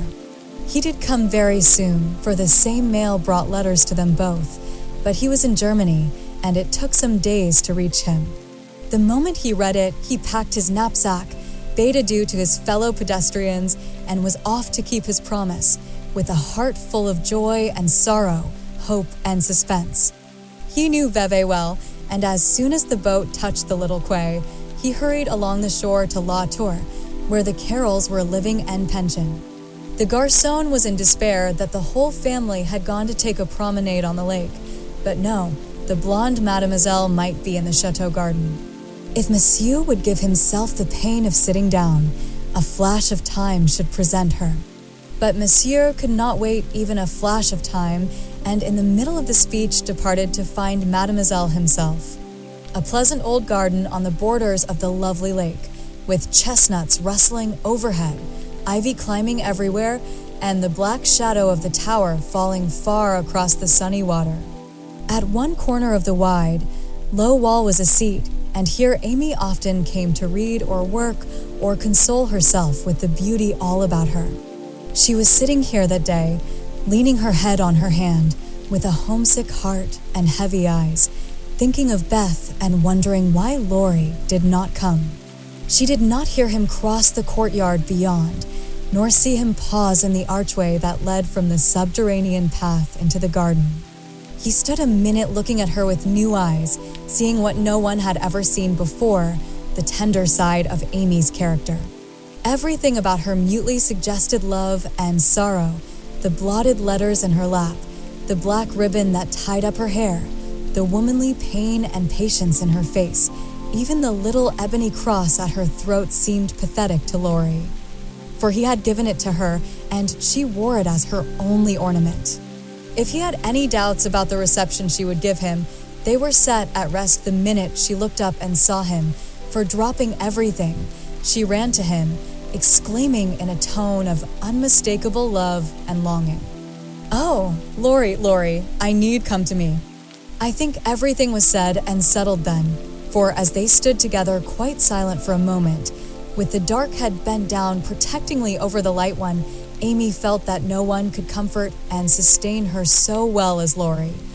And Laurie decided that Amy was the only woman in the world who could fill Joe's place and make him happy. He did not tell her so, but she was not disappointed, for both felt the truth, were satisfied, and gladly left the rest to silence. In a minute, Amy went back to her place, and while she dried her tears, Laurie gathered up the scattered papers, finding in the sight of sundry well-worn letters and suggestive sketches good omens for the future. As he sat down beside her, Amy felt shy again and turned rosy red at the recollection of her impulsive greeting. "I couldn't help it. I felt so lonely and sad, and was so very glad to see you. It was such a surprise to look up and find you, just as I was beginning to fear you wouldn't come," she said, trying in vain to speak quite naturally. "I came the minute I heard. I wish I could say something to comfort you for the loss of dear little Beth, but I can only feel," and he could not get any further, for he too turned bashful all of a sudden, and did not quite know what to say. He longed to lay Amy's head down on his shoulder and tell her to have a good cry, but he did not dare, so took her hand instead and gave it a sympathetic squeeze that was better than words. "You needn't say anything. This comforts me," she said softly. "Beth is well and happy, and I mustn't wish her back, but I dread the going home, much as I long to see them all. We won't talk about it now, for it makes me cry, and I want to enjoy you while you stay. You needn't go right back, need you? Not if you want me, dear. I do so much. Aunt and Flo are very kind, but you seem like one of the family, and it would be so comfortable to have you for a little while." Amy spoke and looked so like a homesick child whose heart was full that Laurie forgot his bashfulness all at once and gave her just what she wanted, the petting she was used to and the cheerful conversation she needed. "Poor little soul, you look as if you'd grieved yourself half sick. I'm going to take care of you, so don't cry anymore, but come and walk about with me. The wind is too chilly for you to sit still," he said, in the half-caressing, half-commanding way that Amy liked, as he tied on her hat, drew her arm through his, and began to pace up and down the sunny walk under the new-leaved chestnuts. He felt more at ease upon his legs, and Amy found it pleasant to have a strong arm to lean upon, a familiar face to smile at her, and a kind voice to talk delightfully for her alone. The quaint old garden had sheltered many pairs of lovers and seemed expressly made for them, so sunny and secluded was it, with nothing but the tower to overlook them and the wide lake to carry away the echo of their words as it rippled by below. For an hour this new pair walked and talked or rested on the wall, enjoying the sweet influences which gave such a charm to time and place, and when an unromantic dinner bell warned them away, Amy felt as if she left her burden of loneliness and sorrow behind her in the chateau garden. The moment Mrs. Carroll saw the girl's altered face, she was illuminated with a new idea and exclaimed to herself, "Now I understand it all. The child has been pining for young Lawrence. Bless my heart, I never thought of such a thing." With praiseworthy discretion, the good lady said nothing and betrayed no sign of enlightenment, but cordially urged Laurie to stay and begged Amy to enjoy his society, for it would do her more good than so much solitude. Amy was a model of docility, and as her aunt was a good deal occupied with Flo, she was left to entertain her friend, and did it with more than her usual success. At Nice, Laurie had lounged and Amy had scolded. At Vevey, Laurie was never idle, but always walking, writing, boating, or studying in the most energetic manner, while Amy admired everything he did and followed his example as far and as fast as she could. He said the change was owing to the climate, and she did not contradict him, being glad of a like excuse for her own recovered health and spirits. The invigorating air did them both good, and much exercise worked wholesome changes in minds as well as bodies. They seemed to get clearer views of life and duty up there among the everlasting hills. The fresh winds blew away desponding doubts, delusive fancies, and moody mists. The warm spring sunshine brought out all sorts of aspiring ideas, tender hopes, and happy thoughts. The lake seemed to wash away the troubles of the past, and the grand old mountains to look benignly down upon them, saying, "Little children, love one another. In spite of the new sorrow, it was a very happy time, so happy that Laurie could not bear to disturb it by a word. It took him a little while to recover from his surprise at the cure of his first, and as he had firmly believed, his last and only love. He consoled himself for the seeming disloyalty by the thought that Joe's sister was almost the same as Joe's self, and the conviction that it would have been impossible to love any other woman but Amy so soon and so well. His first wooing had been of the tempestuous order, and he looked back upon it as if through a long vista of years with a feeling of compassion blended with regret. He was not ashamed of it, but put it away as one of the bittersweet experiences of his life, for which he could be grateful when the pain was over. His second wooing, he resolved, should be as calm and simple as possible. There was no need of having a scene, hardly any need of telling Amy that he loved her. She knew it without words and had given him his answer long ago. It all came about so naturally that no one could complain, and he knew that everybody would be pleased, even Joe. But when our first little passion has been crushed, we are apt to be wary and slow in making a second trial. So Laurie let the days pass, enjoying every hour, and leaving to chance the utterance of the word that would put an end to the first and sweetest part of his new romance. He had rather imagined that the denouement would take place in the chateau garden by moonlight and in the most graceful and decorous manner, but it turned out exactly the reverse, for the matter was settled on the lake at noonday in a few blunt words.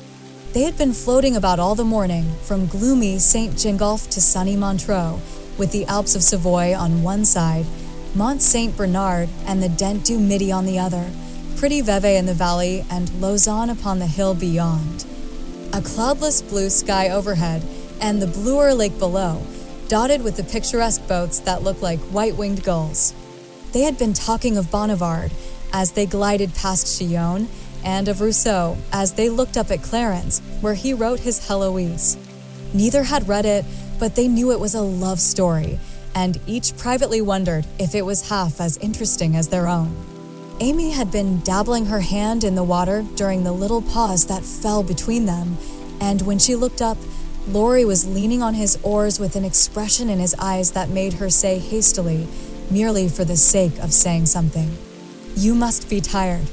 Rest a little and let me row. It will do me good, for since you came I have been altogether lazy and luxurious. I'm not tired, but you may take an oar if you like. There's room enough, though I have to sit nearly in the middle, else the boat won't trim," returned Laurie, as if he rather liked the arrangement. Feeling that she had not mended matters much, Amy took the offered third of a seat, shook her hair over her face, and accepted an oar. She rowed as well as she did many other things, and though she used both hands, and Laurie but one, the oars kept time, and the boat went smoothly through the water. "How well we pull together, don't we?" said Amy, who objected to silence just then. "So well that I wish we might always pull in the same boat. Will you, Amy?" very tenderly. "Yes," Laurie very low. Then they both stopped rowing and unconsciously added a pretty little tableau of human love and happiness to the dissolving views reflected in the lake. Chapter 42. All alone. It was easy to promise self-abnegation when self was wrapped up in another, and heart and soul were purified by a sweet example. But when the helpful voice was silent, the daily lesson over, the beloved presence gone, and nothing remained but loneliness and grief, then Joe found her promise very hard to keep. How could she comfort father and mother when her own heart ached with a ceaseless longing for her sister? How could she make the house cheerful when all its light and warmth and beauty seemed to have deserted it when Beth left the old home for the new? And where in all the world could she find some useful, happy work to do that would take the place of the loving service, which had been its own reward? She tried in a blind, hopeless way to do her duty, secretly rebelling against it all the while, for it seemed unjust that her few joys should be lessened, her burdens made heavier, and life get harder and harder as she toiled along. Some people seemed to get all sunshine, and some all shadow. It was not fair, for she tried more than Amy to be good, but never got any reward, only disappointment, trouble, and hard work. Poor Jo.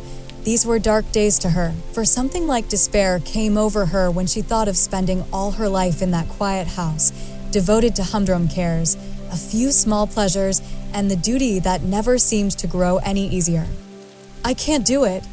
I wasn't meant for a life like this, and I know I shall break away and do something desperate if somebody doesn't come and help me, she said to herself, when her first efforts failed and she fell into the moody, miserable state of mind which often comes when strong wills have to yield to the inevitable.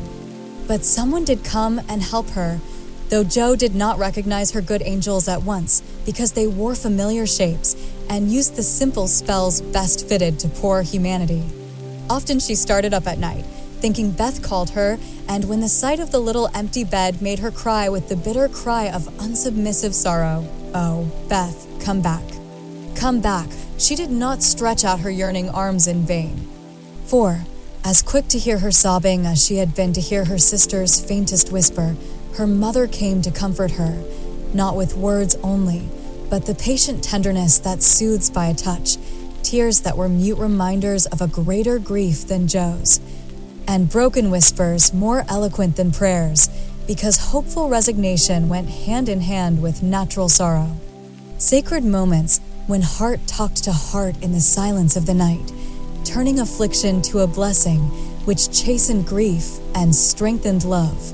Feeling this, Jo's burden seemed easier to bear, duty grew sweeter, and life looked more endurable, seen from the safe shelter of her mother's arms. When aching heart was a little comforted, troubled mind likewise found help, for one day she went to the study, and leaning over the good gray head lifted to welcome her with a tranquil smile, she said very humbly, "Father, talk to me as you did to Beth." "I need it more than she did, for I'm all wrong."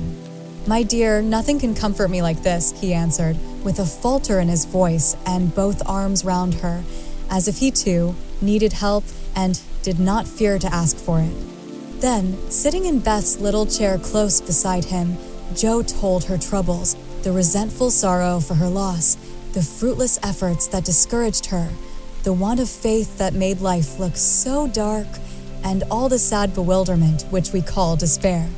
She gave him entire confidence. He gave her the help she needed, and both found consolation in the act.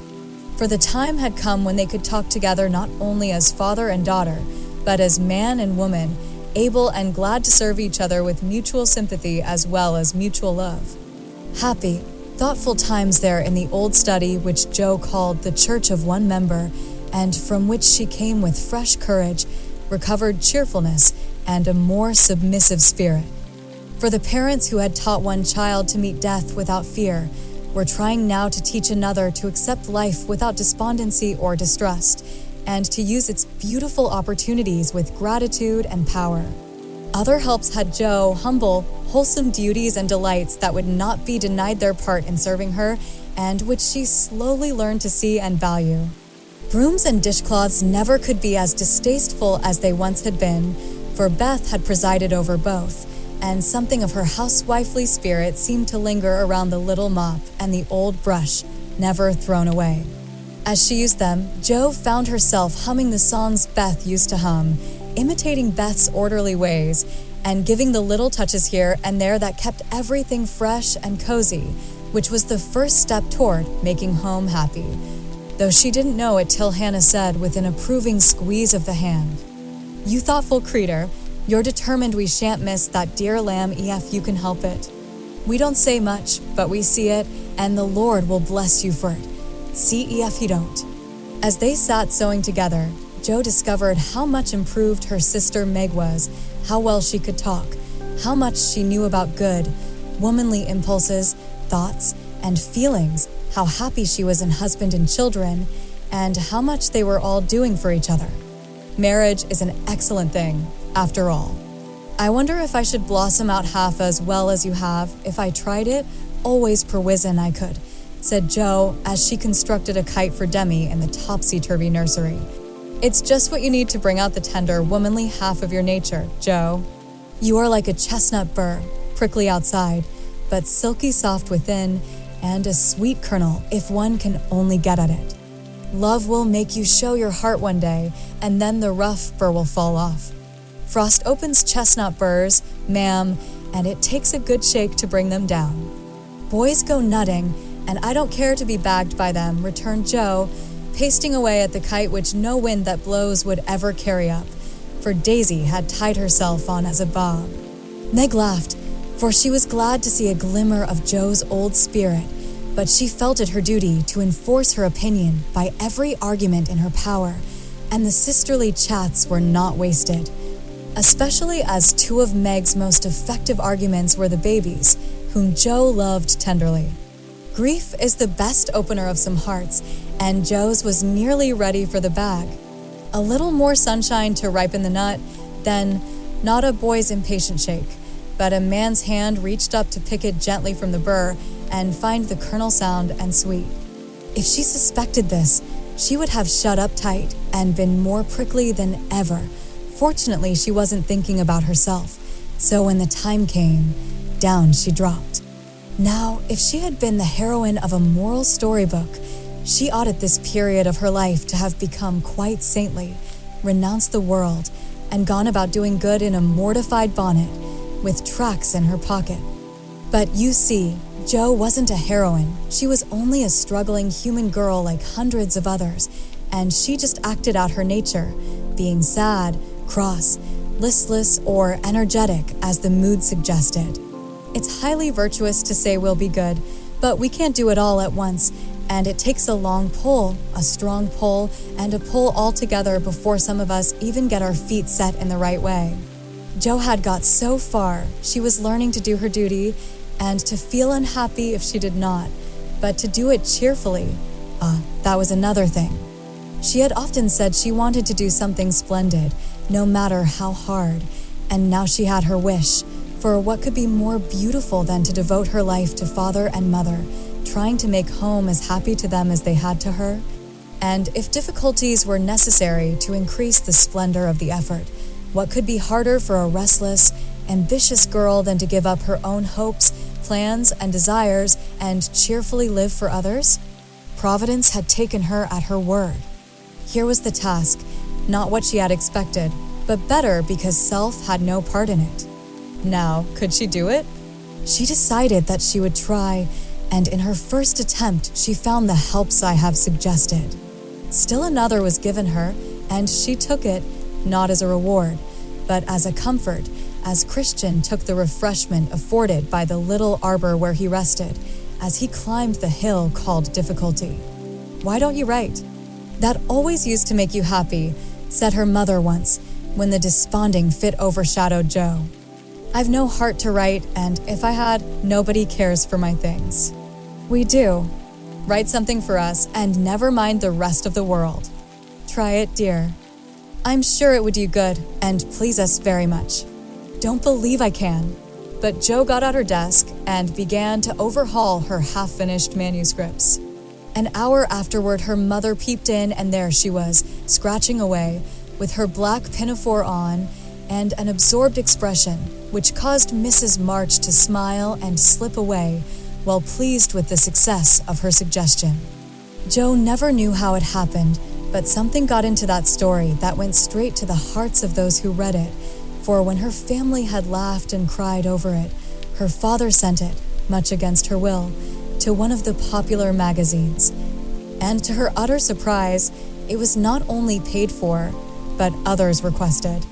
Letters from several persons whose praise was honor followed the appearance of the little story, newspapers copied it, and strangers as well as friends admired it. For a small thing it was a great success, and Jo was more astonished than when her novel was commended and condemned all at once.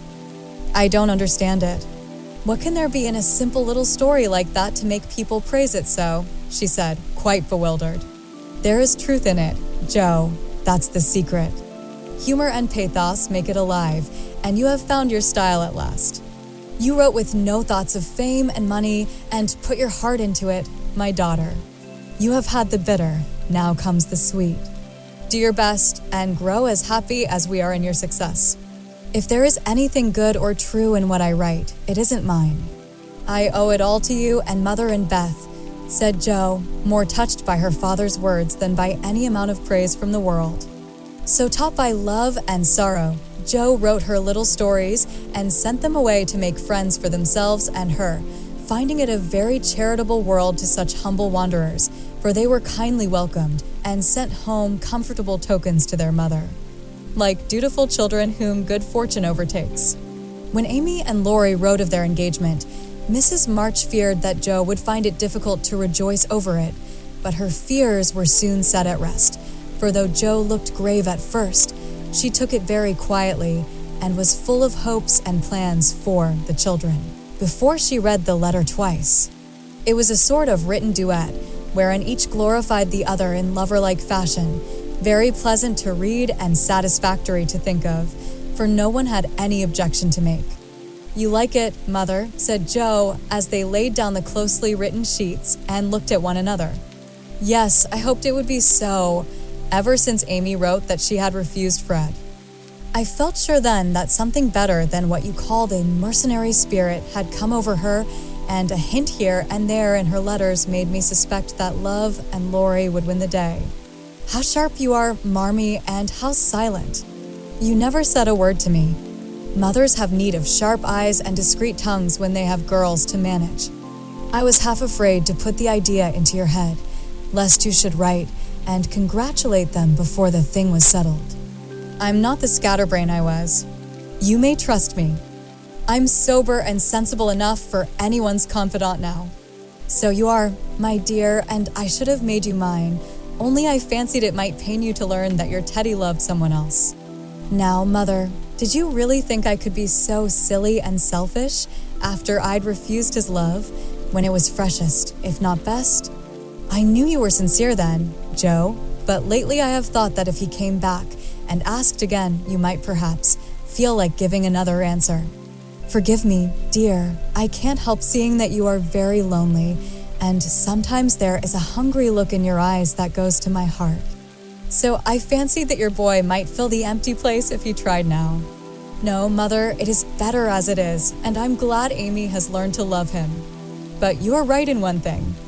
I am lonely, and perhaps if Teddy had tried again, I might have said yes, not because I love him anymore, but because I care more to be loved than when he went away. I'm glad of that, Jo, for it shows that you are getting on. There are plenty to love you, so try to be satisfied with father and mother, sisters and brothers, friends and babies, till the best lover of all comes to give you your reward. Mothers are the best lovers in the world, but I don't mind whispering to Marmee that I'd like to try all kinds. It's very curious, but the more I try to satisfy myself with all sorts of natural affections, the more I seem to want. I'd no idea hearts could take in so many. Mine is so elastic, it never seems full now, and I used to be quite contented with my family. I don't understand it. I do, and Mrs. March smiled her wise smile, as Jo turned back the leaves to read what Amy said of Laurie. It is so beautiful to be loved as Laurie loves me. He isn't sentimental, doesn't say much about it, but I see and feel it in all he says and does, and it makes me so happy and so humble that I don't seem to be the same girl I was. I never knew how good and generous and tender he was till now, for he lets me read his heart, and I find it full of noble impulses and hopes and purposes, and am so proud to know it's mine. He says he feels as if he could make a prosperous voyage now with me aboard as mate, and lots of love for ballast. I pray he may, and try to be all he believes me, for I love my gallant captain with all my heart and soul and might, and never will desert him while God lets us be together. Oh, Mother, I never knew how much like heaven this world could be when two people love and live for one another. And that's our cool, reserved, and worldly Amy. Truly, love does work miracles. How very, very happy they must be, and Jo laid the rustling sheets together with a careful hand, as one might shut the covers of a lovely romance, which holds the reader fast till the end comes, and he finds himself alone in the workaday world again. By and by Jo roamed away upstairs, for it was rainy and she could not walk. A restless spirit possessed her, and the old feeling came again, not bitter as it once was, but a sorrowfully patient wonder why one sister should have all she asked, the other nothing. It was not true, she knew that and tried to put it away, but the natural craving for affection was strong, and Amy's happiness woke the hungry longing for someone to love with heart and soul, and cling to while God let them be together. Up in the garret, where Jo's unquiet wanderings ended, stood 4 little wooden chests in a row, each marked with its owner's name, and each filled with relics of the childhood and girlhood ended now for all. Jo glanced into them, and when she came to her own, leaned her chin on the edge and stared absently at the chaotic collection till a bundle of old exercise books caught her eye. She drew them out, turned them over, and relived that pleasant winter at kind Mrs. Kirk's. She had smiled at first, then she looked thoughtful, next sad, and when she came to a little message written in the professor's hand, her lips began to tremble, the book slid out of her lap, and she sat looking at the friendly words as they took a new meaning, and touched a tender spot in her heart. Wait for me, my friend. I may be a little late, but I shall surely come. Oh, if he only would. So kind, so good, so patient with me always, my dear old Fritz. I didn't value him half enough when I had him, but now how I should love to see him, for everyone seems going away from me, and I'm all alone. And holding the little paper fast, as if it were a promise yet to be fulfilled, Jo laid her head down on a comfortable rag bag and cried, as if in opposition to the rain pattering on the roof. Was it all self-pity, loneliness, or low spirits? Or was it the waking up of a sentiment which had bided its time as patiently as its inspirer? Who shall say? Chapter 43. Surprises. Jo was alone in the twilight, lying on the old sofa, looking at the fire and thinking. It was her favorite way of spending the hour of dusk. No one disturbed her, and she used to lie there on Beth's little red pillow, planning stories, dreaming dreams, or thinking tender thoughts of the sister who never seemed far away. Her face looked tired, grave, and rather sad, for tomorrow was her birthday, and she was thinking how fast the years went by, how old she was getting, and how little she seemed to have accomplished. Almost 25, and nothing to show for it. Jo was mistaken in that. There was a good deal to show, and by she saw, and was grateful for it. An old maid, that's what I'm to be. A literary spinster with a pen for a spouse, a family of stories for children, and 20 years hence a morsel of fame, perhaps, when, like poor Johnson, I'm old and can't enjoy it, solitary and can't share it, independent and don't need it. Well, I needn't be a sour saint nor a selfish sinner, and I dare say old maids are very comfortable when they get used to it, and their Jo sighed, as if the prospect was not inviting. It seldom is, at first, and 30 seems the end of all things to 5 and 20. But it's not as bad as it looks, and one can get on quite happily if one has something in one's self to fall back upon. At 25, girls begin to talk about being old maids, but secretly resolve that they never will be. At 30, they say nothing about it, but quietly accept the fact, and if sensible, console themselves by remembering that they have 20 more useful, happy years, in which they may be learning to grow old gracefully. Don't laugh at the spinsters, dear girls, for often very tender, tragic romances are hidden away in the hearts that beat so quietly under the sober gowns and many silent sacrifices of youth, health, ambition, love itself. Make the faded faces beautiful in God's sight. Even the sad, sour sisters should be kindly dealt with because they have missed the sweetest part of life, if for no other reason. And looking at them with compassion, not contempt, girls in their bloom should remember that they too may miss the blossom time. That rosy cheeks don't last forever, that silver threads will come in the bonny brown hair, and that, by and by, kindness and respect will be as sweet as love and admiration now. Gentlemen, which means boys, be courteous to the old maids, no matter how poor and plain and prim, for the only chivalry worth having is that which is the readiest to pay deference to the old, protect the feeble, and serve womankind, regardless of rank, age, or color. Just recollect the good aunts who have not only lectured and fussed, but nursed and petted, too often without thanks, the scrapes they have helped you out of, the tips they have given you from their small store, the stitches the patient old fingers have set for you, the steps the willing old feet have taken, and gratefully pay the dear old ladies the little attentions that women love to receive as long as they live.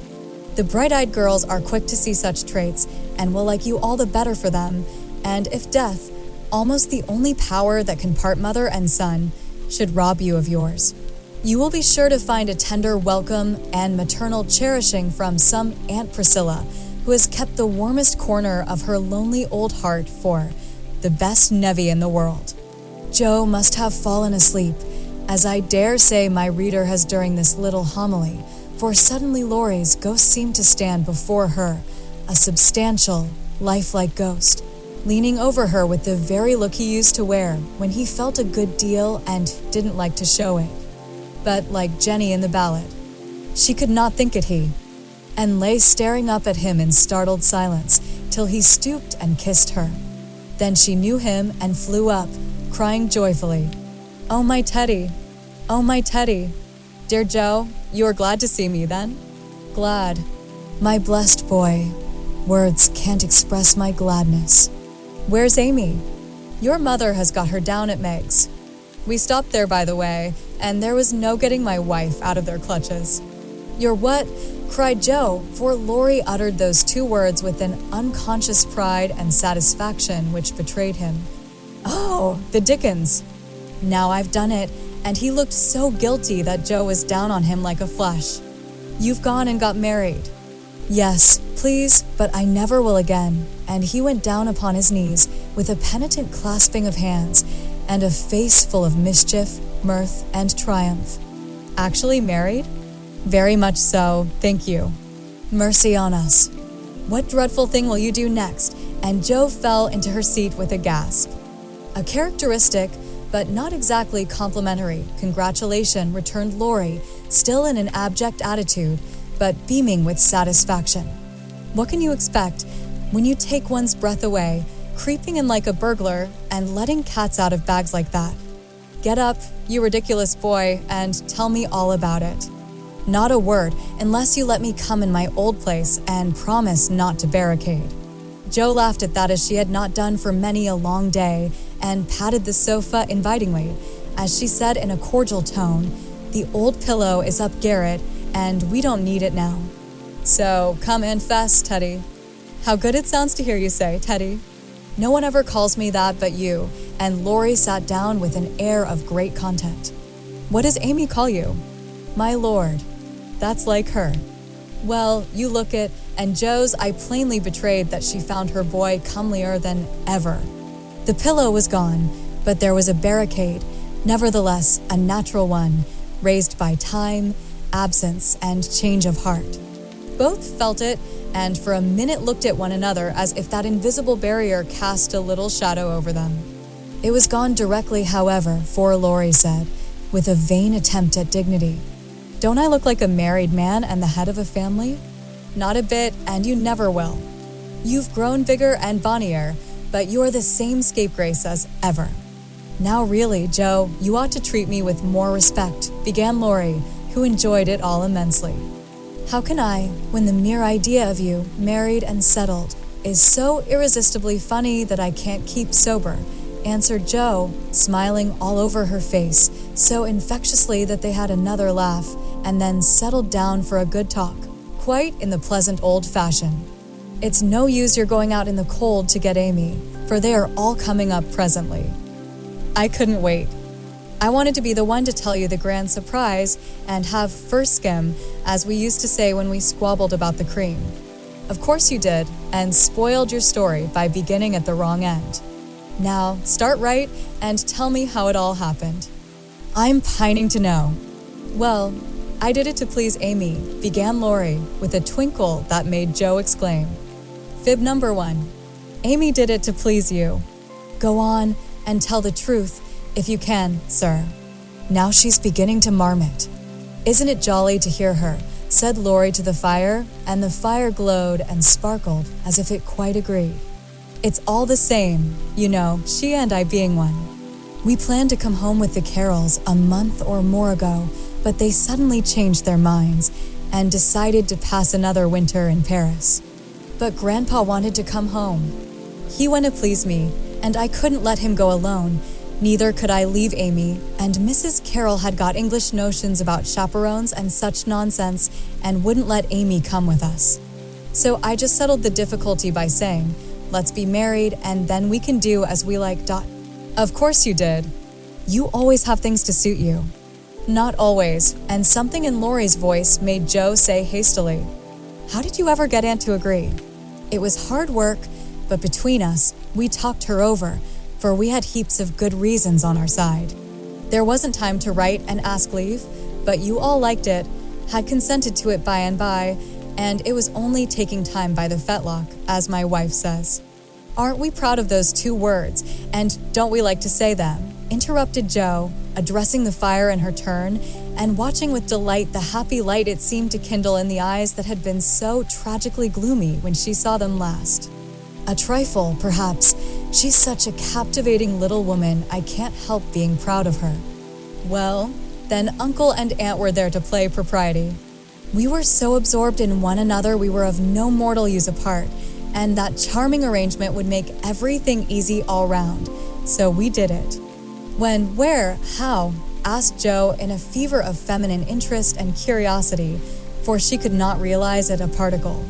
6 weeks ago at the American Consul's in Paris, a very quiet wedding, of course, for even in our happiness we didn't forget dear little Beth. Joe put her hand in his as he said that, and Laurie gently smoothed the little red pillow, which he remembered well. Why didn't you let us know afterward? Asked Joe in a quieter tone when they had sat quite still a minute. We wanted to surprise you. We thought we were coming directly home at first, but the dear old gentleman, as soon as we were married, found he couldn't be ready under a month, at least, and sent us off to spend our honeymoon wherever we liked. Amy had once called Valrosa a regular honeymoon home, so we went there and were as happy as people are but once in their lives. My faith, wasn't it love among the roses? Laurie seemed to forget Joe for a minute, and Joe was glad of it, for the fact that he told her these things so freely and so naturally assured her that he had quite forgiven and forgotten. She tried to draw away her hand, but as if he guessed the thought that prompted the half-involuntary impulse, Laurie held it fast and said, with a manly gravity she had never seen in him before, Joe, dear, I want to say one thing, and then we'll put it by forever. As I told you in my letter when I wrote that Amy had been so kind to me, I never shall stop loving you, but the love is altered, and I have learned to see that it is better as it is. Amy and you changed places in my heart, that's all. I think it was meant to be so, and would have come about naturally if I had waited, as you tried to make me, but I never could be patient, and so I got a heartache. I was a boy then, headstrong and violent, and it took a hard lesson to show me my mistake. For it was one, Joe, as you said, and I found it out after making a fool of myself. Upon my word, I was so tumbled up in my mind at one time that I didn't know which I loved best, you or Amy, and tried to love you both alike. But I couldn't, and when I saw her in Switzerland, everything seemed to clear up all at once. You both got into your right places, and I felt sure that it was well off with the old love before I was on with the new, that I could honestly share my heart between Sister Joe and wife Amy and love them dearly. Will you believe it and go back to the happy old times when we first knew one another? I'll believe it with all my heart, but Teddy, we never can be boy and girl again. The happy old times can't come back, and we mustn't expect it. We are man and woman now, with sober work to do, for playtime is over and we must give up frolicking. I'm sure you feel this. I see the change in you, and you'll find it in me. I shall miss my boy, but I shall love the man as much and admire him more, because he means to be what I hoped he would. We can't be little playmates any longer, but we will be brother and sister, to love and help one another all our lives, won't we, Laurie? He did not say a word, but took the hand she offered him and laid his face down on it for a minute, feeling that out of the grave of a boyish passion, there had risen a beautiful, strong friendship to bless them both. Presently Jo said cheerfully, for she didn't want the coming home to be a sad one, "I can't make it true that you children are really married and going to set up housekeeping." "Why, it seems only yesterday that I was buttoning Amy's pinafore and pulling your hair when you teased. Mercy me, how time does fly. As one of the children is older than yourself, you needn't talk so like a grandma. I flatter myself I'm a gentleman growed, as Peggotty said of David, and when you see Amy, you'll find her rather a precocious infant," said Laurie, looking amused at her maternal air. "You may be a little older in years, but I'm ever so much older in feeling, Teddy. Women always are, and this last year has been such a hard one that I feel 40. Poor Jo. We left you to bear it alone while we went pleasuring. You are older. Here's a line, and there's another. Unless you smile, your eyes look sad, and when I touched the cushion just now, I found a tear on it. You've had a great deal to bear and had to bear it all alone. What a selfish beast I've been," and Laurie pulled his own hair with a remorseful look. But Jo only turned over the traitorous pillow and answered, in a tone which she tried to make more cheerful, "No, I had father and mother to help me, and the dear babies to comfort me, and the thought that you and Amy were safe and happy, to make the troubles here easier to bear. I am lonely sometimes, but I dare say it's good for me, and—" "You never shall be again," broke in Laurie, putting his arm about her as if to fence out every human ill. "Amy and I can't get on without you, so you must come and teach the children to keep house and go halves in everything, just as we used to do, and let us pet you and all be blissfully happy and friendly together. If I shouldn't be in the way, it would be very pleasant. I begin to feel quite young already, for somehow all my troubles seemed to fly away when you came. You always were a comfort, Teddy," and Jo leaned her head on his shoulder, just as she did years ago when Beth lay ill and Laurie told her to hold on to him. He looked down at her, wondering if she remembered the time, but Jo was smiling to herself, as if in truth her troubles had all vanished at his coming. "You are the same Jo still, dropping tears about 1 minute and laughing the next. You look a little wicked now. What is it, Grandma?" "I was wondering how you and Amy get on together." "Like angels." "Yes, of course, but which rules?" "I don't mind telling you that she does now, at least I let her think so. It pleases her, you know. By and by we shall take turns, for marriage, they say, halves one's rights and doubles one's duties. You'll go on as you begin, and Amy will rule you all the days of your life." "Well, she does it so imperceptibly that I don't think I shall mind much. She is the sort of woman who knows how to rule well. In fact, I rather like it, for she winds one round her finger as softly and prettily as a skein of silk, and makes you feel as if she was doing you a favor all the while. That ever I should live to see you a henpecked husband and enjoying it," cried Jo with uplifted hands. It was good to see Laurie square his shoulders and smile with masculine scorn at that insinuation, as he replied, with his high and mighty air, "Amy is too well bred for that, and I am not the sort of man to submit to it. My wife and I respect ourselves and one another too much ever to tyrannize or quarrel." Jo liked that and thought the new dignity very becoming, but the boy seemed changing very fast into the man, and regret mingled with her pleasure. "I am sure of that. Amy and you never did quarrel as we used to. She is the sun and I the wind, in the fable, and the sun managed the man best, you remember. She can blow him up as well as shine on him," laughed Laurie. "Such a lecture as I got at Nice. I give you my word it was a deal worse than any of your scoldings, a regular rouser. I'll tell you all about it sometime. She never will, because after telling me that she despised and was ashamed of me, she lost her heart to the despicable party and married the good-for-nothing." "What baseness!" "Well, if she abuses you, come to me, and I'll defend you." "I look as if I needed it, don't I?"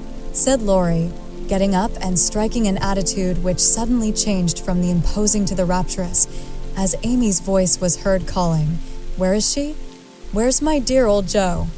In trooped the whole family, and everyone was hugged and kissed all over again, and after several vain attempts, the three wanderers were set down to be looked at and exulted over. Mr. Lawrence, hale and hearty as ever, was quite as much improved as the others by his foreign tour, for the crustiness seemed to be nearly gone, and the old-fashioned courtliness had received a polish which made it kindlier than ever. It was good to see him beam at "my children," as he called the young pair. It was better still to see Amy pay him the daughterly duty and affection which completely won his old heart, and best of all, to watch Laurie revolve about the two, as if never tired of enjoying the pretty picture they made. The minute she put her eyes upon Amy, Meg became conscious that her own dress hadn't a Parisian air, that young Mrs. Moffat would be entirely eclipsed by young Mrs. Lawrence, and that her ladyship was altogether a most elegant and graceful woman. Jo thought, as she watched the pair, how well they looked together. I was right, and Laurie has found the beautiful, accomplished girl who will become his home better than clumsy old Joe, and be a pride, not a torment to him. Mrs. March and her husband smiled and nodded at each other with happy faces, for they saw that their youngest had done well, not only in worldly things, but the better wealth of love, confidence, and happiness. For Amy's face was full of the soft brightness which betokens a peaceful heart. Her voice had a new tenderness in it, and the cool, prim carriage was changed to a gentle dignity, both womanly and winning. No little affectations marred it, and the cordial sweetness of her manner was more charming than the new beauty or the old grace, for it stamped her at once with the unmistakable sign of the true gentlewoman she had hoped to become. "Love has done much for our little girl," said her mother softly. "She has had a good example before her all her life," my dear Mr. March whispered back, with a loving look at the worn face and gray head beside him. Daisy found it impossible to keep her eyes off her pitty auntie, but attached herself like a lap dog to the wonderful chatelaine full of delightful charms. Demi paused to consider the new relationship before he compromised himself by the rash acceptance of a bribe, which took the tempting form of a family of wooden bears from Bern. A flank movement produced an unconditional surrender, however, for Laurie knew where to have him. "Young man, when I first had the honor of making your acquaintance, you hit me in the face. Now I demand the satisfaction of a gentleman," and with that the tall uncle proceeded to toss and touzle the small nephew in a way that damaged his philosophical dignity as much as it delighted his boyish soul. Blessed if she ain't in silk from head to foot.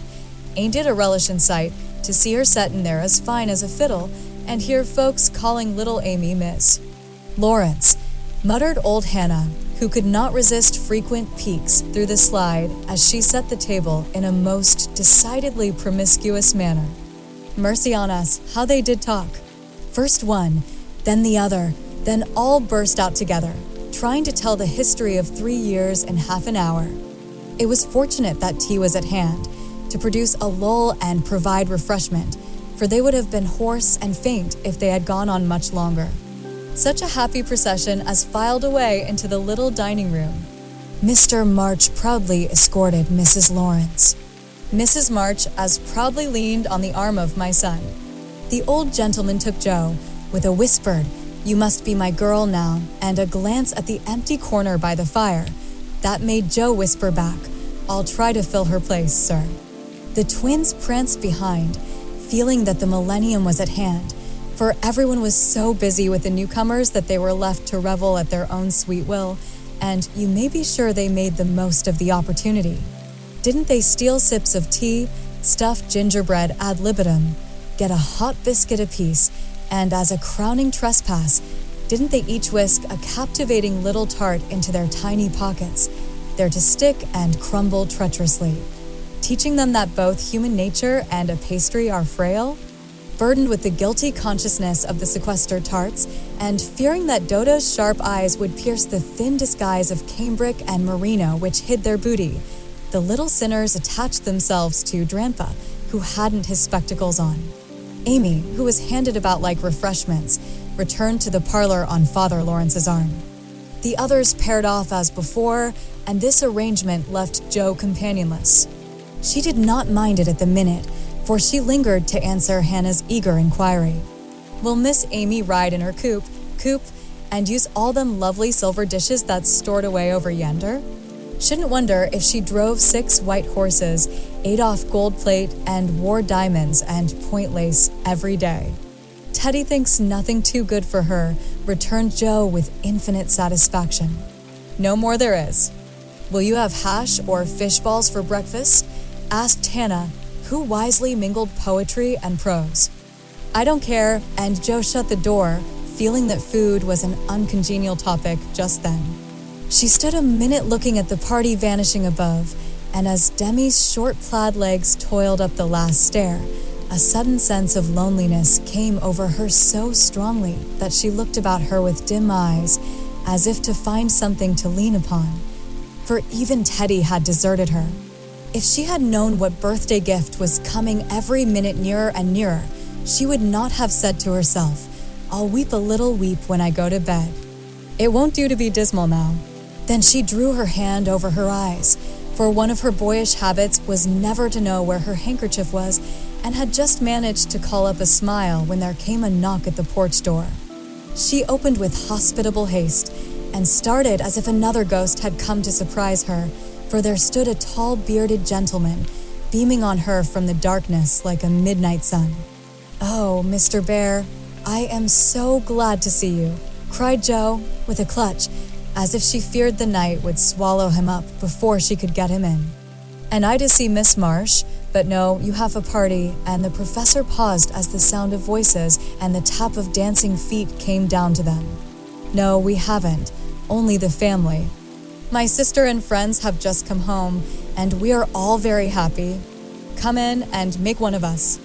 Though a very social man, I think Mr. Bhaer would have gone decorously away and come again another day, but how could he when Jo shut the door behind him and bereft him of his hat?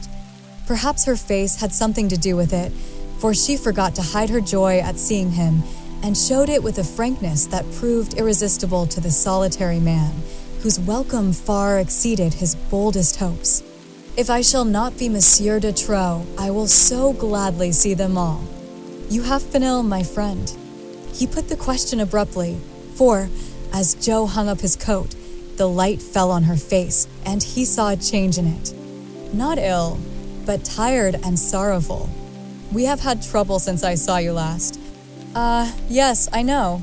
My heart was sore for you when I heard that," and he shook hands again, with such a sympathetic face that Jo felt as if no comfort could equal the look of the kind eyes, the grasp of the big, warm hand.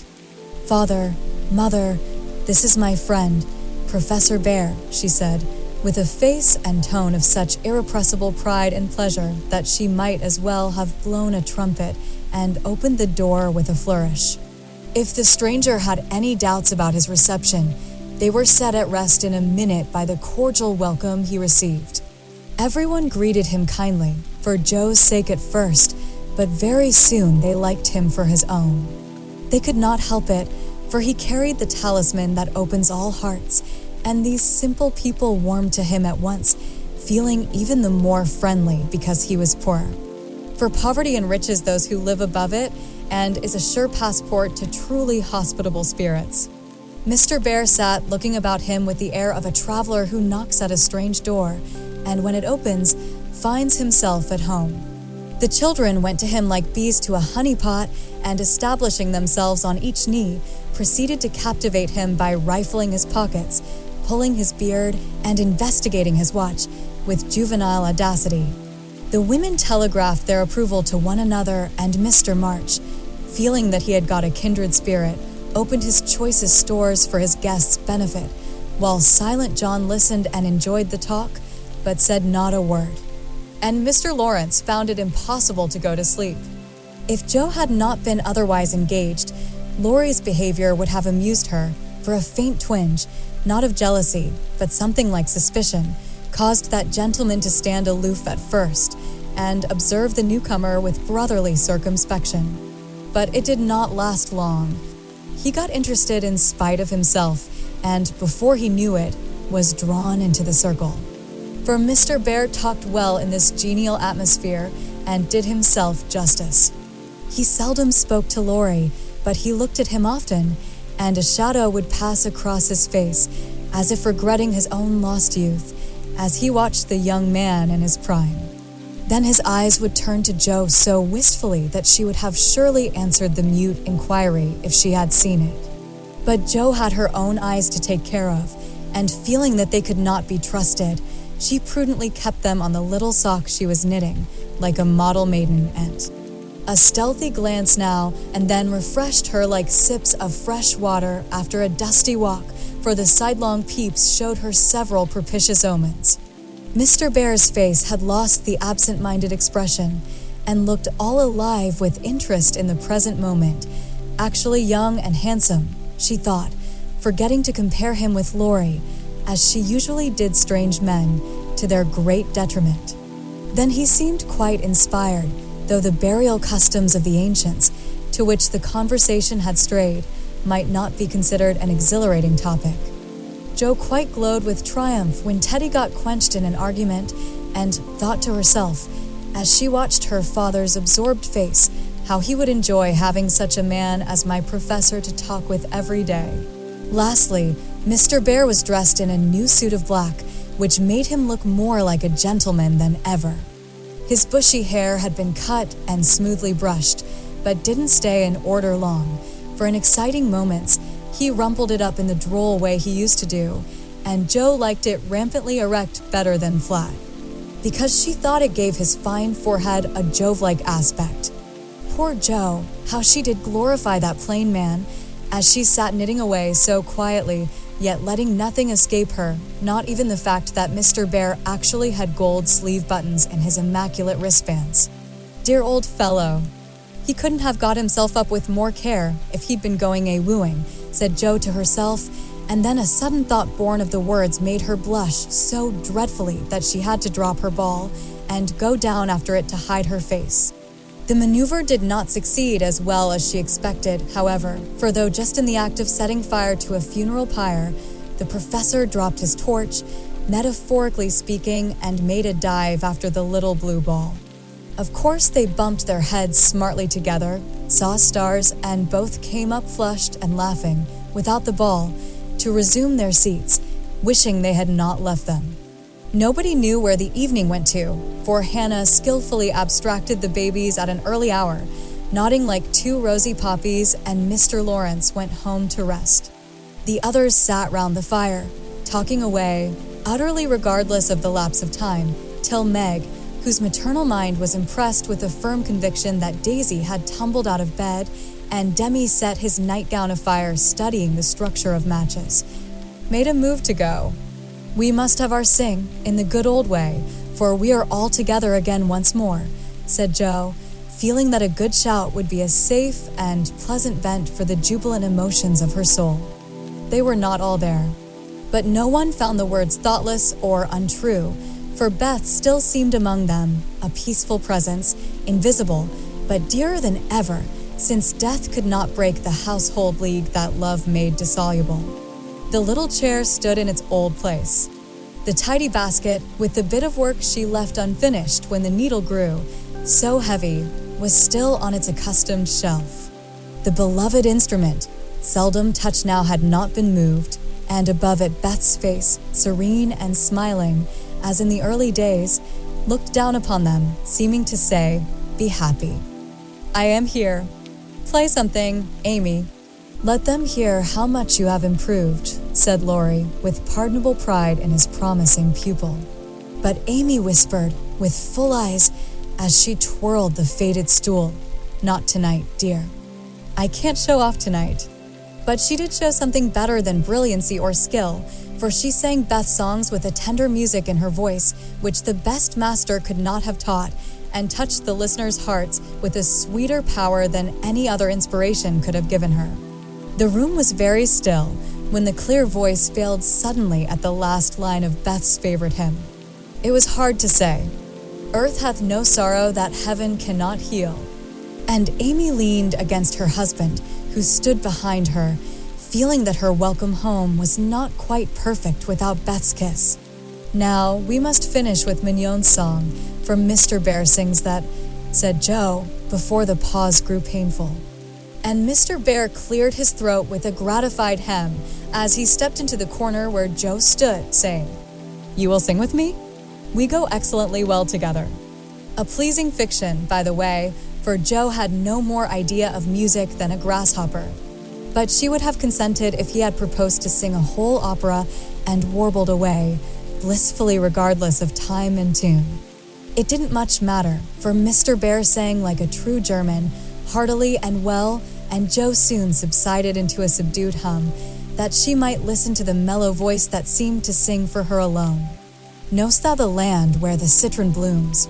used to be the professor's favorite line, for Das Land meant Germany to him, but now he seemed to dwell, with peculiar warmth and melody, upon the words, "There, oh there, might I with thee? Oh, my beloved, go." And one listener was so thrilled by the tender invitation that she longed to say she did know the land, and would joyfully depart thither whenever he liked. The song was considered a great success, and the singer retired covered with laurels. But a few minutes afterward, he forgot his manners entirely and stared at Amy putting on her bonnet, for she had been introduced simply as "my sister," and no one had called her by her new name since he came. He forgot himself still further when Laurie said, in his most gracious manner at parting, "My wife and I are very glad to meet you, sir. Please remember that there is always a welcome waiting for you over the way." Then the professor thanked him so heartily and looked so suddenly illuminated with satisfaction that Laurie thought him the most delightfully demonstrative old fellow he ever met. "I too shall go, but I shall gladly come again if you will give me leave, dear madam, for a little business in the city will keep me here some days." He spoke to Mrs. March, but he looked at Joe, and the mother's voice gave as cordial an assent as did the daughter's eyes, for Mrs. March was not so blind to her children's interest as Mrs. Moffat supposed. "I suspect that is a wise man," remarked Mr. March, with placid satisfaction from the hearth rug after the last guest had gone. "I know he is a good one," added Mrs. March with decided approval as she wound up the clock. "I thought you'd like him," was all Joe said as she slipped away to her bed. She wondered what the business was that brought Mr. Bhaer to the city, and finally decided that he had been appointed to some great honor somewhere, but had been too modest to mention the fact. If she had seen his face when, safe in his own room, he looked at the picture of a severe and rigid young lady with a good deal of hair, who appeared to be gazing darkly into futurity, it might have thrown some light upon the subject, especially when he turned off the gas and kissed the picture in the dark. Chapter 44. My Lord and Lady. "Please, Madam Mother, could you lend me my wife for half an hour?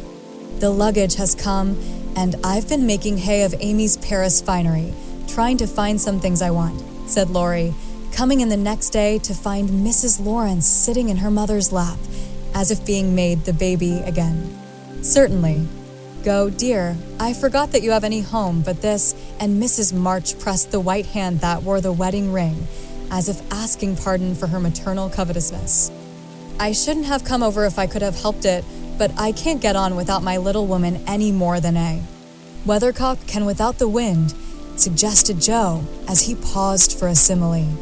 Joe had grown quite her own saucy self again since Teddy came home. "Exactly, for Amy keeps me pointing due west most of the time, with only an occasional whiffle round to the south, and I haven't had an easterly spell since I was married. Don't know anything about the north, but am altogether salubrious and balmy. Hey, my lady? Lovely weather so far. I don't know how long it will last, but I'm not afraid of storms, for I'm learning how to sail my ship. Come home, dear, and I'll find your bootjack. I suppose that's what you are rummaging after among my things."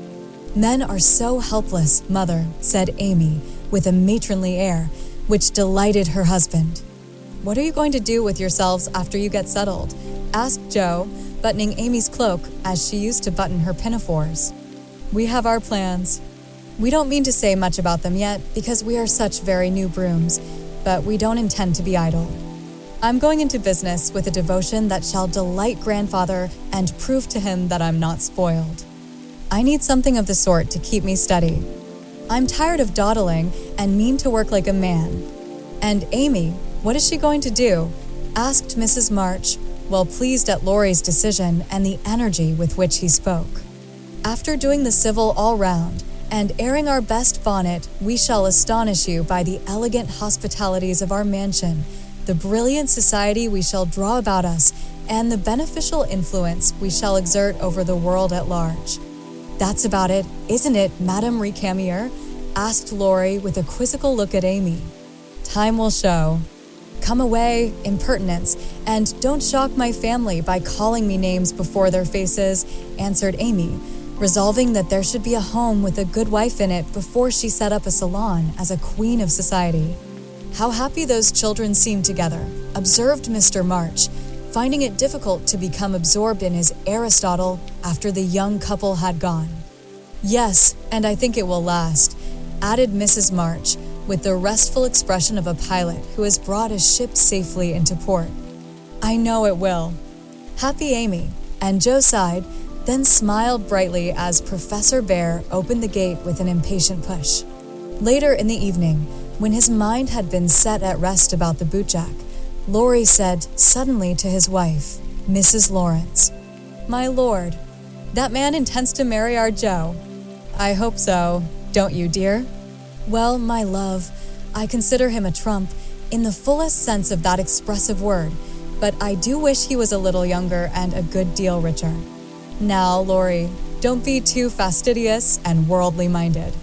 If they love one another, it doesn't matter a particle how old they are nor how poor. Women never should marry for money. Amy caught herself up short as the words escaped her and looked at her husband, who replied with malicious gravity, "Certainly not, though you do hear charming girls say that they intend to do it sometimes.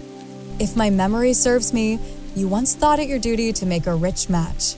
That accounts, perhaps, for your marrying a good-for-nothing like me." "Oh, my dearest boy, don't say that. I forgot you were rich when I said yes. I'd have married you if you hadn't a penny, and I sometimes wish you were poor that I might show how much I love you." And Amy, who was very dignified in public and very fond in private, gave convincing proofs of the truth of her words. "You don't really think I am such a mercenary creature as I tried to be once, do you?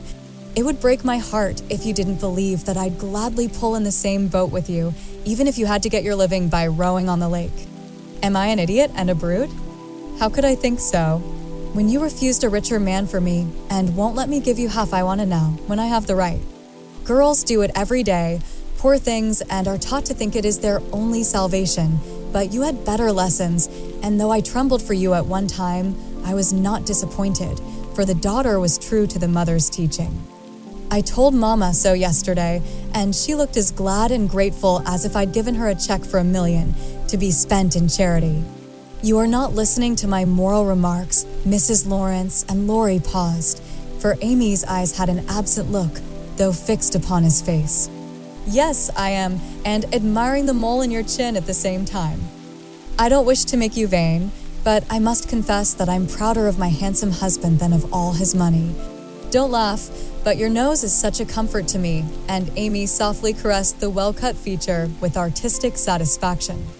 Laurie had received many compliments in his life, but never one that suited him better, as he plainly showed, though he did laugh at his wife's peculiar taste, while she said slowly, "May I ask you a question, dear?"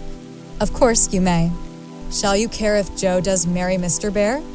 "Oh, that's the trouble, is it? I thought there was something in the dimple that didn't quite suit you." "Not being a dog in the manger, but the happiest fellow alive. I assure you I can dance at Joe's wedding with a heart as light as my heels." "Do you doubt it, my darling?" Amy looked up at him and was satisfied. Her little jealous fear vanished forever, and she thanked him with a face full of love and confidence. "I wish we could do something for that capital old professor." Couldn't we invent a rich relation who shall obligingly die out there in Germany and leave him a tidy little fortune, said Laurie when they began to pace up and down the long drawing room, arm in arm as they were fond of doing, in memory of the chateau garden.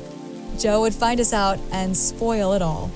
She is very proud of him, just as he is, and said yesterday that she thought poverty was a beautiful thing. Bless her dear heart. She won't think so when she has a literary husband and a dozen little professors and professorins to support. We won't interfere now, but watch our chance and do them a good turn in spite of themselves.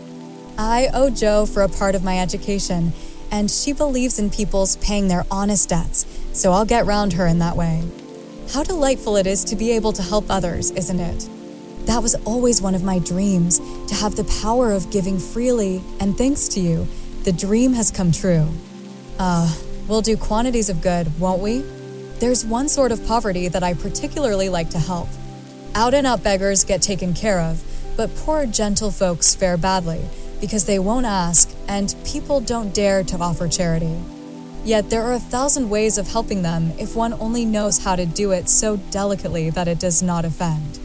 I must say, I like to serve a decayed gentleman better than a blarneying beggar. I suppose it's wrong, but I do, though it is harder. Because it takes a gentleman to do it, added the other member of the Domestic Admiration Society. Thank you. I'm afraid I don't deserve that pretty compliment. But I was going to say that while I was dawdling about abroad, I saw a good many talented young fellows making all sorts of sacrifices and enduring real hardships that they might realize their dreams. Splendid fellows, some of them, working like heroes, poor and friendless, but so full of courage, patience, and ambition that I was ashamed of myself and longed to give them a right good lift. Those are people whom it's a satisfaction to help, for if they've got genius, it's an honor to be allowed to serve them and not let it be lost or delayed for want of fuel to keep the pot boiling. If they haven't, it's a pleasure to comfort the poor souls and keep them from despair when they find it out. Yes, indeed, and there's another class who can't ask and who suffer in silence.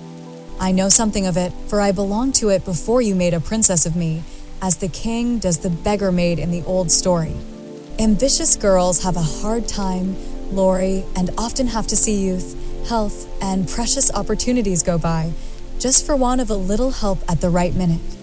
People have been very kind to me, and whenever I see girls struggling along, as we used to do, I want to put out my hand and help them as I was helped. And so you shall, like an angel as you are, cried Laurie, resolving, with a glow of philanthropic zeal, to found and endow an institution for the express benefit of young women with artistic tendencies. Rich people have no right to sit down and enjoy themselves, or let their money accumulate for others to waste. It's not half so sensible to leave legacies when one dies as it is to use the money wisely while alive, and enjoy making one's fellow creatures happy with it. We'll have a good time ourselves, and add an extra relish to our own pleasure by giving other people a generous taste. Will you be a little Dorcas, going about emptying a big basket of comforts and filling it up with good deeds? With all my heart, if you will be a brave Saint Martin, stopping as you ride gallantly through the world to share your cloak with the beggar. It's a bargain, and we shall get the best of it. So the young pair shook hands upon it and then paced happily on again, feeling that their pleasant home was more homelike because they hoped to brighten other homes, believing that their own feet would walk more uprightly along the flowery path before them, if they smoothed rough ways for other feet, and feeling that their hearts were more closely knit together by a love which could tenderly remember those less blessed than they. Chapter 45. Daisy and Demi. I cannot feel that I have done my duty as humble historian of the March family without devoting at least one chapter to the two most precious and important members of it. Daisy and Demi had now arrived at years of discretion, for in this fast-age babies of 3 or 4 assert their rights, and get them, too, which is more than many of their elders do. If there ever were a pair of twins in danger of being utterly spoiled by adoration, it was these prattling brooks. Of course, they were the most remarkable children ever born, as will be shown when I mention that they walked at 8 months, talked fluently at 12 months, and at 2 years they took their places at table and behaved with a propriety which charmed all beholders. At 3, Daisy demanded a needler and actually made a bag with 4 stitches in it. She likewise set up housekeeping in the sideboard and managed a microscopic cooking stove with a skill that brought tears of pride to Hannah's eyes, while Demi learned his letters with his grandfather, who invented a new mode of teaching the alphabet by forming letters with his arms and legs, thus uniting gymnastics for head and heels. The boy early developed a mechanical genius which delighted his father and distracted his mother, for he tried to imitate every machine he saw, and kept the nursery in a chaotic condition with his sew-in sheen, a mysterious structure of string, chairs, clothespins, and spools for wheels to go wound and wound. Also a basket hung over the back of a chair, in which he vainly tried to hoist his too confiding sister, who, with feminine devotion, allowed her little head to be bumped till rescued, when the young inventor indignantly remarked, "Why, Marmar, dat's my lily waiter, and me's trying to pull her up." Though utterly unlike in character, the twins got on remarkably well together and seldom quarreled more than thrice a day. Of course, Demi tyrannized over Daisy and gallantly defended her from every other aggressor, while Daisy made a galley slave of herself and adored her brother as the one perfect being in the world. A rosy, chubby, sunshiny little soul was Daisy, who found her way to everybody's heart and nestled there. One of the captivating children who seemed made to be kissed and cuddled, adorned and adored like little goddesses, and produced for general approval on all festive occasions. Her small virtues were so sweet that she would have been quite angelic if a few small naughtinesses had not kept her delightfully human. It was all fair weather in her world, and every morning she scrambled up to the window in her little nightgown to look out and say, no matter whether it rained or shone, "Oh, pity day, oh, pity day."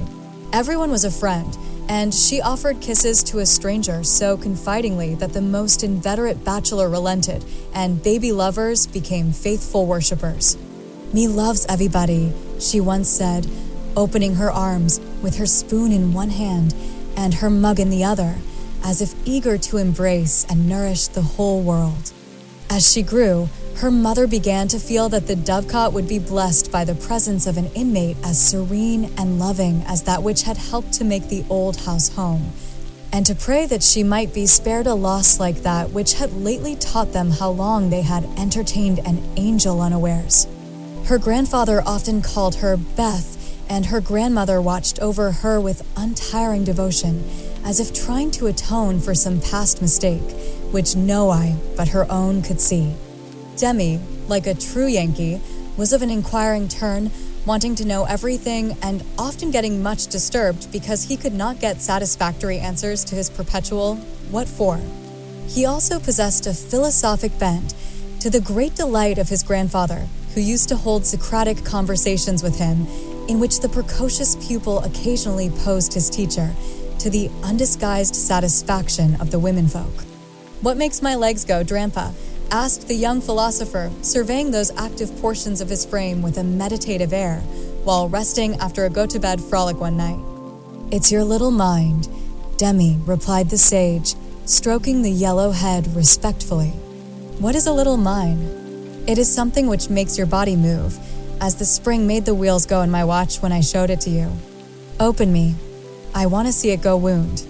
"I can't do that any more than you could open the watch. God winds you up, and you go till he stops you." "Does I?" And Demi's brown eyes grew big and bright as he took in the new thought. "Is I winded up like the watch?" "Yes, but I can't show you how, for it is done when we don't see." Demi felt his back, as if expecting to find it like that of the watch, and then gravely remarked, "I des DOD does it when I's asleep." A careful explanation followed, to which he listened so attentively that his anxious grandmother said, "My dear, do you think it wise to talk about such things to that baby? He's getting great bumps over his eyes and learning to ask the most unanswerable questions. If he is old enough to ask the question, he is old enough to receive true answers.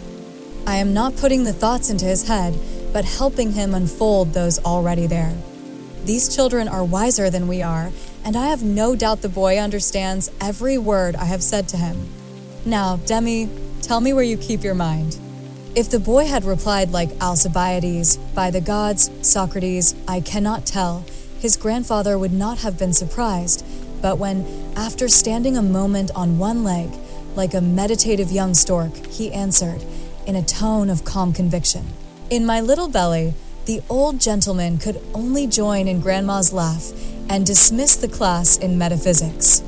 There might have been cause for maternal anxiety if Demi had not given convincing proofs that he was a true boy, as well as a budding philosopher, for often, after a discussion which caused Hannah to prophesy, with ominous nods, that child ain't long for this world, he would turn about and set her fears at rest by some of the pranks with which dear, dirty, naughty little rascals distract and delight their parents' souls.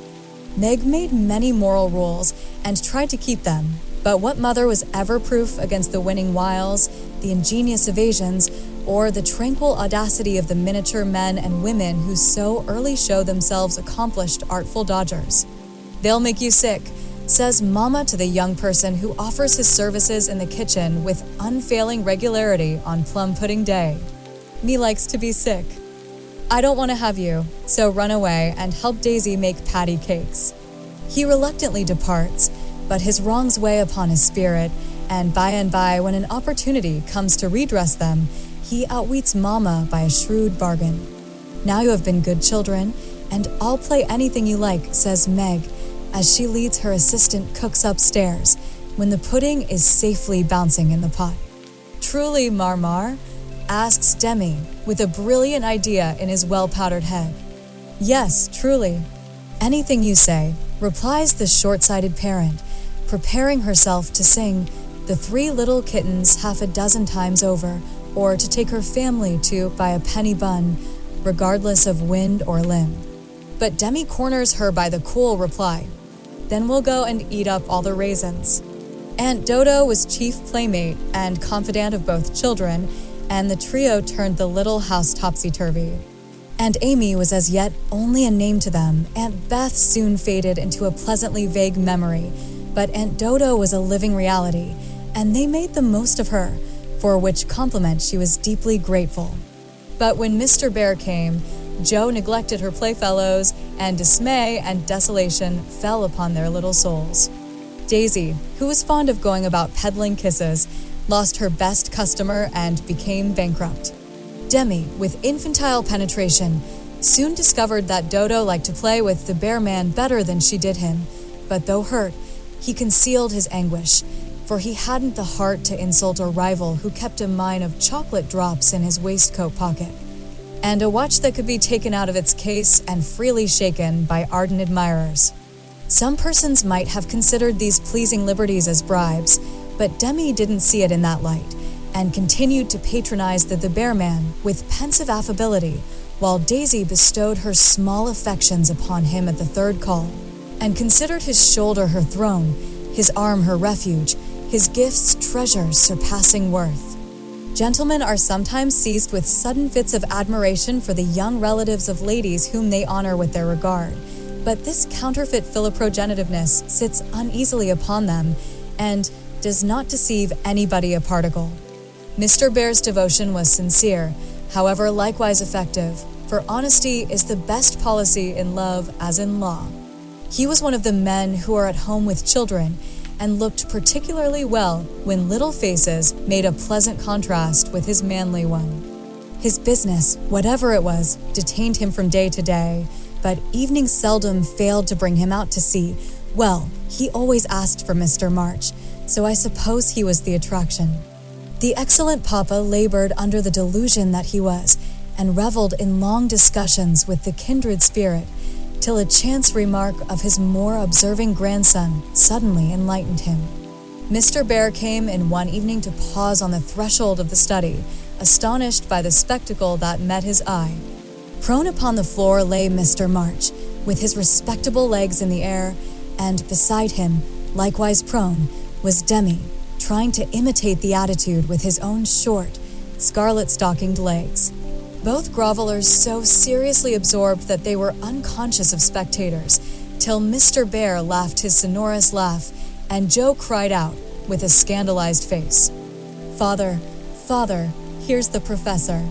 Down went the black legs and up came the gray head, as the preceptor said, with undisturbed dignity, "Good evening, Mr. Bhaer. Excuse me for a moment. We are just finishing our lesson. Now, Demi, make the letter and tell its name." I knows him, and after a few convulsive efforts, the red legs took the shape of a pair of compasses, and the intelligent pupil triumphantly shouted, "It's a we, Dranpa, it's a we." "He's a born Weller," laughed Joe, as her parent gathered himself up, and her nephew tried to stand on his head, as the only mode of expressing his satisfaction that school was over. "What have you been at today, Bubchin?" asked Mr. Bhaer, picking up the gymnast. "Me went to see little Mary." "And what did you there?" "I kissed her," began Demi, with artless frankness. "Prut, thou beginnest early." "What did the little Mary say to that?" asked Mr. Bhaer, continuing to confess the young sinner, who stood upon the knee, exploring the waistcoat pocket. "Oh, she liked it, and she kissed me, and I liked it." "Don't little boys like little girls?" asked Demi, with his mouth full and an air of bland satisfaction. "You precocious chick. Who put that into your head?" said Joe, enjoying the innocent revelation as much as the professor. "'Tisn't in mine head, it's in mine mouth," answered literal Demi, putting out his tongue with a chocolate drop on it, thinking she alluded to confectionery, not ideas. "Thou shouldst save some for the little friend." Sweets to the sweet, Manling and Mr. Bhaer offered Joe some, with a look that made her wonder if chocolate was not the nectar drunk by the gods. Demi also saw the smile, was impressed by it, and artlessly inquired, "Do great boys like great girls too, Fesser?" Like young Washington, Mr. Bhaer couldn't tell a lie, so he gave the somewhat vague reply that he believed they did sometimes, in a tone that made Mr. March put down his clothes brush, glance at Joe's retiring face, and then sink into his chair, looking as if the precocious chick had put an idea into his head that was both sweet and sour. Why Dodo, when she caught him in the china closet half an hour afterward, nearly squeezed the breath out of his little body with a tender embrace instead of shaking him for being there. And why she followed up this novel performance by the unexpected gift of a big slice of bread and jelly remained one of the problems over which Demi puzzled his small wits and was forced to leave unsolved forever. Chapter 46. Under the Umbrella. While Laurie and Amy were taking conjugal strolls over velvet carpets as they set their house in order and planned a blissful future, Mr. Bhaer and Joe were enjoying promenades of a different sort along muddy roads and sodden fields. "I always do take a walk toward evening, and I don't know why I should give it up, just because I happened to meet the professor on his way out," said Joe to herself after 2 or 3 encounters. For though there were 2 paths to Meg's, whichever one she took she was sure to meet him, either going or returning. He was always walking rapidly and never seemed to see her until quite close, when he would look as if his short-sighted eyes had failed to recognize the approaching lady till that moment. Then, if she was going to Meg's, he always had something for the babies. If her face was turned homeward, he had merely strolled down to see the river, and was just returning, unless they were tired of his frequent calls. Under the circumstances, what could Joe do but greet him civilly and invite him in? If she was tired of his visits, she concealed her weariness with perfect skill and took care that there should be coffee for supper, as Mr. Bhaer, doesn't like tea.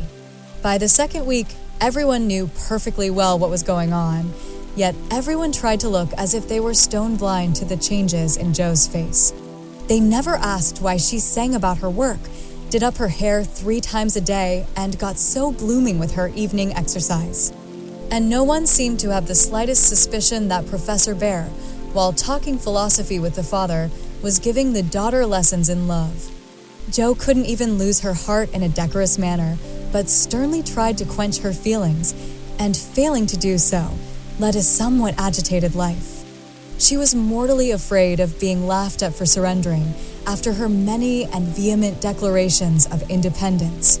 Laurie was her especial dread, but thanks to the new manager, he behaved with praiseworthy propriety, never called Mr. Bhaer a capital old fellow in public, never alluded, in the remotest manner, to Joe's improved appearance, or expressed the least surprise at seeing the professor's hat on the March's table nearly every evening.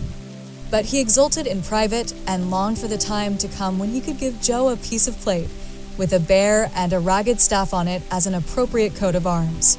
For a fortnight, the professor came and went with lover-like regularity. Then he stayed away for 3 whole days and made no sign, a proceeding which caused everybody to look sober and Joe to become pensive at first, and then, alas for romance, very cross. Disgusted, I dare say, and gone home as suddenly as he came. It's nothing to me, of course, but I should think he would have come and bid us goodbye like a gentleman, she said to herself, with a despairing look at the gate, as she put on her things for the customary walk one dull afternoon. You'd better take the little umbrella, dear. It looks like rain, said her mother, observing that she had on her new bonnet, but not alluding to the fact. Yes, Marmee, do you want anything in town? I've got to run in and get some paper, returned Joe, pulling out the bow under her chin before the glass as an excuse for not looking at her mother. Yes, I want some twilled silesia, a paper of number 9 needles, and 2 yards of narrow lavender ribbon. Have you got your thick boots on and something warm under your cloak? I believe so, answered Joe absently. If you happen to meet Mr. Bhaer, bring him home to tea. I quite long to see the dear man, added Mrs. March. Joe heard that, but made no answer, except to kiss her mother and walk rapidly away, thinking with a glow of gratitude, in spite of her heartache, how good she is to me. What do girls do who haven't any mothers to help them through their troubles? The dry goods stores were not down among the counting houses, banks, and wholesale warerooms, where gentlemen most do congregate, but Jo found herself in that part of the city before she did a single errand, loitering along as if waiting for someone. Examining engineering instruments in one window and samples of wool in another, with most unfeminine interest, tumbling over barrels, being half smothered by descending bales, and hustled unceremoniously by busy men who looked as if they wondered. How the deuce she got there? A drop of rain on her cheek recalled her thoughts from baffled hopes to ruined ribbons. For the drops continued to fall, and being a woman as well as a lover, she felt that, though it was too late to save her heart, she might her bonnet.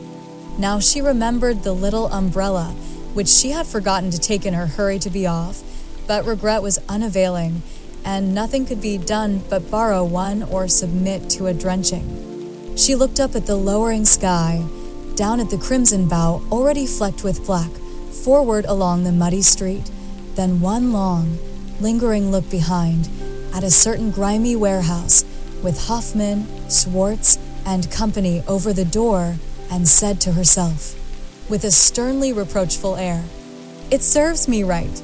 What business had I to put on all my best things and come philandering down here, hoping to see the professor? Joe, I'm ashamed of you. No, you shall not go there to borrow an umbrella or find out where he is from his friends. You shall trudge away and do your errands in the rain, and if you catch your death and ruin your bonnet, it's no more than you deserve. Now then." With that she rushed across the street so impetuously that she narrowly escaped annihilation from a passing truck and precipitated herself into the arms of a stately old gentleman who said, "I beg pardon, ma'am," and looked mortally offended. Somewhat daunted, Jo righted herself, spread her handkerchief over the devoted ribbons, and putting temptation behind her, hurried on, with increasing dampness about the ankles and much clashing of umbrellas overhead. The fact that a somewhat dilapidated blue one remained stationary above the unprotected bonnet attracted her attention, and looking up, she saw Mr. Bhaer looking down. I feel to know the strong-minded lady who goes so bravely under many horse noses and so fast through much mud. What are you down here, my friend? I'm shopping. Mr. Bhaer smiled, as he glanced from the pickle factory on one side to the wholesale hide and leather concern on the other. But he only said politely, "You have no umbrella." "May I go also and take for you the bundles?" "Yes, thank you." Joe's cheeks were as red as her ribbon, and she wondered what he thought of her, but she didn't care, for in a minute she found herself walking away arm in arm with her professor, feeling as if the sun had suddenly burst out with uncommon brilliancy, that the world was all right again, and that one thoroughly happy woman was paddling through the wet that day. "We thought you had gone," said Joe hastily, for she knew he was looking at her. Her bonnet wasn't big enough to hide her face, and she feared he might think the joy it betrayed unmaidenly. "Did you believe that I should go with no farewell to those who have been so heavenly kind to me?" he asked so reproachfully that she felt as if she had insulted him by the suggestion, and answered heartily, "No, I didn't. I knew you were busy about your own affairs, but we rather missed you, father and mother especially." "And you?" "I'm always glad to see you, sir." In her anxiety to keep her voice quite calm, Joe made it rather cool, and the frosty little monosyllable at the end seemed to chill the professor, for his smile vanished, as he said gravely, "I thank you, and come one more time before I go." "You are going, then?" "I have no longer any business here. It is done." "Successfully, I hope," said Joe, for the bitterness of disappointment was in that short reply of his. "I ought to think so, for I have a way open to me by which I can make my bread and gif my junglings much help." "Tell me, please." "I like to know all about the boys," said Joe eagerly. "That is so kind. I gladly tell you. My friends find for me a place in a college where I teach as at home and earn enough to make the way smooth for Franz and Emil. For this I should be grateful, should I not? Indeed you should. How splendid it will be to have you doing what you like and be able to see you often, and the boys," cried Joe, clinging to the lads as an excuse for the satisfaction she could not help betraying. "Ah, but we shall not meet often, I fear. This place is at the west." So far away, and Joe left her skirts to their fate, as if it didn't matter now what became of her clothes or herself. Mr. Bhaer could read several languages, but he had not learned to read women yet. He flattered himself that he knew Joe pretty well, and was, therefore, much amazed by the contradictions of voice, face, and manner, which she showed him in rapid succession that day, for she was in half a dozen different moods in the course of half an hour. When she met him, she looked surprised, though it was impossible to help suspecting that she had come for that express purpose. When he offered her his arm, she took it with a look that filled him with delight, but when he asked if she missed him, she gave such a chilly, formal reply that despair fell upon him. On learning his good fortune, she almost clapped her hands. Was the joy all for the boys? Then on hearing his destination, she said, "So far away," in a tone of despair that lifted him onto a pinnacle of hope, but the next minute she tumbled him down again by observing, like one entirely absorbed in the matter, "Here's the place for my errands. Will you come in?" "It won't take long." Joe rather prided herself upon her shopping capabilities and particularly wished to impress her escort with the neatness and dispatch with which she would accomplish the business.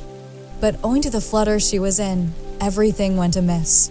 She upset the tray of needles, forgot the silesia was to be twilled, till it was cut off, gave the wrong change, and covered herself with confusion by asking for lavender ribbon at the calico counter. Mr. Bhaer stood by, watching her blush and blunder, and as he watched, his own bewilderment seemed to subside, for he was beginning to see that on some occasions, women, like dreams, go by contraries. When they came out, he put the parcel under his arm with a more cheerful aspect and splashed through the puddles as if he rather enjoyed it on the whole. "Should we do a little what you call shopping for the babies, and have a farewell feast tonight if I go for my last call at your so pleasant home?" he asked, stopping before a window full of fruit and flowers.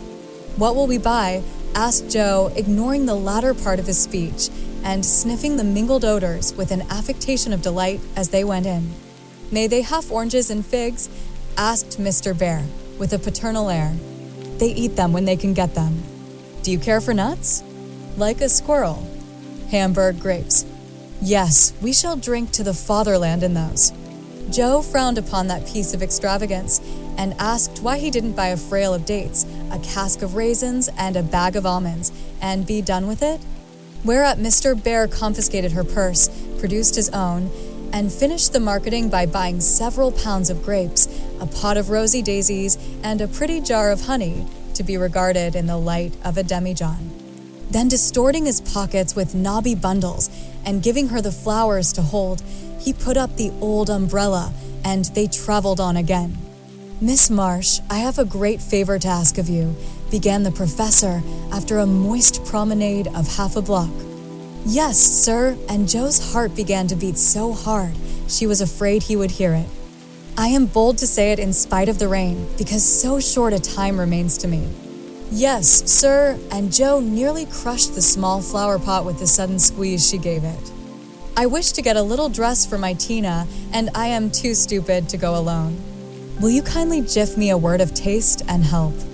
Yes, sir, and Joe felt as calm and cool all of a sudden as if she had stepped into a refrigerator. Perhaps also a shawl for Tina's mother. She is so poor and sick, and the husband is such a care. Yes, a thick, warm shawl would be a friendly thing to take the little mother. I'll do it with pleasure, Mr. Bhaer. I'm going very fast, and he's getting dearer every minute, added Joe to herself. Then, with a mental shake, she entered into the business with an energy that was pleasant to behold. Mr. Bhaer left it all to her, so she chose a pretty gown for Tina and then ordered out the shawls.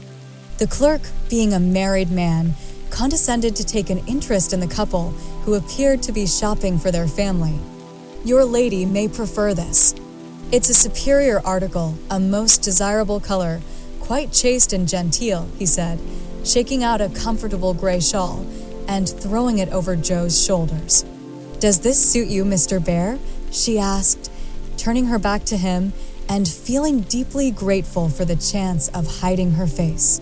Excellently well, we will have it, answered the professor, smiling to himself as he paid for it, while Joe continued to rummage the counters like a confirmed bargain hunter. Now shall we go home? He asked, as if the words were very pleasant to him. Yes, it's late, and I'm so tired. Joe's voice was more pathetic than she knew. For now the sun seemed to have gone in as suddenly as it came out, and the world grew muddy and miserable again, and for the first time she discovered that her feet were cold, her head ached, and that her heart was colder than the former, fuller of pain than the latter. Mr. Bhaer was going away. He only cared for her as a friend. It was all a mistake, and the sooner it was over the better. With this idea in her head, she hailed an approaching omnibus with such a hasty gesture that the daisies flew out of the pot and were badly damaged. This is not our omnibus, said the professor, waving the loaded vehicle away and stopping to pick up the poor little flowers. I beg your pardon. I didn't see the name distinctly. Never mind, I can walk. I'm used to plodding in the mud, returned Joe, winking hard, because she would have died rather than openly wipe her eyes. Mr. Bhaer saw the drops on her cheeks, though she turned her head away. The sight seemed to touch him very much, for suddenly stooping down, he asked in a tone that meant a great deal, "Heart's dearest, why do you cry?" Now, if Joe had not been new to the sort of thing, she would have said she wasn't crying, had a cold in her head, or told any other feminine fib proper to the occasion. Instead of which, that undignified creature answered, with an irrepressible sob, "Because you are going away." "ACH, mein Gott, that is so good," cried Mr. Bhaer, managing to clasp his hands in spite of the umbrella and the bundles. "Joe, I have nothing but much love to jiff you. I came to see if you could care for it, and I waited to be sure that I was something more than a friend." "Am I? Can you make a little place in your heart for old Fritz?" he added all in one breath. "Oh, yes," said Joe, and he was quite satisfied, for she folded both hands over his arm and looked up at him with an expression that plainly showed how happy she would be to walk through life beside him, even though she had no better shelter than the old umbrella, if he carried it. It was certainly proposing under difficulties, for even if he had desired to do so, Mr. Bhaer could not go down upon his knees on account of the mud. Neither could he offer Joe his hand, except figuratively, for both were full. Much less could he indulge in tender remonstrations in the open street, though he was near it. So the only way in which he could express his rapture was to look at her, with an expression which glorified his face to such a degree that there actually seemed to be little rainbows in the drops that sparkled on his beard. If he had not loved Joe very much, I don't think he could have done it then, for she looked far from lovely, with her skirts in a deplorable state, her rubber boots splashed to the ankle, and her bonnet a ruin. Fortunately, Mr. Bhaer considered her the most beautiful woman living, and she found him more Jove-like than ever, though his hat brim was quite limp with the little rills trickling thence upon his shoulders, for he held the umbrella all over Joe, and every finger of his gloves needed mending.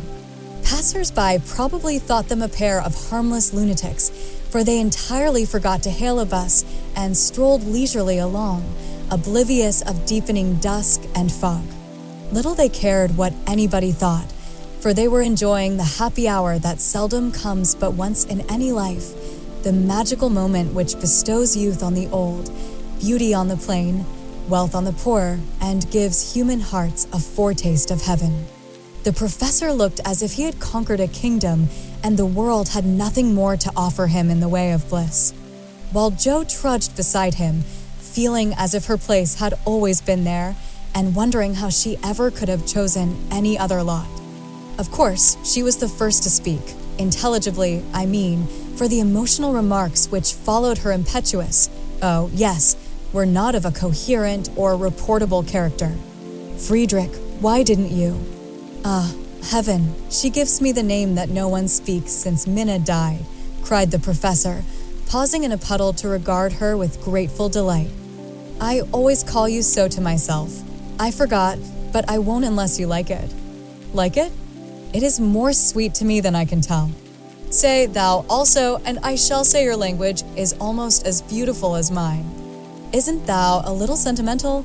asked Joe, privately thinking it a lovely monosyllable. "Sentimental? Yes. Thank God, we Germans believe in sentiment and keep ourselves young MIT it. Your English to you is so cold. Say thou heart's dearest. It means so much to me," pleaded Mr. Bhaer, more like a romantic student than a grave professor. "Well, then, why didn't thou tell me all this sooner?" asked Joe bashfully. "Now I shall have to show thee all my heart, and I so gladly will, because thou must take care of it hereafter. See, then, my Joe, the dear, funny little name. I had a wish to tell something the day I said goodbye in New York, but I thought the handsome friend was betrothed to thee, and so I spoke not. Wouldst thou have said yes, then, if I had spoken?" "I don't know. I'm afraid not, for I didn't have any heart just then." "Prut, that I do not believe. It was asleep till the fairy prince came through the wood and waked it up. Well, die erste Liebe ist die best, but that I should not expect.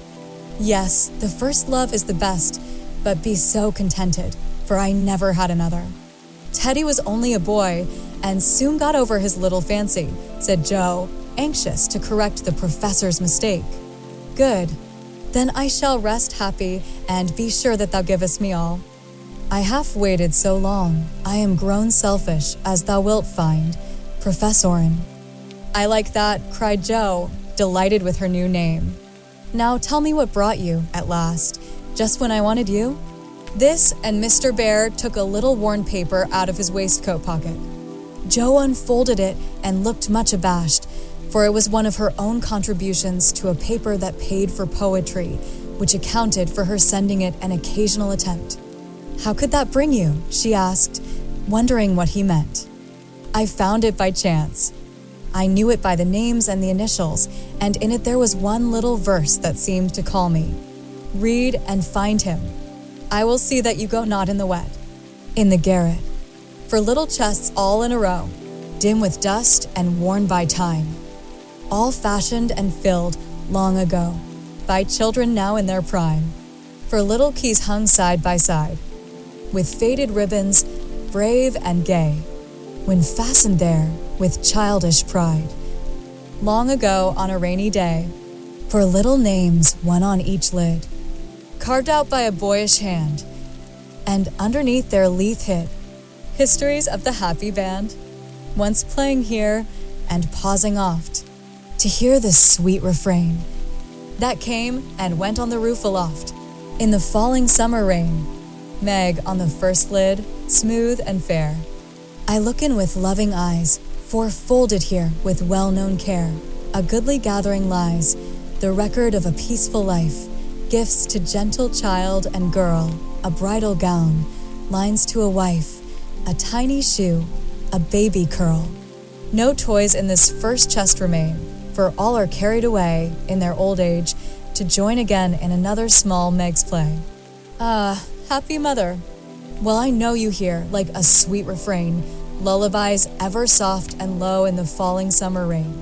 Joe on the next lid, scratched and worn, and within a motley store of headless dolls, of school books torn, birds and beasts that speak no more, spoils brought home from the fairy ground only trod by youthful feet, dreams of a future never found, memories of a past still sweet, half-writ poems, stories wild, April letters, warm and cold, diaries of a willful child, hints of a woman early old, a woman in a lonely home, hearing, like a sad refrain, be worthy, love, and love will come in the falling summer rain. My Beth, the dust is always swept from the lid that bears your name, as if by loving eyes that wept, by careful hands that often came, death canonized for us one saint, ever less human than divine, and still we lay with tender plaint, relics in this household shrine, the silver bell so seldom rung, the little cap which last she wore, the fair, dead Catherine that hung by angels born above her door, the songs she sang without lament in her prison house of pain. Forever are they sweetly blent with the falling summer rain upon the last lid's polished field. Legend now both fair and true. A gallant knight bears on his shield Amy in letters gold and blue. Within lice nudes that bound her hair, slippers that have danced their last, faded flowers laid by with care, fans whose airy toils are past, gay valentines all ardent flames, trifles that have borne their part, in girlish hopes and fears and shames, the record of a maiden heart, now learning fairer, truer spells, hearing like a blithe refrain, the silver sound of bridal bells, in the falling summer rain, for little chests all in a row, dim with dust and worn by time, for women taught by weal and woe to love and labor in their prime, for sisters parted for an hour, none lost, one only gone before, made by love's immortal power, nearest and dearest evermore. Oh, when these hidden stores of ours lie open to the Father's sight, may they be rich in golden hours, deeds that show fairer for the light, lives whose brave music long shall ring, like a spirit-stirring strain, souls that shall gladly soar and sing in the long sunshine after rain. It's very bad poetry, but I felt it when I wrote it one day when I was very lonely and had a good cry on a rag bag. I never thought it would go where it could tell tales, said Joe, tearing up the verses the professor had treasured so long. Let it go, it has done its duty, and I will have a fresh one when I read all the brown book in which she keeps her little secrets, said Mr. Bhaer with a smile as he watched the fragments fly away on the wind. Yes, he added earnestly, I read that, and I think to myself, she has a sorrow, she is lonely, she would find comfort in true love. I have a heart full for her. Shall I not go and say, if this is not too poor a thing to give for what I shall hope to receive, take it in God's name? And so you came to find that it was not too poor, but the one precious thing I needed, whispered Joe. I had no courage to think that at first, heavenly kind as was your welcome to me. But soon I began to hope, and then I said, I will have her if I die for it, and so I will, cried Mr. Bhaer with a defiant nod, as if the walls of mist closing round them were barriers which he was to surmount or valiantly knock down. Jo thought that was splendid and resolved to be worthy of her knight, though he did not come prancing on a charger in gorgeous array. "What made you stay away so long?" she asked presently, finding it so pleasant to ask confidential questions and get delightful answers that she could not keep silent. "It was not easy, but I could not find the heart to take you from that so happy home until I could have a prospect of one to jiff you, after much time, perhaps, and hard work. How could I ask you to jiff up so much for a poor old fellow who has no fortune but a little learning? I'm glad you are poor." "I couldn't bear a rich husband," said Jo decidedly, adding in a softer tone, "Don't fear poverty. I've known it long enough to lose my dread and be happy working for those I love. And don't call yourself old. 40 is the prime of life." "I couldn't help loving you if you were 70. The professor found that so touching that he would have been glad of his handkerchief if he could have got at it. As he couldn't, Jo wiped his eyes for him and said, laughing as she took away a bundle or two, "I may be strong-minded, but no one can say I'm out of my sphere now, for woman's special mission is supposed to be drying tears and bearing burdens. I'm to carry my share, Friedrich, and help to earn the home. Make up your mind to that, or I'll never go," she added resolutely, as he tried to reclaim his load. "We shall see.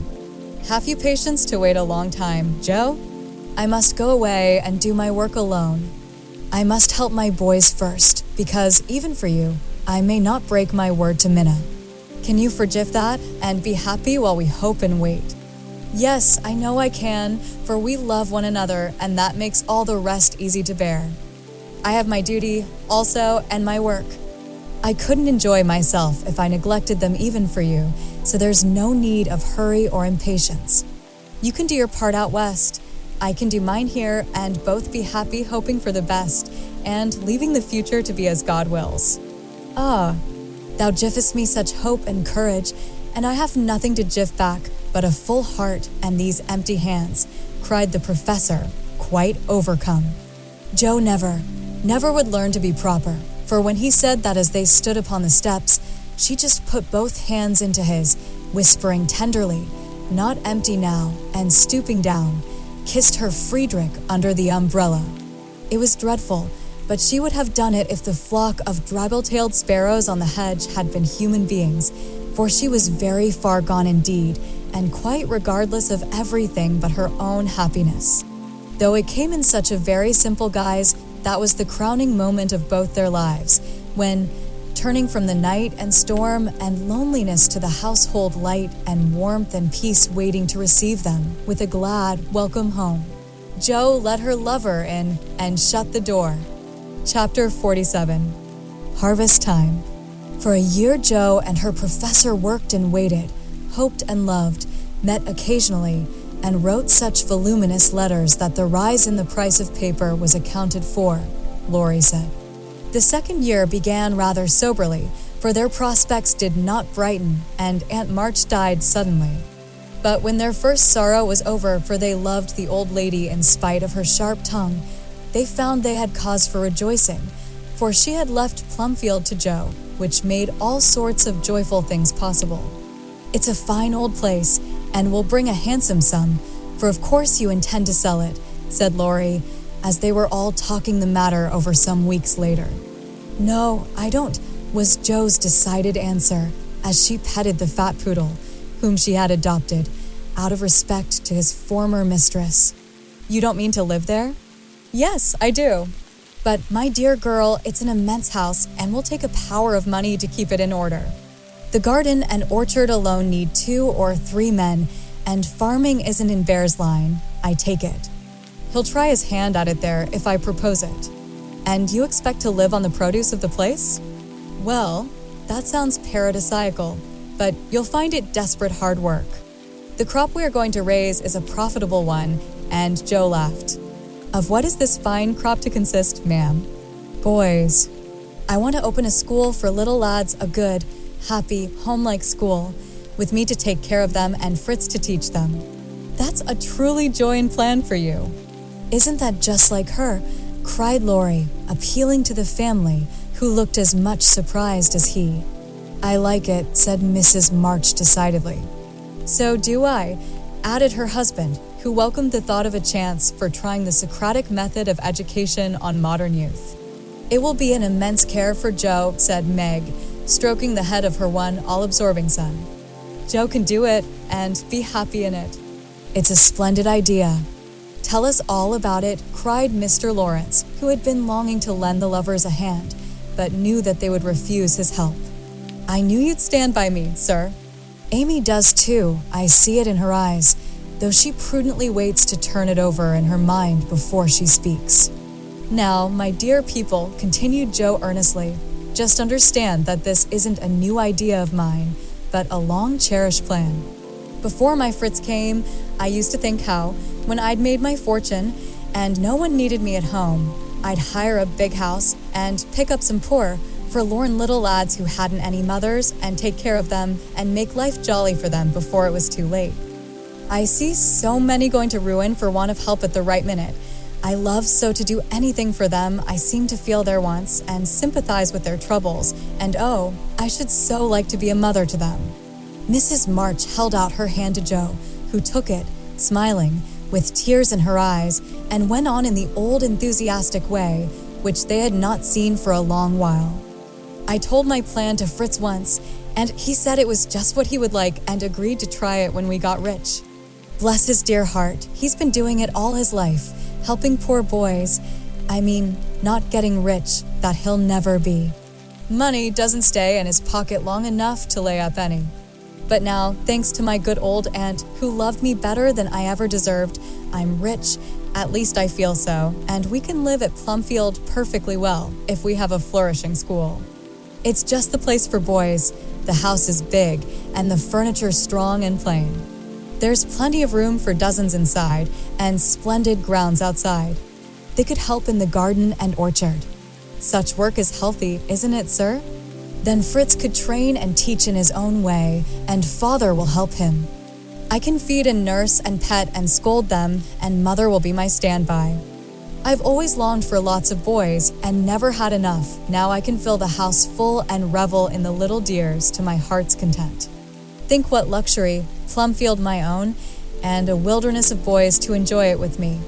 As Joe waved her hands and gave a sigh of rapture, the family went off into a gale of merriment, and Mr. Lawrence laughed till they thought he'd have an apoplectic fit. "I don't see anything funny," she said gravely when she could be heard. "Nothing could be more natural and proper than for my professor to open a school, and for me to prefer to reside in my own estate." "She is putting on airs already," said Laurie, who regarded the idea in the light of a capital joke. "But may I inquire how you intend to support the establishment? If all the pupils are little ragamuffins, I'm afraid your crop won't be profitable in a worldly sense, Mrs. Bhaer. Now don't be a wet blanket, Teddy. Of course I shall have rich pupils, also perhaps begin with such altogether. Then, when I've got a start, I can take in a ragamuffin or two, just for a relish. Rich people's children often need care and comfort, as well as poor. I've seen unfortunate little creatures left to servants, or backward ones pushed forward, when it's real cruelty. Some are naughty through mismanagement or neglect, and some lose their mothers. Besides, the best have to get through the hobbledehoy age, and that's the very time they need most patience and kindness. People laugh at them and hustle them about, try to keep them out of sight, and expect them to turn all at once from pretty children into fine young men. They don't complain much, plucky little souls, but they feel it. I've been through something of it, and I know all about it. I've a special interest in such young bears, and like to show them that I see the warm, honest, well-meaning boys' hearts, in spite of the clumsy arms and legs and the topsy-turvy heads. I've had experience, too, for haven't I brought up one boy to be a pride and honor to his family?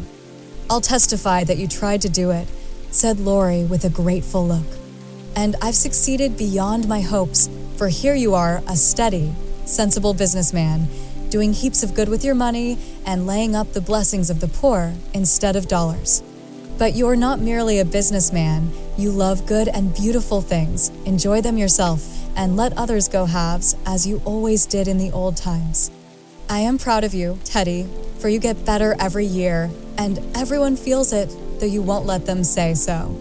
Yes, and when I have my flock, I'll just point to you and say, there's your model, my lads. Poor Laurie didn't know where to look, for, man though he was, something of the old bashfulness came over him as this burst of praise made all faces turn approvingly upon him.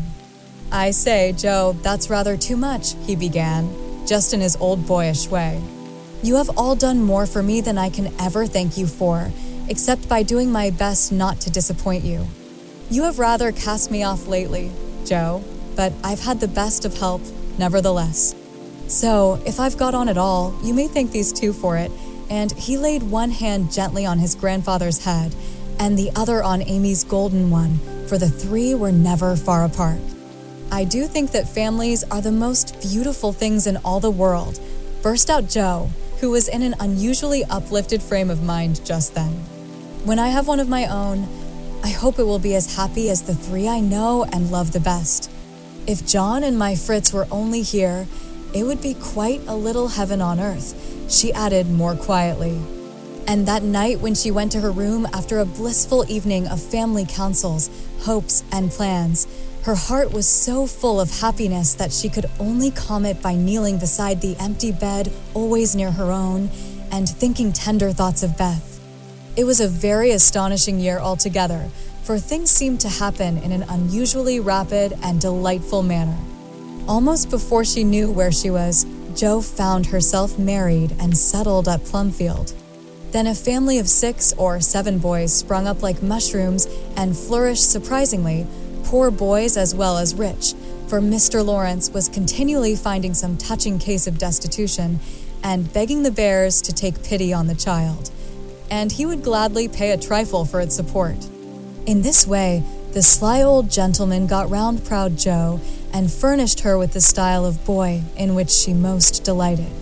Of course, it was uphill work at first, and Jo made queer mistakes, but the wise professor steered her safely into calmer waters, and the most rampant ragamuffin was conquered in the end. How Jo did enjoy her wilderness of boys, and how poor, dear Aunt March would have lamented had she been there to see the sacred precincts of prim, well-ordered Plumfield overrun with Toms, Dicks, and Harrys. There was a sort of poetic justice about it, after all, for the old lady had been the terror of the boys for miles around, and now the exiles feasted freely on forbidden plums, kicked up the gravel with profane boots unreproved, and played cricket in the big field where the irritable cow with a crumpled horn used to invite rash youths to come and be tossed. It became a sort of boys' paradise, and Laurie suggested that it should be called the Bear Garden as a compliment to its master and appropriate to its inhabitants. It never was a fashionable school, and the professor did not lay up a fortune, but it was just what Jo intended it to be, a happy, home-like place for boys who needed teaching, care, and kindness. Every room in the big house was soon full. Every little plot in the garden soon had its owner.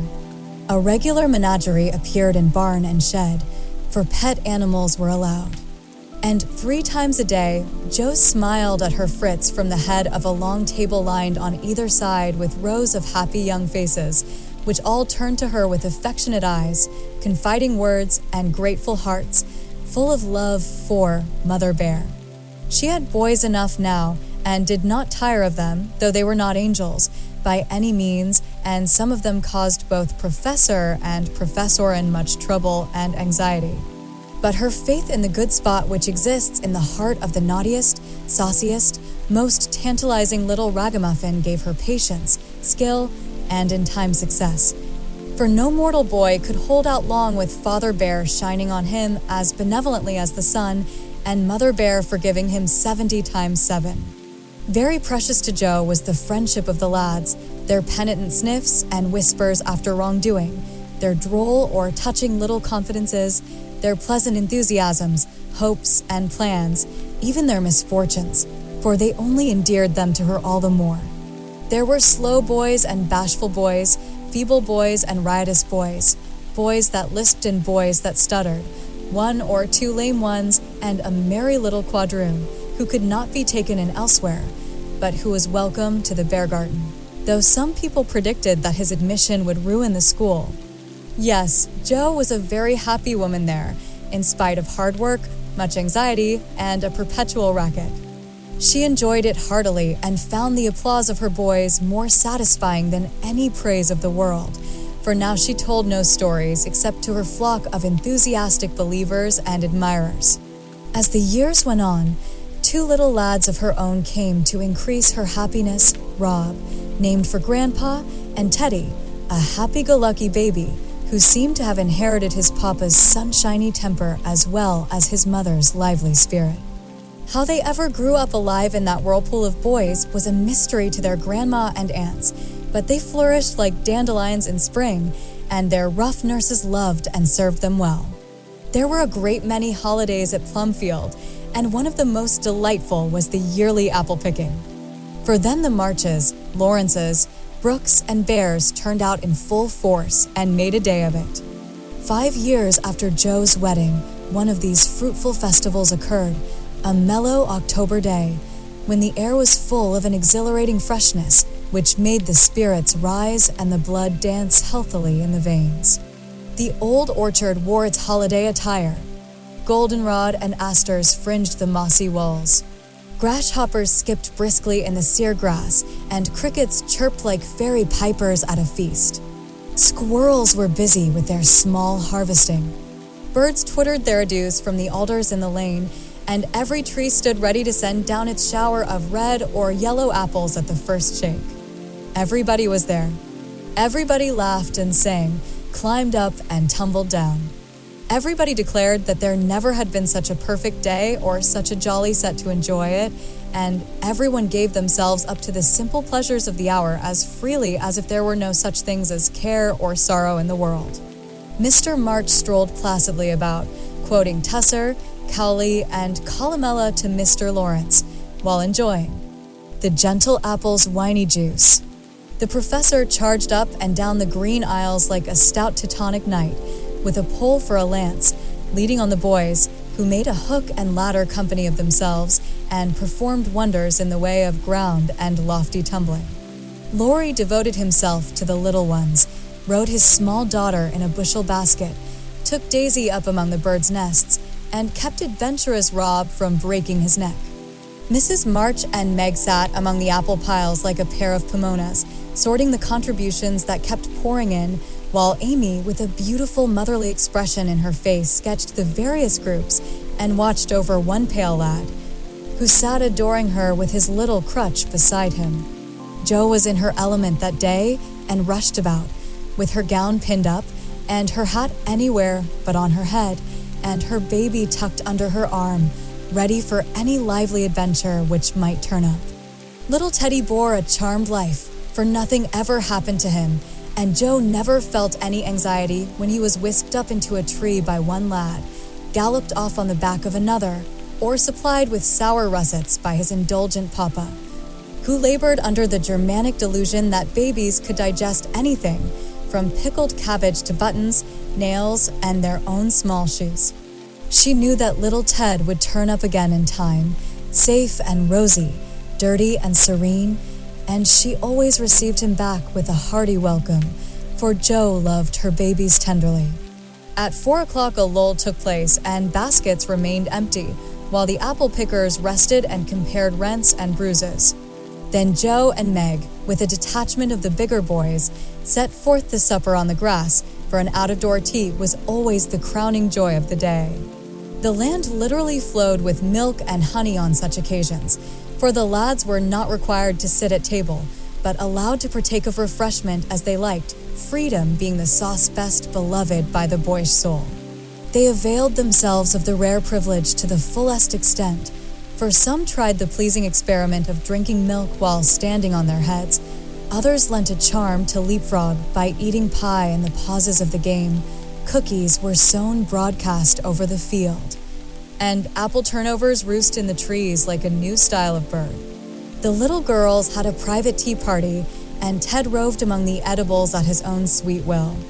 When no one could eat any more, the professor proposed the first regular toast, which was always drunk at such times, Aunt March, God bless her, a toast heartily given by the good man who never forgot how much he owed her and quietly drunk by the boys who had been taught to keep her memory green.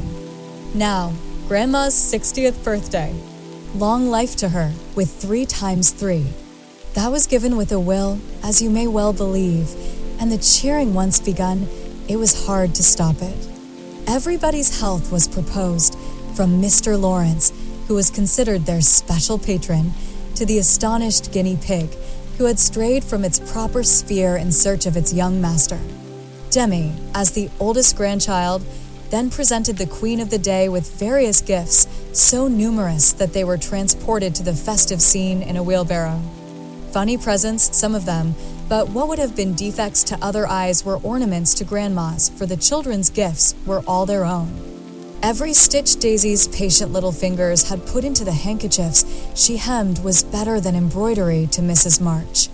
Demi's miracle of mechanical skill, though the cover wouldn't shut, Rob's footstool had a wiggle in its uneven legs that she declared was soothing, and no page of the costly book Amy's child gave her was so fair as that on which appeared in tipsy capitals, the words to dear Grandma from her little Beth. During the ceremony, the boys had mysteriously disappeared, and when Mrs. March had tried to thank her children and broken down while Teddy wiped her eyes on his pinafore, the professor suddenly began to sing. Then, from above him, voice after voice took up the words, and from tree to tree echoed the music of the unseen choir, as the boys sang with all their hearts the little song that Joe had written, Laurie set to music. And the professor trained his lads to give with the best effect. This was something altogether new, and it proved a grand success, for Mrs. March couldn't get over her surprise and insisted on shaking hands with every one of the featherless birds, from tall Franz and Emile to the little quadroon, who had the sweetest voice of all. After this, the boys dispersed for a final lark, leaving Mrs. March and her daughters under the festival tree. I don't think I ever ought to call myself Unlucky Joe again, when my greatest wish has been so beautifully gratified, said Mrs. Bhaer, taking Teddy's little fist out of the milk pitcher, in which he was rapturously churning. And yet your life is very different from the one you pictured so long ago. Do you remember our castles in the air? Asked Amy, smiling as she watched Laurie and John playing cricket with the boys. Dear fellows, it does my heart good to see them forget business and frolic for a day, answered Joe, who now spoke in a maternal way of all mankind. Yes, I remember, but the life I wanted then seems selfish, lonely, and cold to me now. I haven't given up the hope that I may write a good book yet, but I can wait, and I'm sure it will be all the better for such experiences and illustrations as these, and Joe pointed from the lively lads in the distance to her father. Leaning on the professor's arm, as they walked to and fro in the sunshine, deep in one of the conversations which both enjoyed so much, and then to her mother, sitting enthroned among her daughters, with their children in her lap and at her feet, as if all found help and happiness in the face which never could grow old to them. My castle was the most nearly realized of all. I asked for splendid things, to be sure, but in my heart I knew I should be satisfied if I had a little home, and John and some dear children like these. I've got them all, thank God, and am the happiest woman in the world, and Meg laid her hand on her tall boy's head with a face full of tender and devout content. My castle is very different from what I planned, but I would not alter it, though, like Joe, I don't relinquish all my artistic hopes or confine myself to helping others fulfill their dreams of beauty. I've begun to model a figure of baby, and Laurie says it is the best thing I've ever done. I think so myself, and mean to do it in marble, so that, whatever happens, I may at least keep the image of my little angel. As Amy spoke, a great tear dropped on the golden hair of the sleeping child in her arms, for her one well-beloved daughter was a frail little creature, and the dread of losing her was the shadow over Amy's sunshine. This cross was doing much for both father and mother, for one love and sorrow bound them closely together. Amy's nature was growing sweeter, deeper, and more tender. Laurie was growing more serious, strong, and firm, and both were learning that beauty, youth, good fortune, even love itself, cannot keep care and pain, loss and sorrow from the most blessed four. Into each life some rain must fall. Some days must be dark and sad and dreary. She is growing better, I am sure of it, my dear. Don't despond, but hope and keep happy, said Mrs. March, as tender-hearted Daisy stooped from her knee to lay her rosy cheek against her little cousin's pale one. I never ought to, while I have you to cheer me up, Marmee, and Laurie to take more than half of every burden, replied Amy warmly. He never lets me see his anxiety, but is so sweet and patient with me, so devoted to Beth, and such a stay and comfort to me always that I can't love him enough. So, in spite of my one cross, I can say with Meg, thank God, I'm a happy woman. There's no need for me to say it, for everyone can see that I'm far happier than I deserve, added Jo, glancing from her good husband to her chubby children, tumbling on the grass beside her. Fritz is getting gray and stout. I'm growing as thin as a shadow, and am 30. We never shall be rich, and Plumfield may burn up any night, for that incorrigible Tommy Bangs will smoke sweet fern cigars under the bedclothes, though he's set himself afire 3 times already. But in spite of these unromantic facts, I have nothing to complain of, and never was so jolly in my life.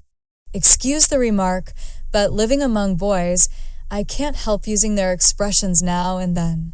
Yes, Jo, I think your harvest will be a good one, began Mrs. March, frightening away a big black cricket that was staring Teddy out of countenance. Not half so good as yours, Mother. Here it is, and we never can thank you enough for the patient sowing and reaping you have done, cried Jo, with the loving impetuosity which she never would outgrow.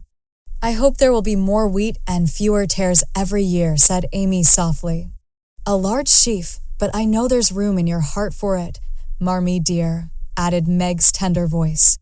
Touched to the heart, Mrs. March could only stretch out her arms, as if to gather children and grandchildren to herself, and say, with face and voice full of motherly love, gratitude, and humility, "Oh, my girls, however long you may live, I never can wish you a greater happiness than this." The end.